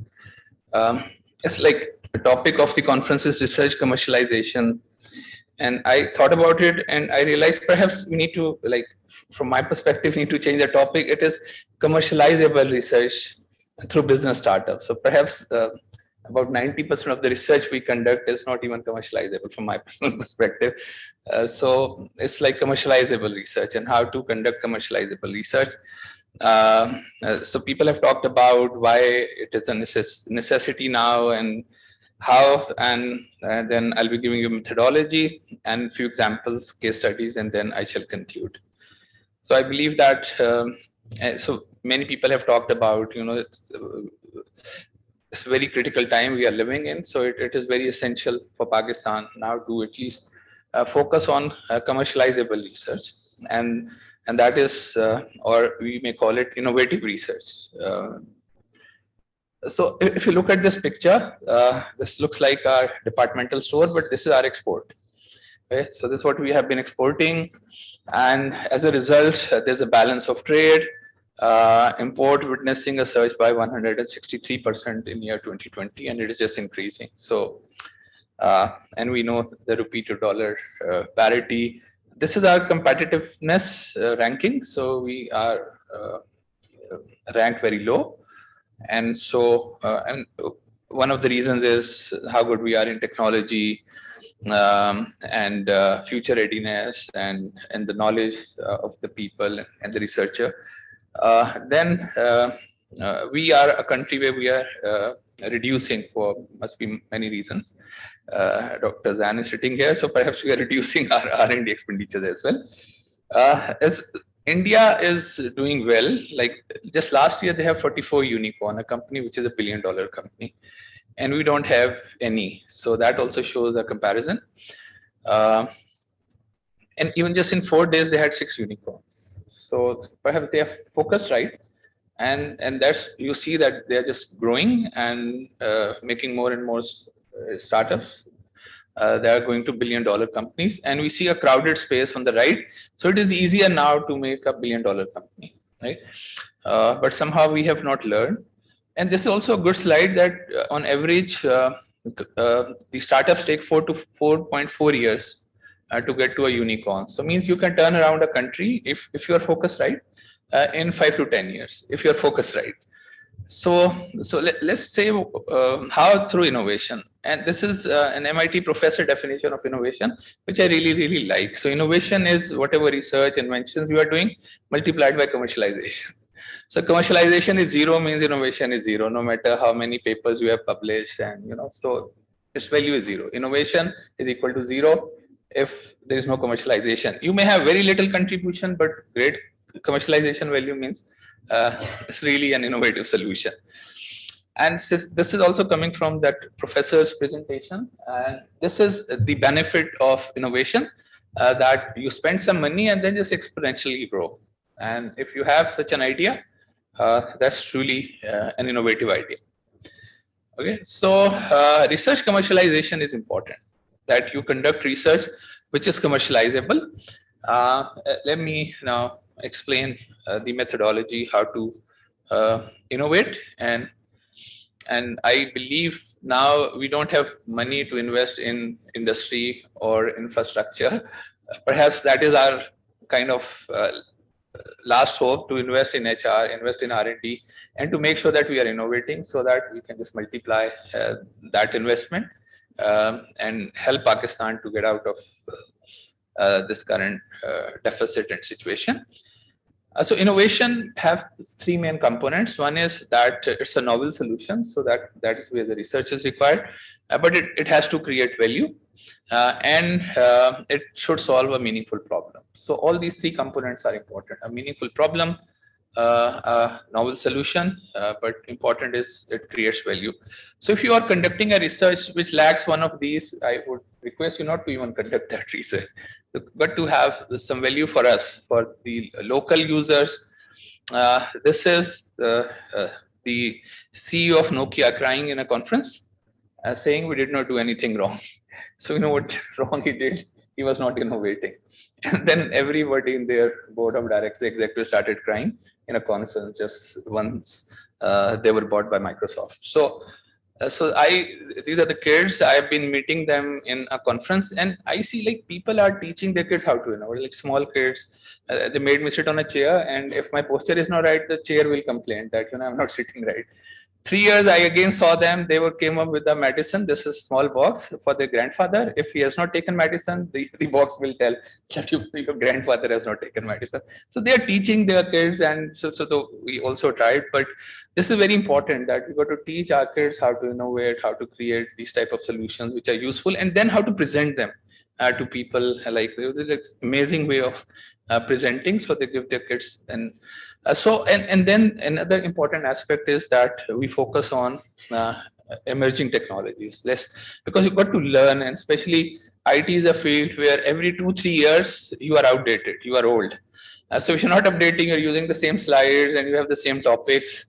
So it means that you cannot innovate. So innovation requires us to basically be vigilant, find out where the world is moving.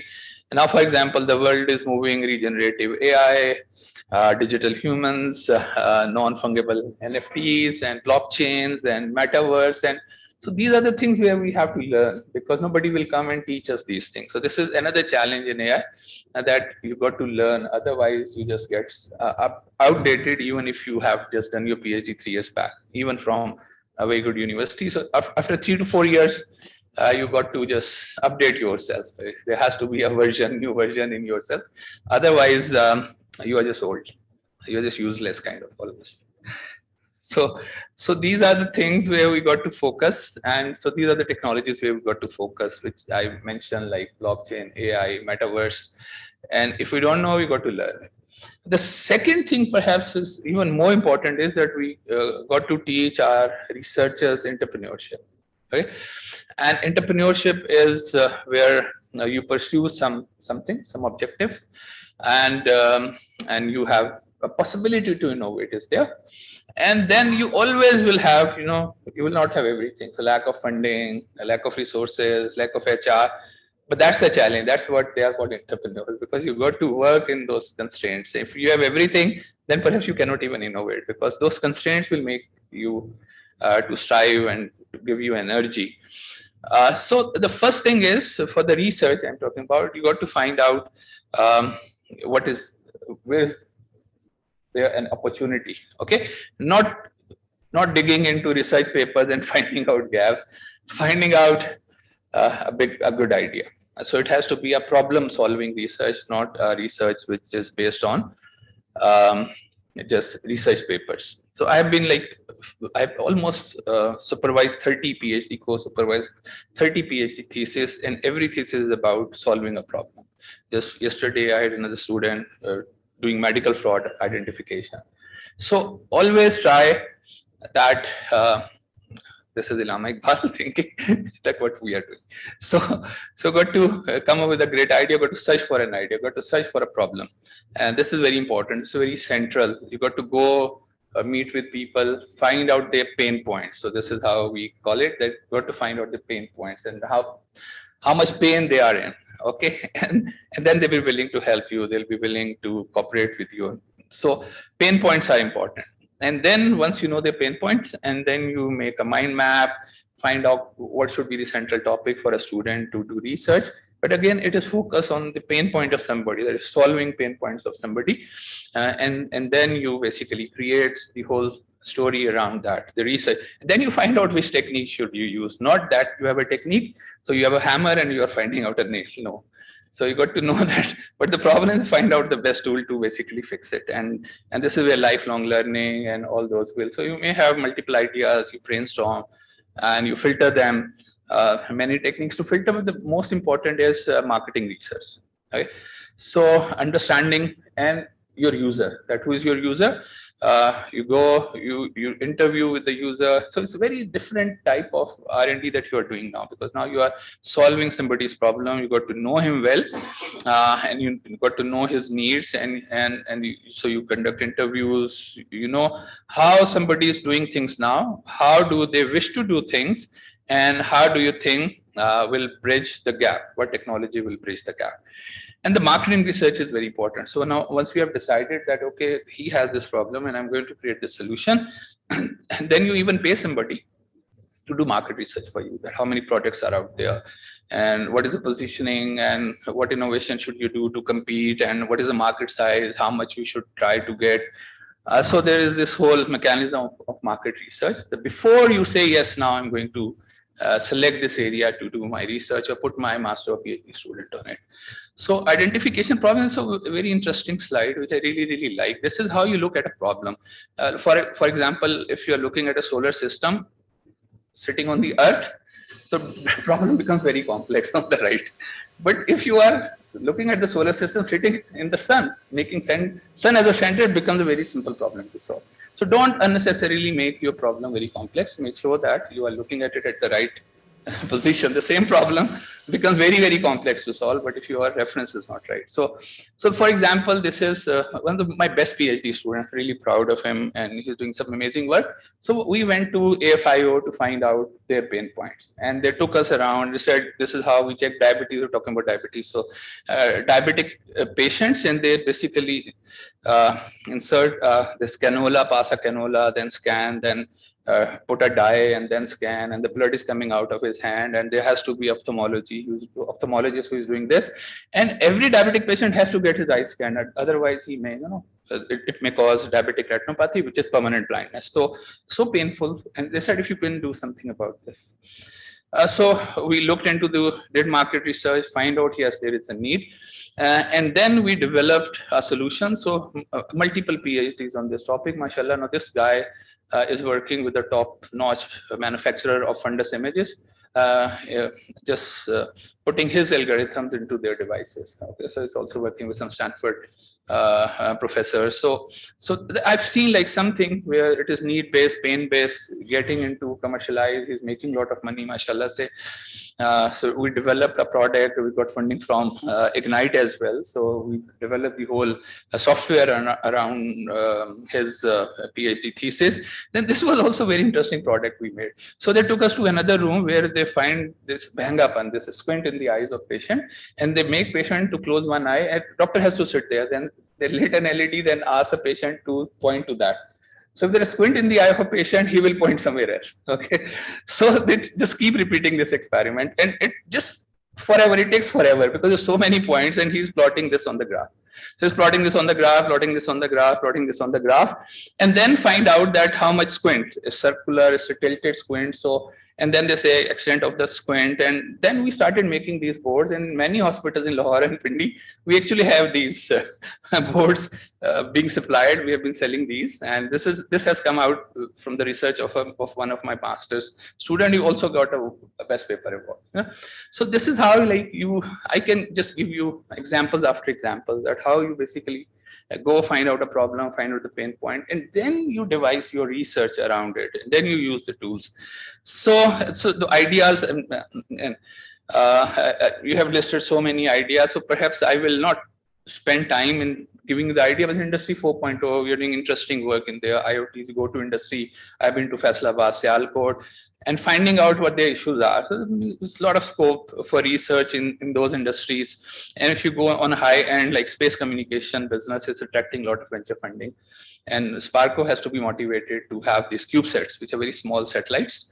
Elon Musk has taken license for 7,500 satellites. CubeSats, like every university can actually build this. So we can have our startups developing these satellites. AI is also amazing. It's work of my PhD student. And this is also into a product. One of our products has all these optimal path algorithms. Then Sky Electric, we developed the system for Sky Electric, again, putting AI. And I have many of my master students doing thesis where we could plan ahead, like next 24 hours of load shedding, making sure that you don't consume expensive electricity. Then one of my PhD students working on swarm intelligence, and that we use in basically number plate recognition and localization. This is actually we are using in camera. This is shop floor automation. Again, many of my students work on genetic algorithms, creating the schedule for the manufacturing industry and making sure that it is optimized. It basically reduces or minimizes the main make span. Yeah.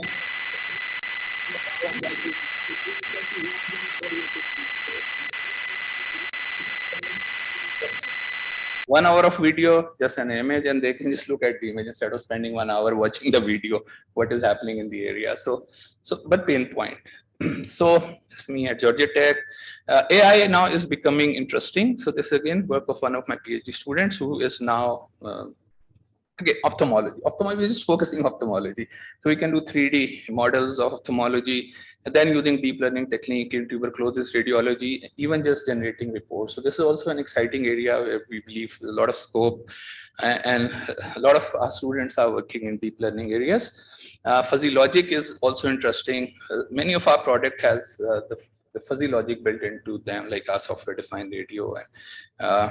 So these are some of the publications. What I'm showing you is that if you're solving a problem, you still publish. Okay, you still make your students do the master's and PhD, but then you are excited because you're developing a product. So in product development, this is like perhaps the most interesting work I did. I made a mathematical model to have this. You get crazy once you have to make a schedule in a university. Which teacher has to teach which subject and what time and which room. And so one of my master students did this, and mashallah, she is doing so well in Sweden. I saw her on the YouTube, and she is like a technology leader now. Okay, so she developed this, and then another one of my PhD students worked on an SDR having this mathematical model optimizing the performance of a software-defined radio. This is threat perception. One of my PhD students worked that in air, if we have some threats, so we can perceive that the value of the threat and then can assign the best weapon to neutralize this threat. So many publications in this area. Then I'm really getting excited about blockchain technology because I taught this course in case last semester, because I believe this is in blockchain technology, this concept of smart contract, which is a self-executing contract. And this is a Harvard professor who thinks that it's kind of a silver bullet which can solve a lot of our problems, especially relating to justice, because justice becomes code. So it is the software that will do justice, right? And then this metaverse and cryptocurrency is also amazing. You know, this virtual land is sold for $2.4 million. Okay, and the people are buying plots and they are just making offices, they're making homes, and architects are so excited. They are actually developing offices and homes on this virtual land, and there are shops, they are being designed. And these shops, people go and shop, okay, virtually, but actually really, so you don't really have to buy a shop, you just buy a land. That was motivate people to buy a land in this virtual space, which is cost effective. Still you are selling, still people are coming to the shopping mall. And so this is the metaverse. So this is, Facebook is changing its name to Meta. Why? Because they are so excited about this whole concept that you don't really have to come and do the conference and people can just be here. So metaverse is something which is very, very, we must focus on metaverse. This says smart contract, self-executing and code is the law, where the lawyers have to learn the software, because the law will be just executed right there and then. Nikah will be a software. वो जो automatically check है यार ये जो बच्चा बोल रहा है, whether he has that education, that money is in account, and you know his age is right or not, और जो आपने पैसे देने होते हैं get transacted automatically. House rents, आपको 5 तारीख को नहीं दिया, house will be locked. Lock जो होगा वो smart, उस पे smart contract पे चल रहा होगा. So world is going to be very amazing, and people believe in. I think this is also answer to corruption in Pakistan, that if we start moving things on blockchain, and so we can actually that code can serve justice. And this is the Harvard professor says it's going to be a substitute for a fair legal system. And it provides the requisite digital infrastructure for effectively substitute legal system. This is the promise, big promise. So last is what we have been doing in Pakistan. This perhaps many of you already know. So how good I'm doing on timing. So, but we started in 1999, got $70 million in venture funding, developed this voice over IP technology. This is us. And then we also started, so our model was different. We started a company, then started a university. So for us, commercialization, everything was centered around commercialization, the research and everything. So that actually put us right. So we right perspective, because other in Pakistani universities, they make universities and they try, but universities also gets the highest priority. And so it's very difficult to support the policies and the stuff. So we, alhamdulillah, are doing multi-million-dollar business even today, and many projects. Many Asia Pacific awards. CARE is working in National Airspace Management System is developed by us. We are automating camera, and many master's PhD students are in these projects. So that is the idea, that let's put students in these projects. Okay, SDRs, many PhD theses are focused on software-defined radio. This is the router. We have a patent on this. So I conclude this, that innovation-driven research.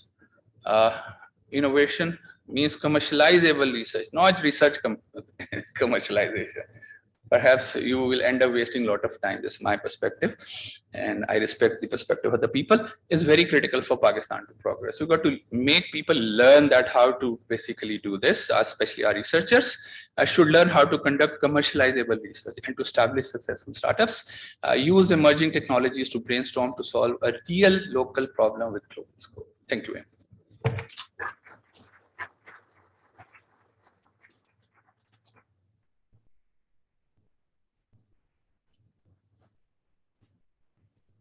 Thank you very much, Professor Dr. Shoaib. Now we will initiate our panel discussion. For today's panel, our moderator will be Mr. Mohammed Amir. If you can please come to the stage. Our panelists will be Dr. Tasadduk Hussain Chima, Ms. Noreen Khan, Professor Dr. Yasir Ayaz, and Dr. Zainul Abidin. Please join me on stage.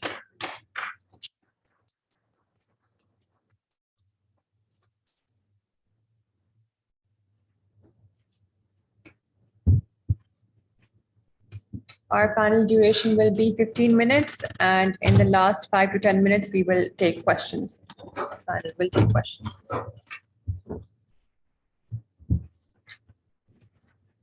Ladies and gentlemen, Assalamu alaikum wa rahmatullah.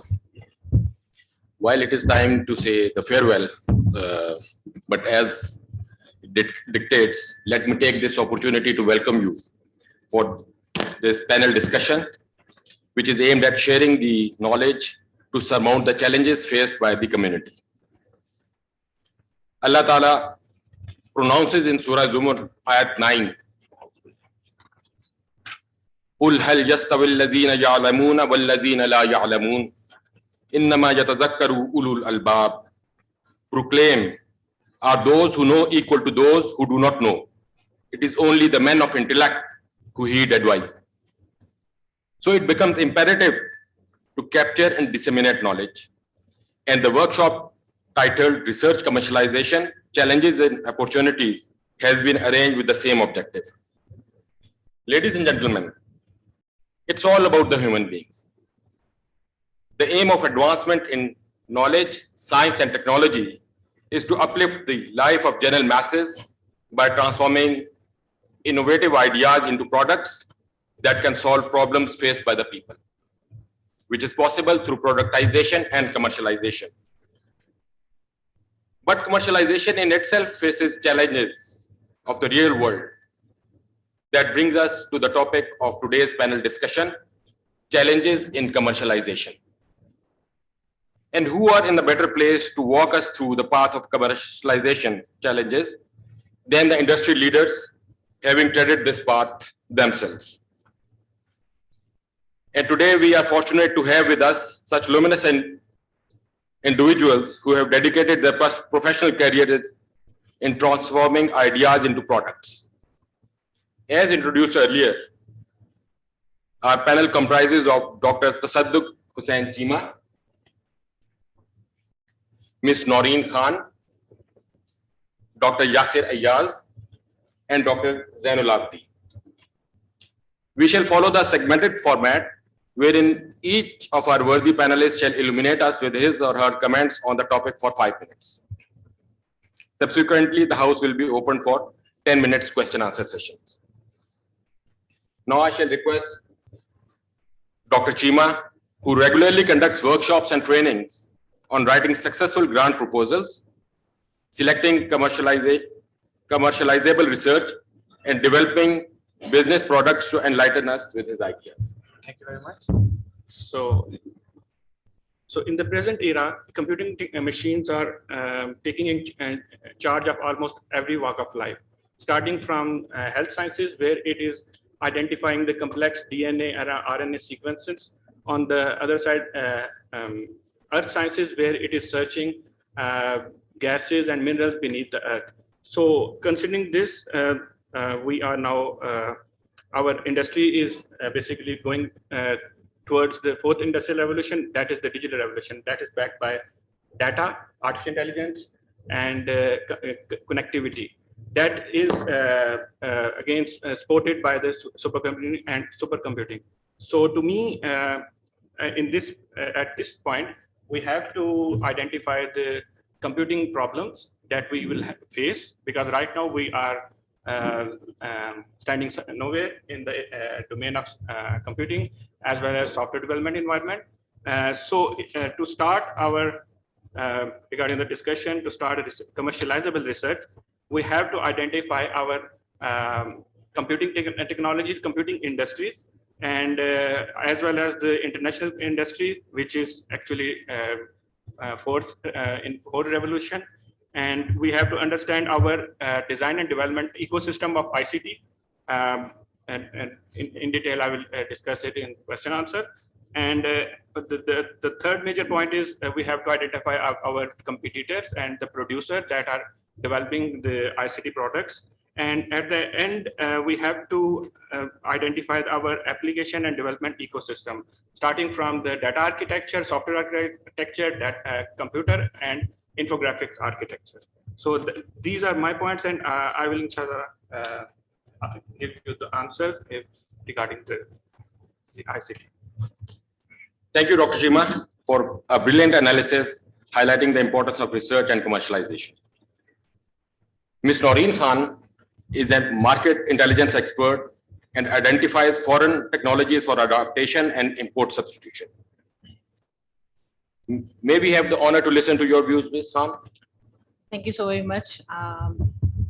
My analysis would be based on my personal experience working in a public sector organization where we've been receiving a lot of technologies, products and services from various domains, may it be the academia or the R&D organization, or even in the industry, which basically demand certain technologies and products from the R&D organization and academia.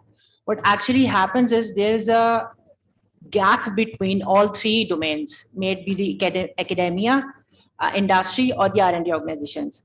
There's a lot of duplication of research going on in Pakistan because of this gap. Since all these domains and all these players are not interacting with each other, so they don't know what's basically happening in the research world. So what happens is that there's a lot of duplication in so many universities and in R&D organizations. And it's just that the main focused areas of the research is not basically focused. And other part of the challenges that we have been spotted during the commercialization of technology in Pakistan basically is most of the innovators or developers or students from the academia, they don't focus on three main elements of any commercializable product or technology. One is the scalability, second is the sustainability, and third, most importantly, is the technically and economically viable element of the technology.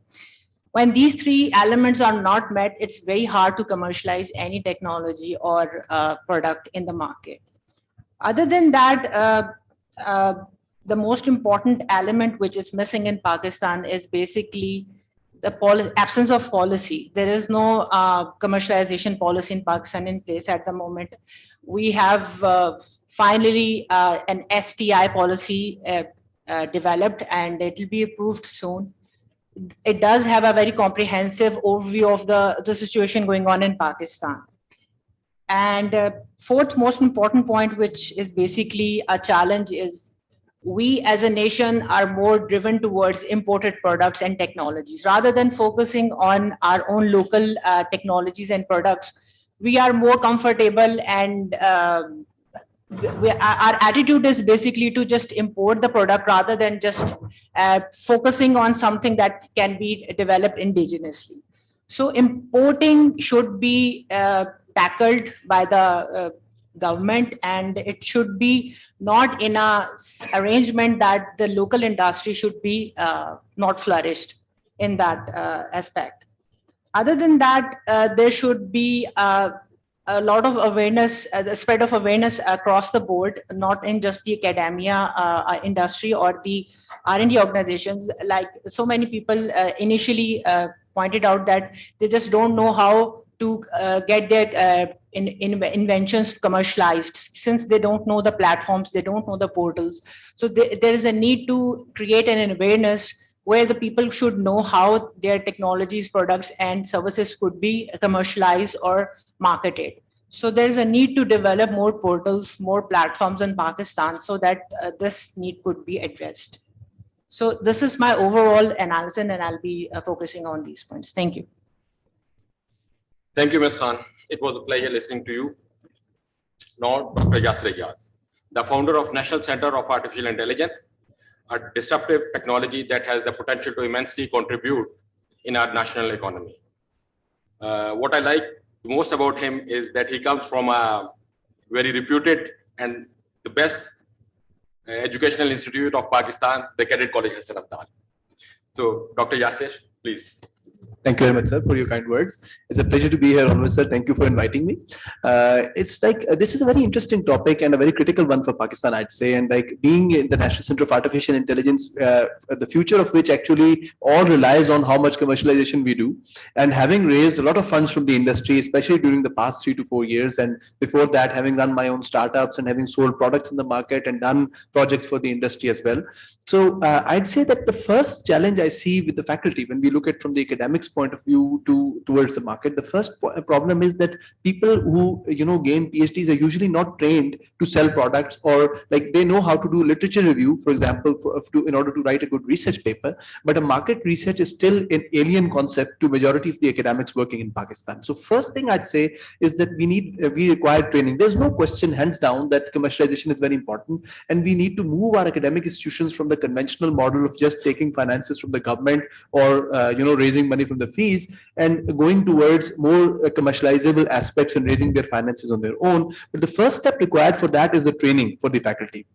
With that, one more thing that is required is showcasing the success during successful examples. People who are there in the faculty who have people like Dr. Shoaib, for example, and others who have had a good run and who have had good commercialization experiences. So they should be showcased in the universities at regular occasions. And the second thing I would say is that when it comes to commercialization, the people who do commercialization most of the time go to organizations. They raise projects from there. And most of the time, it's a single customer for which a single product is being made, and that product is handed over, and that's it. Then you have to find a new product to make for somebody else. You take maintenance costs from one client, and then you move to another, particular customer. But the model of selling a product, like designing a product, like for example, we have phones from Samsung. So this phone is selling all over the world. So product company, because I've run Anzen. Anzen is a product company. We've been selling, we've had hundreds of customers just in Islamabad. So there are people who have taken on that kind of thing. But then the second point is that once you make a product, initially the problem was that funds for such kind of thing were not available from the government. You used to put your own finances, and this is what we did. Initially, there was a program called UITSP at HEC at that time, the University Industry Technology Support Program. This was preceding the Technology Development Fund before that time. So at that time we pitched to HEC, and the process was still developing, and the industry partner was not waiting long enough for the funding review and everything for HEC to come out. So we just put our own finances into it, put something from the industry, developed the product, and went to the market. So in some products we were very successful, in some others we were moderately successful, because the learning curve is already there. It's always there. But in the product company, the challenge, right now the funds are available for developing prototypes, at least from Technology Development Fund, from Ignite, from many other sources. But the challenge is when it comes to scaling. Like, for example, you make a product, you successfully sell in Islamabad. Now you want to scale the product. You want to open offices in Faisalabad, in Kashmir, in Gilgit. You want to open in Karachi. So most of the academics will not have enough funds to manage that on their own and to get a facility and to hire people and run that kind of thing. So I think that we should learn from the example of China, how they have nurtured their industry, how they've supported and given special, you could say, benefits, given special, you could say, make laws for them, make electricity cheaper, a lot of other kind of tax benefits, for example. What kind of innovation aspects government can inculcate, which could actually encourage people into this? And I think that once academics become familiar with the idea that they can earn a lot more money by doing projects compared to what they're doing by just earning their salary, I think that we won't need to convince anyone to go for commercialization. People will do that automatically. But first, we have to show them the road. We have to train them. We have to show them the good examples, and then we have to enable them by a little bit of funding, by a little bit of support in scaling, small successful products into big, proper commercialized products, which can not only sell in Pakistan but also abroad and generate good money for us. That's my 2 cents, and I look forward to the question and answers. Thank you. Thank you, Dr. Yasser. Heard about the impact you are having at NUST, and today we were also able to benefit from your ideas. Dr. Zainul Abdi, a brilliant, who has wide experience of industry, academia, and policy making. He is now invited to enlighten us with his ideas. Thank you. Thank you so much. So first of all, thank you for inviting me for this August gathering. So my commercialization or industry experience has been mostly abroad. I would mostly talk about the things that reforms that we have actually tried to implement both at HEC and now at Ignite as well actually. So one of the things that I found when I was at HEC was that there are incentive structures actually, especially for our academics, that were kind of tailored in a very different direction actually. And that was mainly one of the major challenge that was hindering our efforts towards bringing our ideas towards commercialization and towards startups as well actually. So, and this was one of the major things that we tried to address there actually. In most of our programs that we, of course, they were mostly targeting these problems that we were facing at our national level. But then we also try to kind of reform some of the structures around which our grants were being processed actually. So incentive structures for the faculty members, for the students, for even things like if you want to apply for patent protection, actually they were not possible previously. So those are the kind of things that we have tried to introduce there actually.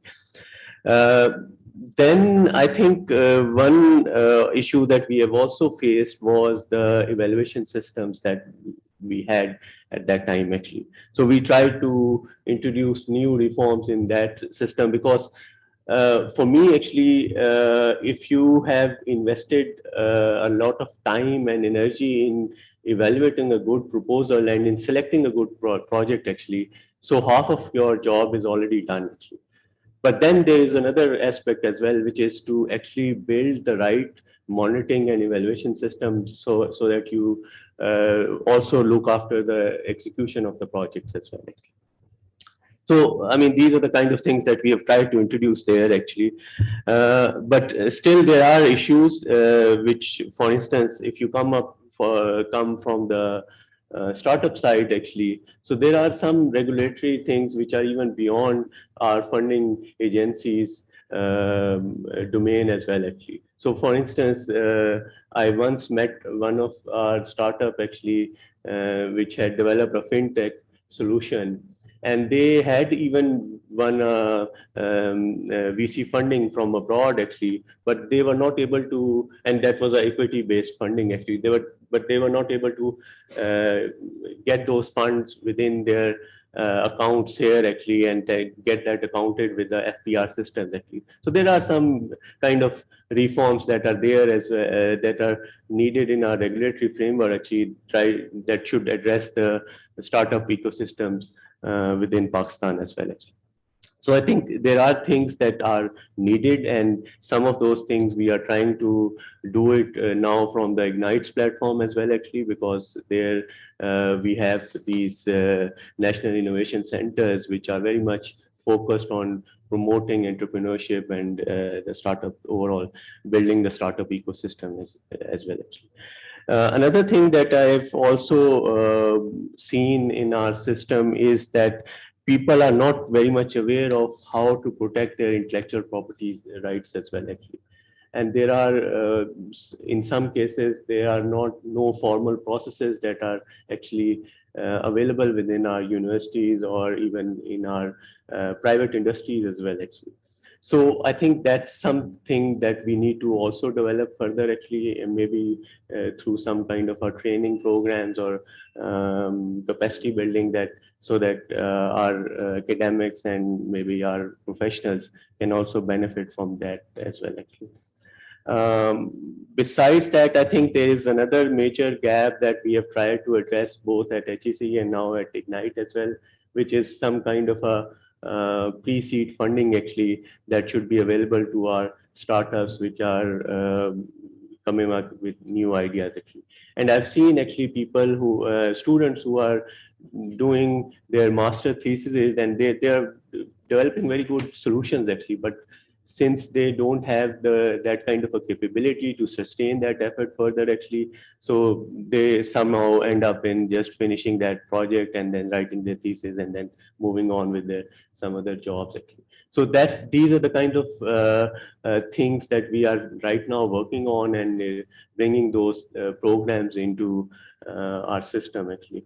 So I think I'll stop here actually, and then I'll be able to answer some questions later. Thank you, Dr. Zainul Abdin, for explaining the incentive requirements for the research and development fraternity. We are wiser after listening to you. Thank you, sir. Let's go to the audience for the question answer session.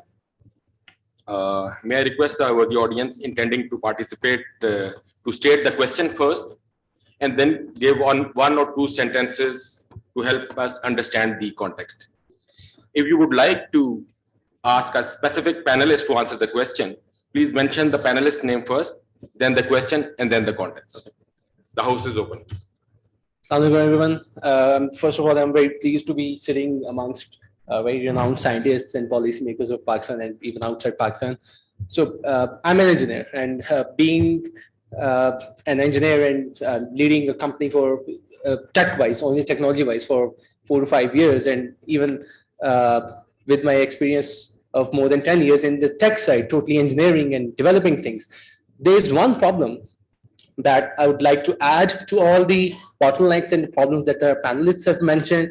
And I think that very little point was missing, but that is one bottleneck that in fact obscures, that in fact stops a lot of entrepreneurs, a lot of technologists from actually being able to commercialize their ideas, their research. And that is the availability of the facilities to actually physically manufacture a product in Pakistan. So we talked about today NFTs and metaverse and AI and supercomputers and software, IT, ERP, things like that. But most of them don't highly or even remotely rely or depend upon hardware products, hardware manufacturing. But at least our product does, and at least I can witness, I can attest to the claim that it's extremely hard. When I say extremely hard, we cannot even import 3D printers. We cannot even import 3D printers. We cannot manufacture our own filaments. We cannot manufacture our own resins. We don't have CNC machines anywhere outside Lahore. So what do you think should be the solution to that thing, to this problem? I'm, in fact, open to answers right here. Thank you very much for your question. Very rightly pointed out, and like I've faced this problem before when I started Anzen as well.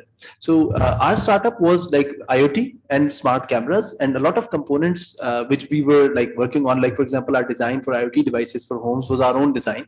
And initially when manufacturing in Pakistan, it used to like, because at that time we were making only a few devices. So we had to look for the right places to get the right jobs done. But with time, very quickly we found out that once we went into mass manufacturing, it was much cheaper to actually outsource the orders to China, and they would like print the boards, fit the components on top of them and send them to us, and we would, like sell them in Pakistan. It was our own design, of course. It was not a Chinese made design. They probably didn't even know like their software, etc. They didn't used to burn. We used to do that by ourselves. So like this is true that this is a challenge, but like it's a stepwise process. You can't like, because for example, the machines that manufacture also are manufactured somewhere. So when you import them in Pakistan and you do the regular maintenance in Pakistan, like people who have 3D printers here, for example, even their 3D printing cost would be higher than what you can find in a lot of places in China, right? So I'd say that this should not stop us from doing the innovation. And we are lucky that China is next door to us. We have compared to a lot of other countries, let me not go into political conflicts, but there are issues with sending products from China to a lot of countries, and sending products from there to China and collaborations and stuff. Luckily, we don't have that kind of issues. So I think for now the solution is to actually rely on good manufacturing places abroad.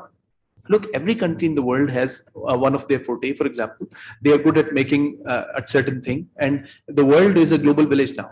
And we integrate things, the capabilities from a lot of places in the world, and put them together in order to, make our own products. And in the long run, there's no harm. So,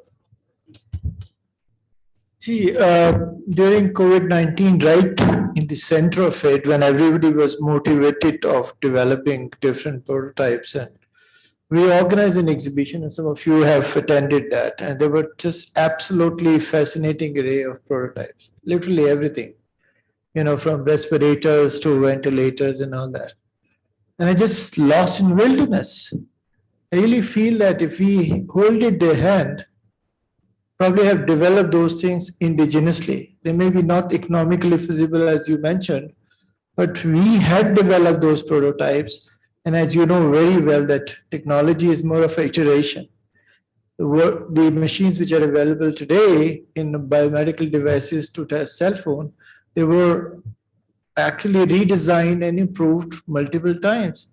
And I feel extremely sad for a loss of this very, very intense intellectual pursuit which people have done during COVID-19, and nothing was developed on top of it.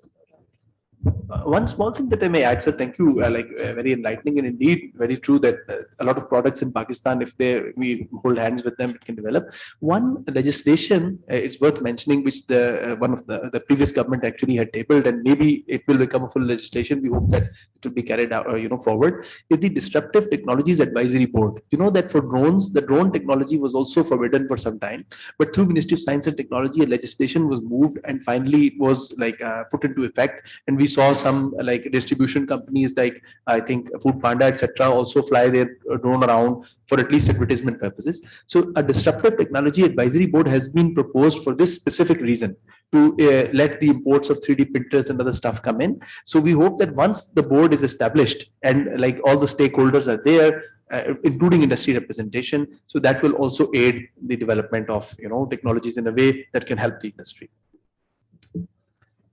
Assalamu alaikum. I am from Auric Rawalpindi Women University. I have a question from Dr. Khan. You were talking about the doubling of the ideas which have been picked up, and you were saying that it should not be done because every scientist must be in proper liaison. So I think it should be open. If somebody is working on biofertilizers, he should not be stopped.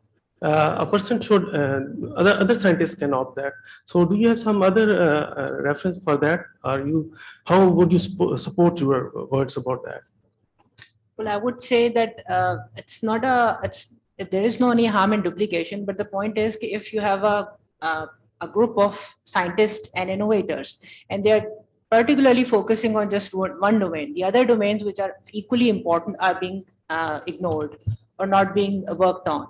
So my point is if certain group of people are focusing on just one technology or one research, then it's a waste of resources and it's a waste of energy. So I believe they should be focused on multiple domains so that the research could move forward in a certain direction rather than just being static on one domain only. And the thing is, to resolve this matter, I believe there should be a community which should have all the data in which all these scientists and innovators should submit their papers, research, and whatever they have developed. And they could at least guide those new innovators and researchers that this domain has been done by so-and-so institute or individual. And you can, work further on this thing from this point onwards, or probably you can, work on this certain side of the domain so that, there could be a progress in that domain. That was the main point, actually. So as you were mentioning, it is more about the collaboration rather than the competition. Yes. And also because the resources are also limited and the researchers are limited, so it is better that all the areas can be covered rather than only few areas are focused and there is. I have a question from Dr. Yasser. If there is some innovator and wants to commercialize his product, so what the ways he can adopt the most feasible? And I have also experience in 2018, I innovated something and I contacted to the industry and through Technology Development Fund, Higher Education Commission, but they have signed an agreement with me without knowing what would be the criteria, what would be the share, what would be the terms and conditions that a researcher can adopt, and also the industry, but they have plainly done it. The others were reluctant to do that. So I think there is a need from the funding agency to roadmap each and everything, a proper framework. So I have only the question that how an innovator can contact to the industry. I think the first step for that, as highlighted by Dr. Lavaneen also, is saving your intellectual property rights, right? So the first thing you should do is file an IPR, right? So through the IPO, maybe file a patent. That's a painfully long process in its own self, but at least at the very beginning, you'll get a number and on a sheet, and it will say that this patent with this name has been filed, and this is the number. It will protect you for at least a year. So when you pitch to the industry, at least legally, they should not be able to copy your idea once they've heard about it, right? And the second thing is, of course, that you need to do the market analysis and see where the people who require that product actually are. You need to write to them, you need to engage with them, maybe present at the right forums, and sooner or later, as it happens in our case as well. So many companies listening to your pitches, for example, may put forth their proposals that they want a part of your company, right? So maybe 25% something. So this is a major funding that you'll get by which you can scale up your product. But of course, you should not hurry in getting that kind of grant from a company. I think the longer the time that you can sustain the product on your own and you can develop it further and let's say gain customer traction, it will bring you more finances. So I totally agree with you that there is a lack of this kind of training for us. Not having specific rules in things like KDF actually give us more room to play, in the way that we think is the right way for our product, because there is no one size fit all for any product, right? But the problem is that we don't know how to make those rules or something because we are not trained for it. That's the problem. So I'd say that the one thing is that instead of limiting by specifying a specific set of rules, they should train the faculty who are actually, engaged in making products. HEC, Ignite, and ourselves, a lot of organizations can help train the faculty on how to, make this kind of stuff, like how much share to be given to whom, what is equity distribution, what is equity dilution, for example, and all these concepts related to marketing and commercialization. Only one question. Since morning we have tried several times to put a question. So please give permission to only one question. So I am Dr. Mahmood Al-Hassan, Principal Scientist, NAAP. So as Ms. Noreen has mentioned, also Dr. Shaib Khan, the conclusion of today, which I have drawn from this session, is that there should not research commercialization. It is reverse process, commercialization able research.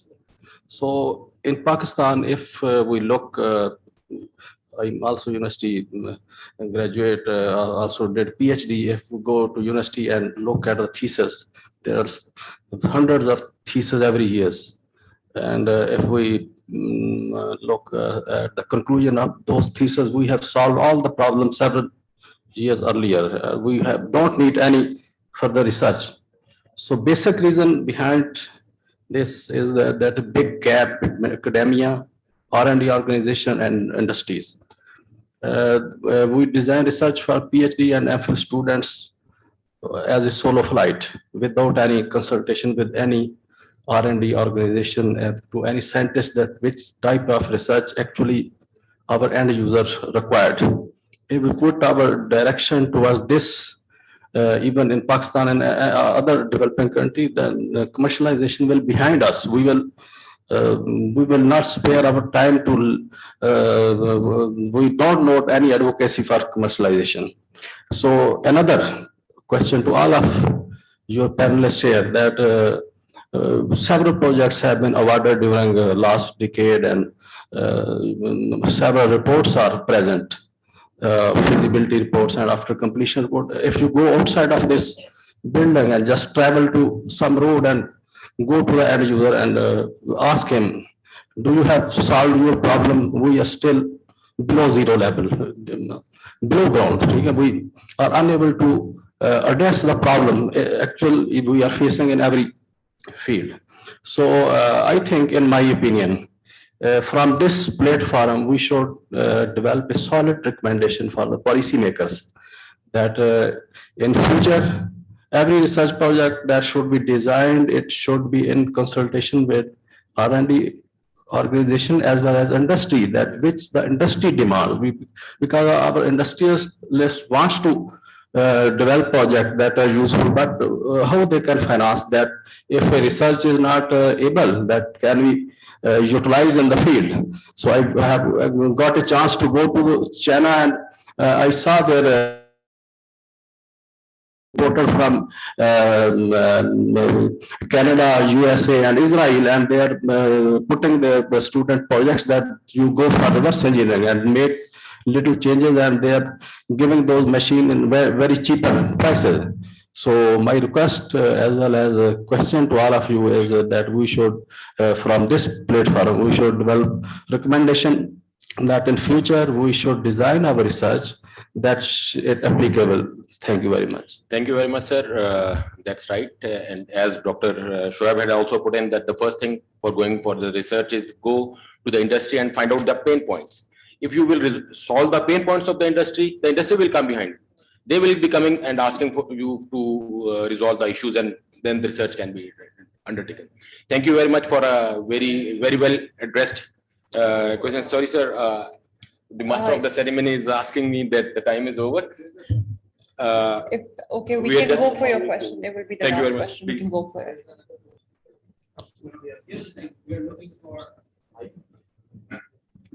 Mike.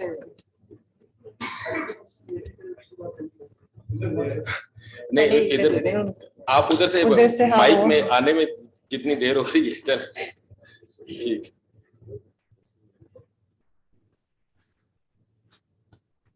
You see, most important, if you want to make a policy decision coming out of this forum, is this.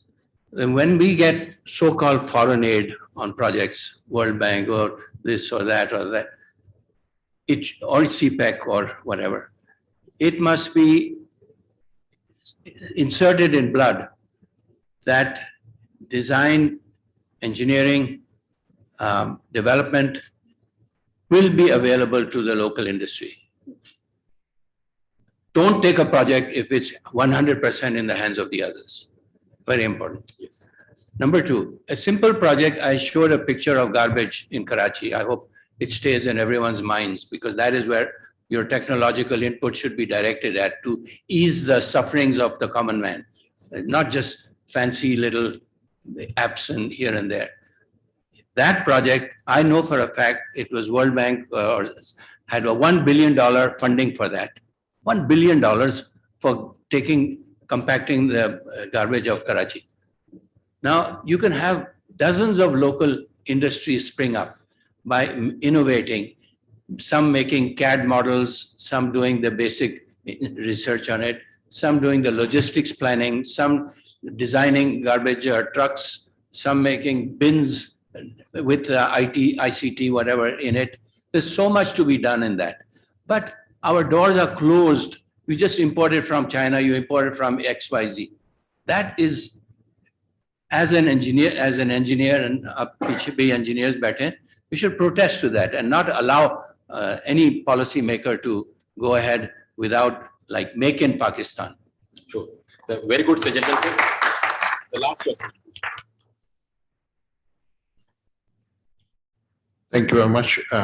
Dr. Kamal Malik here.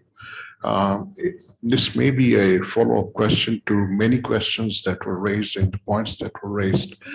I'll ask the able panel, there are, in any technology that is being developed through a startup or in academia, especially in academia, there are TRLs, technology readiness levels, and the challenge comes in between when you reach from 1 to 4, there is some sort of a benchmark a prototype available.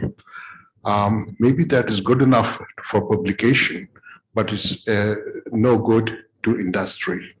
And then in between 4 and 7, there is a technology readiness level, and that is called the Death Valley. My question to all of you is how to address that challenge, and is there any resource that can be addressed? Thank you very much. Thank you very much, sir. I think to some extent this question was addressed by Mr. Asim Shahryar Hussain, the CEO of Ignite, when he said that in the TRL level 1 to 4, there is a funding from the government side, which is coming in most of the cases. And then for TRL level 7 to 9, the funding comes from the industry, because at that time the product has developed to a level where the fund, the industry is asking for it. But this between 4 to 7, which is the death valley, which is called the death valley, now they have started this accelerator program. I think in that accelerator program, they are focusing on those prototypes or on those researches which have passed through the early stage and are in the middle stage. I think this is one of the actions which which was explained by Mr. Asim, Ignite National Technology Fund they are taking, and there could be many others as well. But this is one of the things which has just was mentioned in the today's talk. Just a correction, actually. So it's not the accelerator fund; it's the technology transition fund. Technology transition fund. So covering this. That is the advantage of having a representative from most of the organizations. So thank you very much, sir, for your participation, for joining us in this talk, and we hope that you would have taken something positive from this session, and at least we are more wiser on the subject after listening to the questions. And thank you very much to the panel. Thank you very much, sir. Thank you, sir. Thank you so much, Mr. Muhammad Amir. Thank you so much to all of our panelists, and thank you so much to all of our speakers. As we conclude our panel discussion, I would like to tell you all about the mentoring session. We will be having 2 mentoring sessions. Number 1, the first one will be by Mr. Samir Hudpur, who was our speaker today as well. And our second mentoring session will be done by Dr. Muhammad Sabi Anwar, who is Dean of Syed Babar Ali School of Science and Engineering, LUMS. And both of these mentoring sessions will be held on the 3rd floor. Myself and my colleague Umar will be assisting you over there. Participation is voluntary, and you are more than welcome to join. It is a 1-to-1 session, and if you have any queries whatsoever at all, you can ask them. Thank you so much.